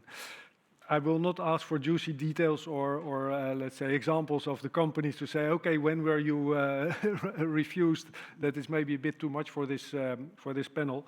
Maybe one other thing, because we almost forget, yes, I'm coming to you, we almost forget that it was already somehow not that easy to have defense projects financed because of the mere nature of the game, the client being the MOD and all the risks that are attached to that. So maybe if and I see Hervé already. It was just I think that Jan said a lot of things very correct on that topic. Maybe just one comment which I would like to share. And this is what we have been doing in Thales, by the way, for the past, I would say, months, since, let's say, the appearance of that problem. I think that one thing we are discussing internally in the company is that we have to talk about defense.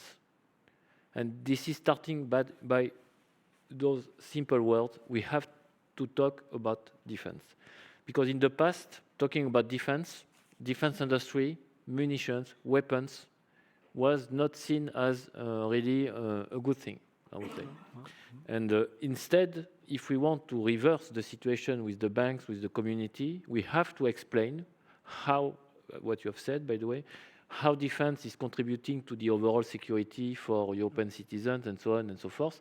And without defense, no security, no democracy, and so on and so forth. So, and we have to do it, and as companies, we are starting to do so, and I think that all institutions, and we have to a little bit. We have to talk. We have to talk. Weapons are harmful. That's for sure. Weapons are harmful. We have to say they are harmful, but it would be certainly much more harmful if those who are threatening us are having those weapons and we don't. And that simple question have to be just said. And I think that progressively we are going to change the overall opinion leaders. Well, next year is the year of defense, so I think we have a good objective to talk about defense next year and to do some marketing in the sense of this is the basis of everything and not a threat to the values as we see it. I wanted to let's say, terminate, which sounds a bit drastic, right? But to end the subject of finance here, if there's nothing pressing, because there's another, there are two other topics. I don't know if we can still cover them. Depends a bit on the time we need. But skills is one thing. Skills and competences is something that is also becoming, or is always a bottleneck. It's a success factor as well. If I may start with Domitila. Could you say something about what the developments? You are also on the. We all are basically here on the cutting edge of technology. How is it? How are you doing in attracting the highly educated and skilled people you need?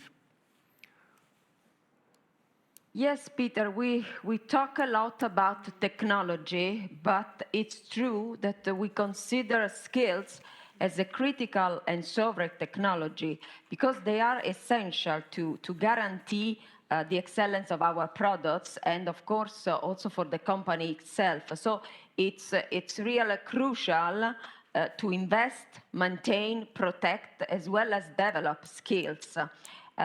So first of all, it's vital to understand which skills we should invest in, because we have to anticipate what will be the preparation for the future economy. So we require a new task to carry out with these new skills.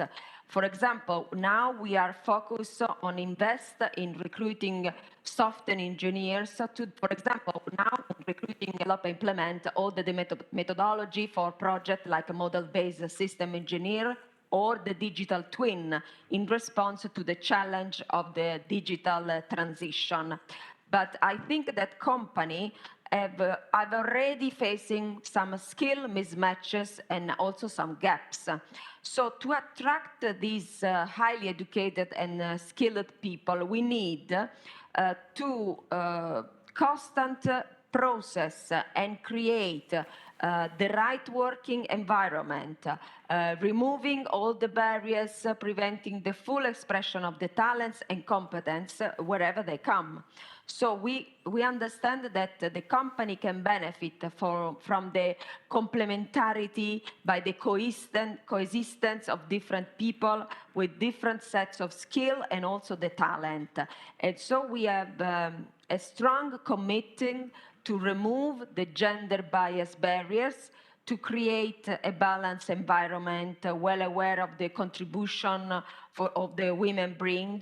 And of course, we have to create these leaders in science, technology, and innovation.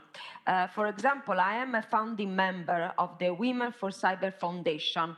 That is an initiative launched within the European Cybersecurity Organization to bring the gender gap of cybersecurity professionals in Europe. So this is one of our recipes for finding, maintaining, and also retain the right people with the right competence, and then grow inside the company.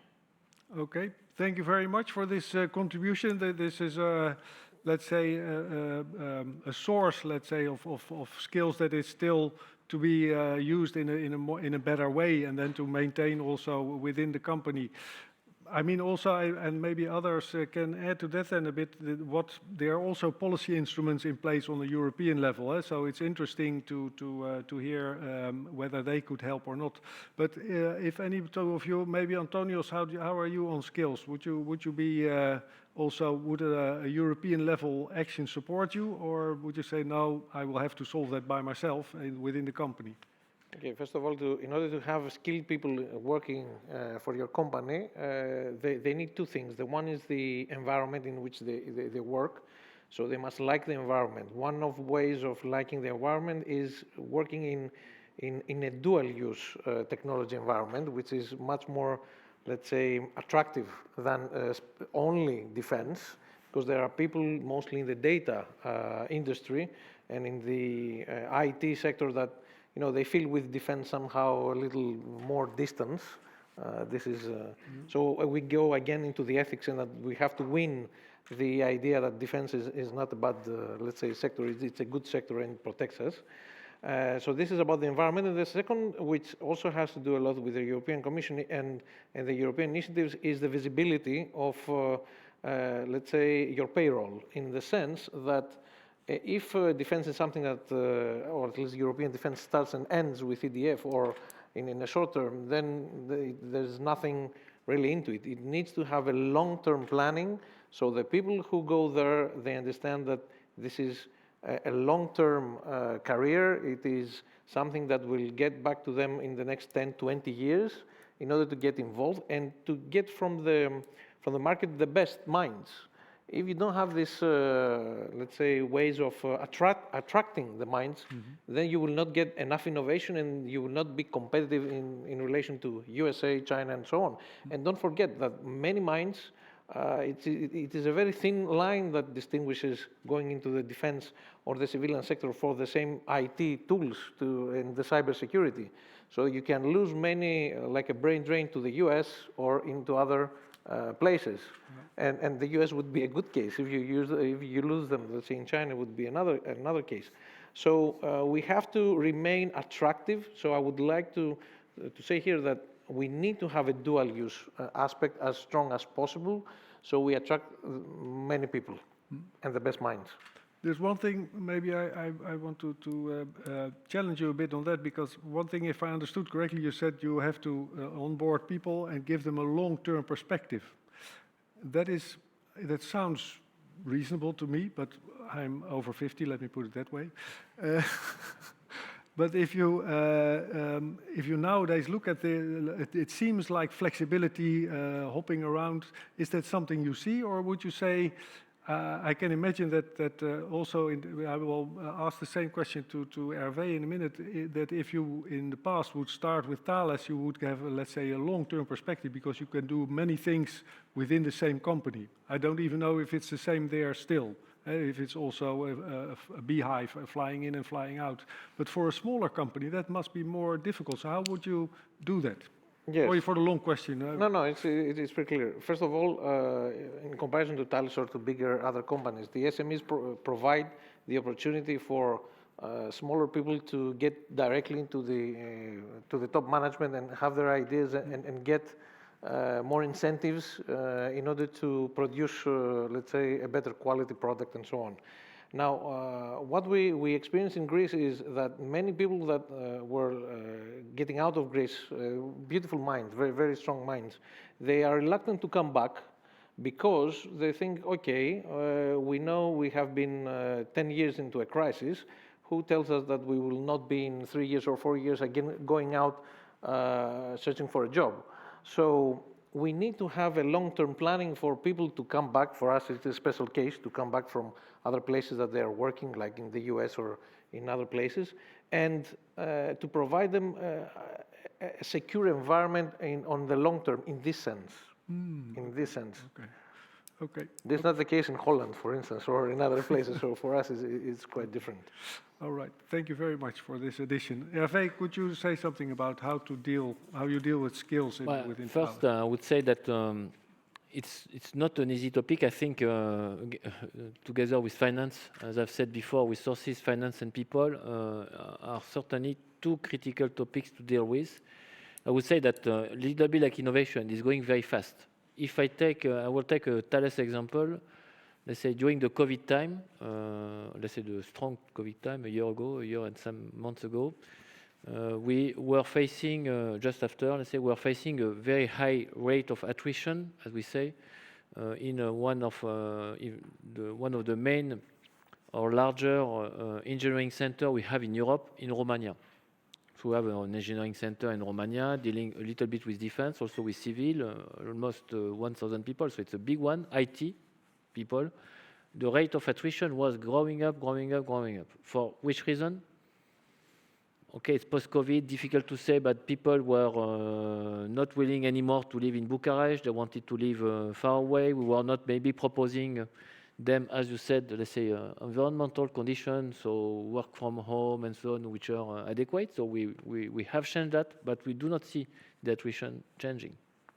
So I think that we need to take, and on top of that, when I look across Europe now, it's not only Romania, where we do have difficulty to access to resources for ramping up our programs, for ramping up innovation, and so on and so forth. It is everywhere, from Portugal to Italy to France, large countries like France and Germany, of course, as well. So in the eastern countries too, everywhere. So that issue to me is not an easy one.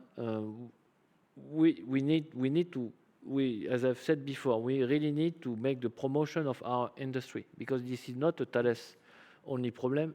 I know that everybody is facing the same. We have to take into consideration that the new people, the younger people, let's say, will not remain in the company for 40 years, like maybe it was the past before, at least for a large company like us. So we need to manage careers which are shorter, but maybe going back and forth between SMEs and large corporations. So that is certainly something we need to work on. And of course, there is the lack of resources which can impact, let's say, the innovation, the what we do, and therefore what the nations are expecting from us, which is terribly important. And here I know that the Commission has put in place an observatory, let's say, to measure the gap in terms of critical skills in Europe. I think this is a useful tool and I invite the Commission and the agencies to push for developing those kind of tools, because I don't want to be negative, let's say, at the end of the day, but I do feel that problem of skills will go crescendo in the years to come, and certainly not in the other way around. And we do not have the key. And I would add even another negative, maybe, or maybe a question. On top of that, in front of us, we have the inflation. That is also a very new economical topic, not maybe directly linked to innovation, but still it's linked to resources. So the inflation is going to rise in Europe for many factors, and therefore, if we want to cope with that, we need to increase the salary of the people, okay, and especially of the young people. Are we going to be able to do so compared to our competitors, which are China and US again? This is a question that so far we have not the answer yet.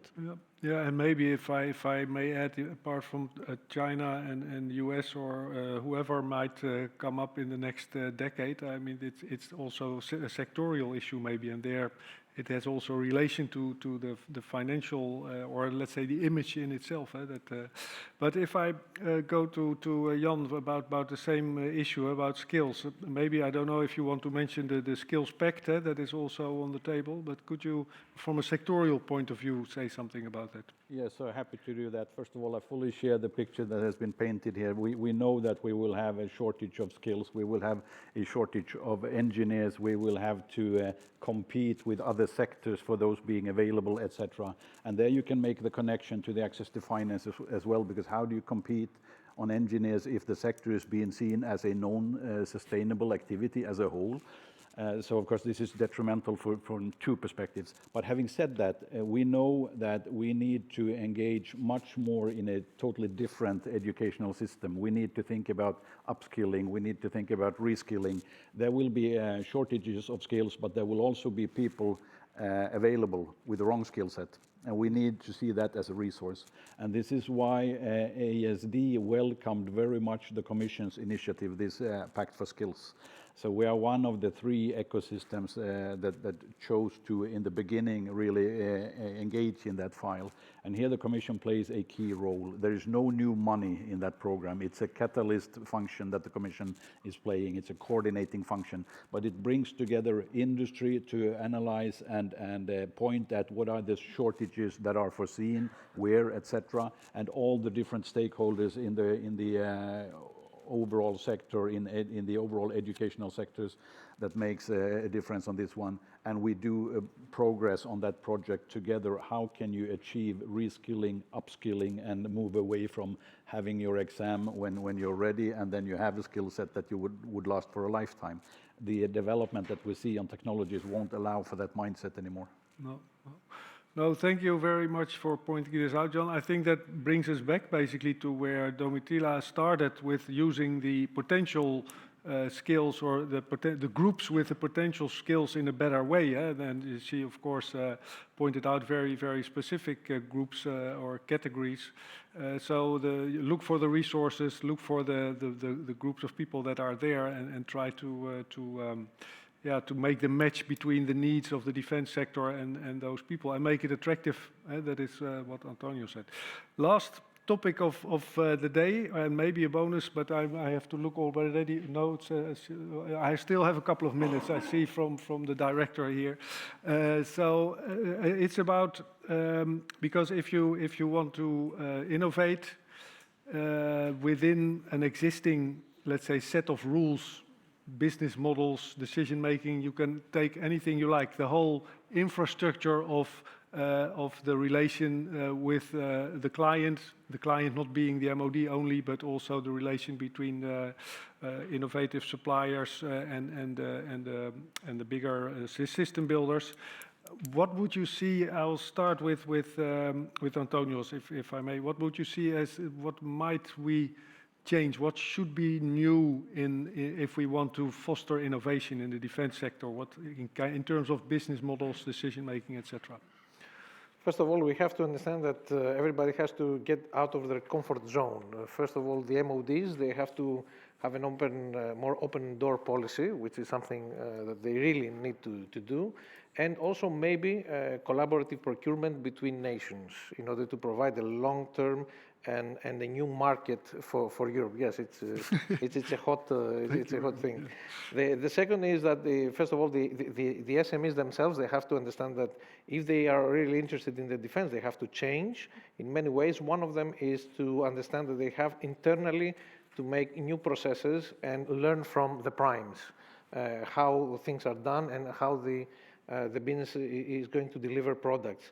And of course, in order to do that, also the primes, they have to understand that they have to collaborate with smaller groups, more innovative and agile business entities, with which they have to provide some technology transfer, some know-how of how to do things on the defense sector, but also the other way around to get common IPRs and common exploitation of these IPRs. So these are very important things. And last but not least, to remember that we have very different countries, that they have different perspectives. So the average or smaller countries, they need also themselves a technology transfer, and this can be done through SMEs or smaller entities because they don't have the bigger players. So keeping all this in mind, I think we definitely have to get out of our comfort zone and be able to deliver innovation.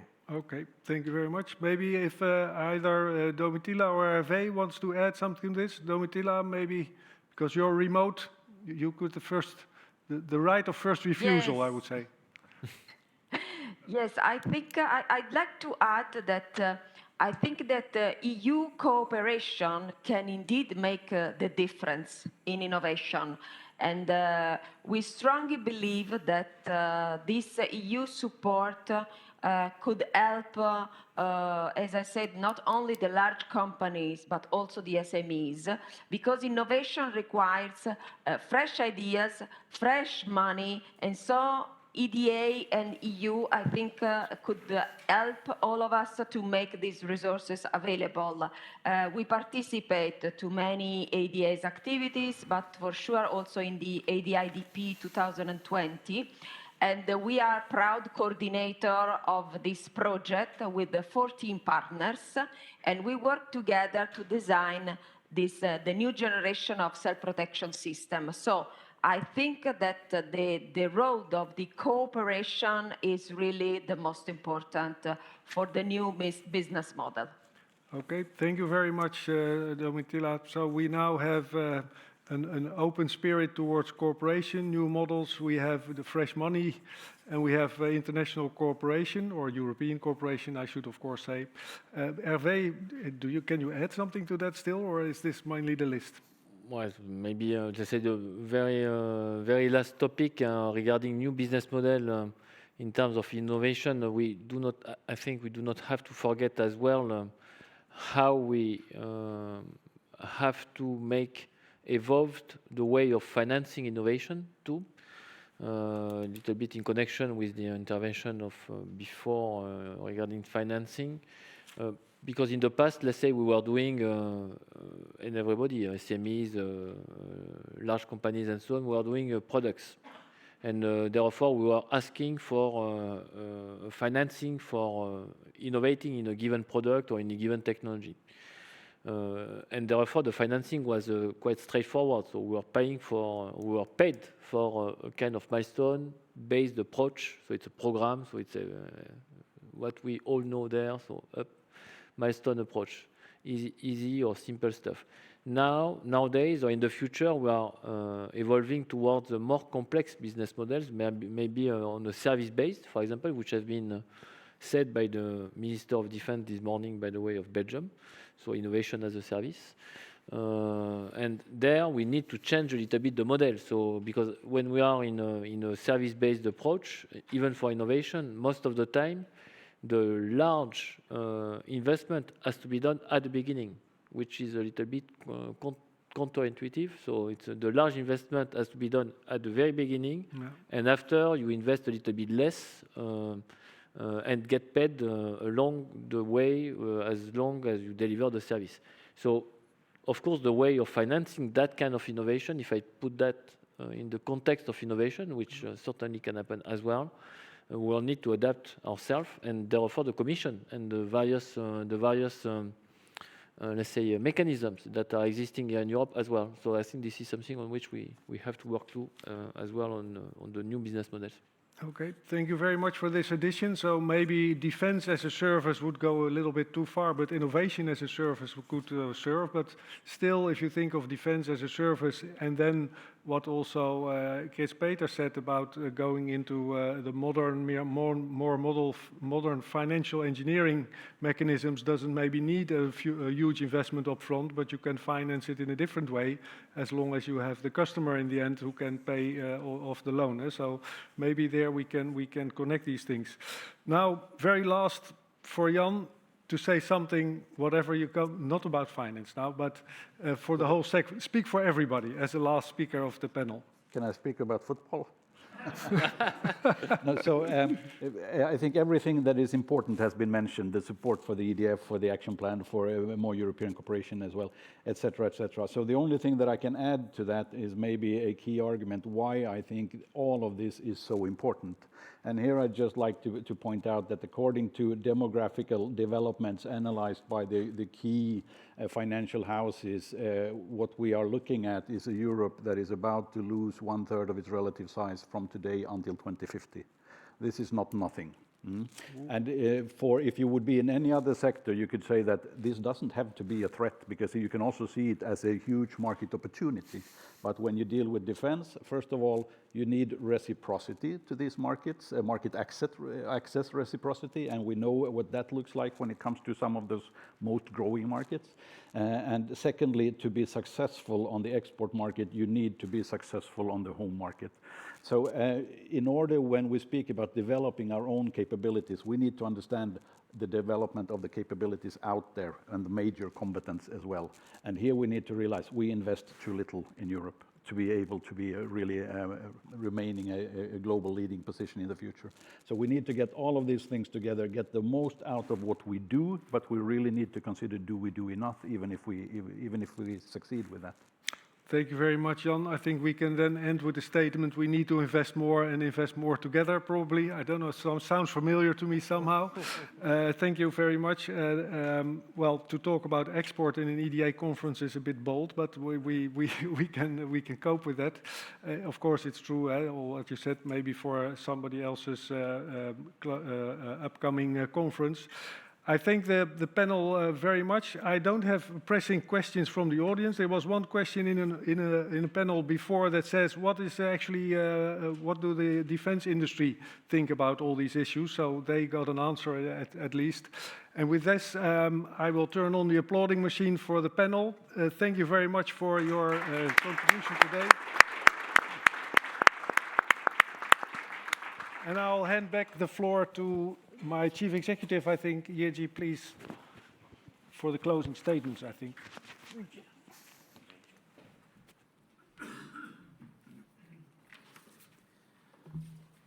So, 5 minutes for concluding remarks after this extremely rich day of excellent presentations and discussions. And so I will try those remarks in 5 points, sort of factors or conditions for successful defense innovation. And first one perhaps is the necessity. And I think that the necessity is recognized, at least in our community, amongst the leaders, political leaders that deal with defense. And we've been discussing all the aspects of the current future security environment as very fast developing and contested, and the center of gravity of conflict moving from physical battlefield towards digital domain, etc., etc. What is extremely important is that this necessity is being recognized now across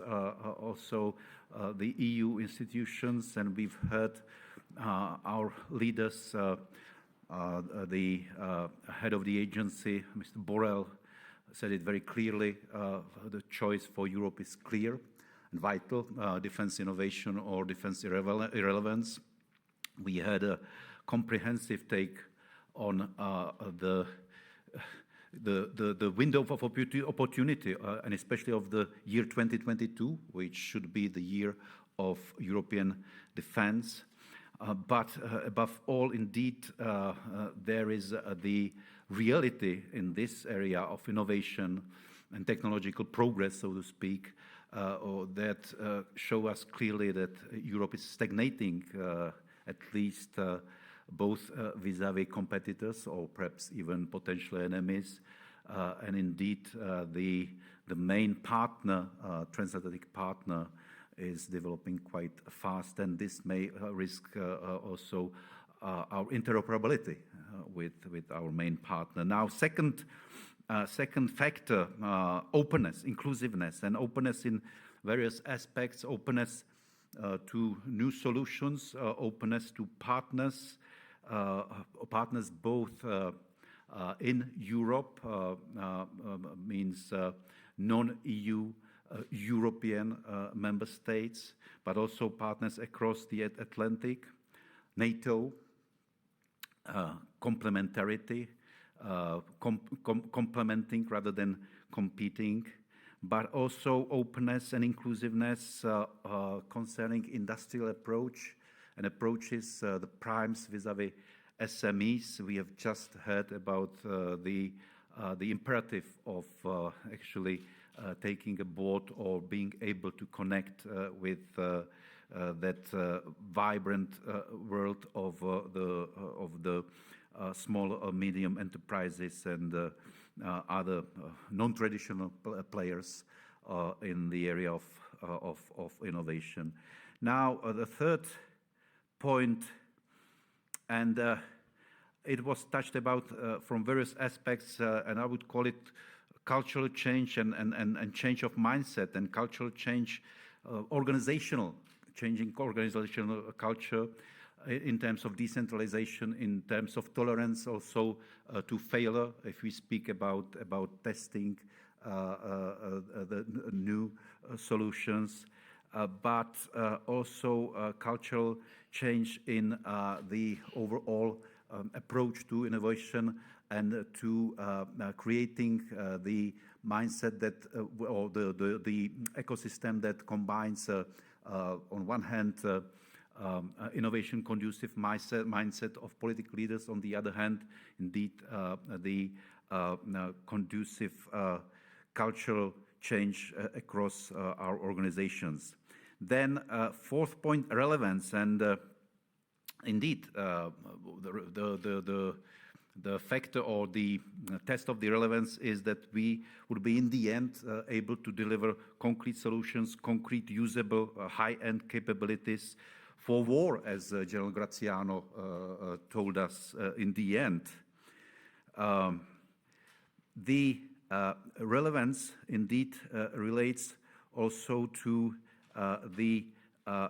to having a robust and resilient, but at the same time vibrant European defense industrial base. And this would be my fifth point. Robust in terms of especially now the question of the security of supply chain. Resilient indeed vis-à-vis all the challenges that are coming from the fact that the digitalization on one hand provides new opportunities and new efficiencies, but at the same time creates new vulnerabilities. And vibrant in terms of being open to various solutions that are coming from the outside world, academia, research centers, etc. Now, concerning the question of taxonomy, and we've touched upon this several times, and just to assure you that actually it was a EDA steering board, national armaments directors, that opened this question in about it was about 6 weeks ago. Now we managed to raise attention of awareness of defense ministers during our steering board ministerial level 2 weeks ago, and we are now discussing and coordinating this with the GDEFIS and preparing for a common position of Commissioner Breton and High Representative Head of the Agency Borrell on this. And last but not least, indeed, EDA's role in innovation. And I believe that EDA has a unique comparative advantage for reinforcing our role in defense innovation.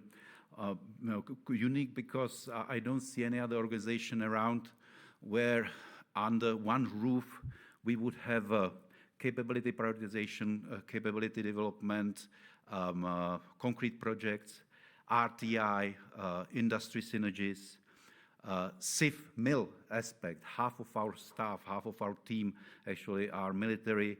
At the same time, a lot of connections and contacts to industry. So I believe that we are the right place for this. And at the same time, indeed, we are supporting PESCO. We have links and we support European Defence Fund and a number of our ad hoc projects. So innovation is in our DNA from the very start of this agency, and now is the time to use our experience, best practices to further enhance our role in innovation. And I believe that during the next year, we will see already a more concrete sort of contours of this.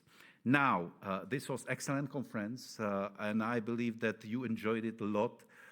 We've received a number of excellent ideas, excellent, I would say, stimuli that also will help us actually in further discussing and further fine-tuning our own internal discussions around that innovation and innovation hub.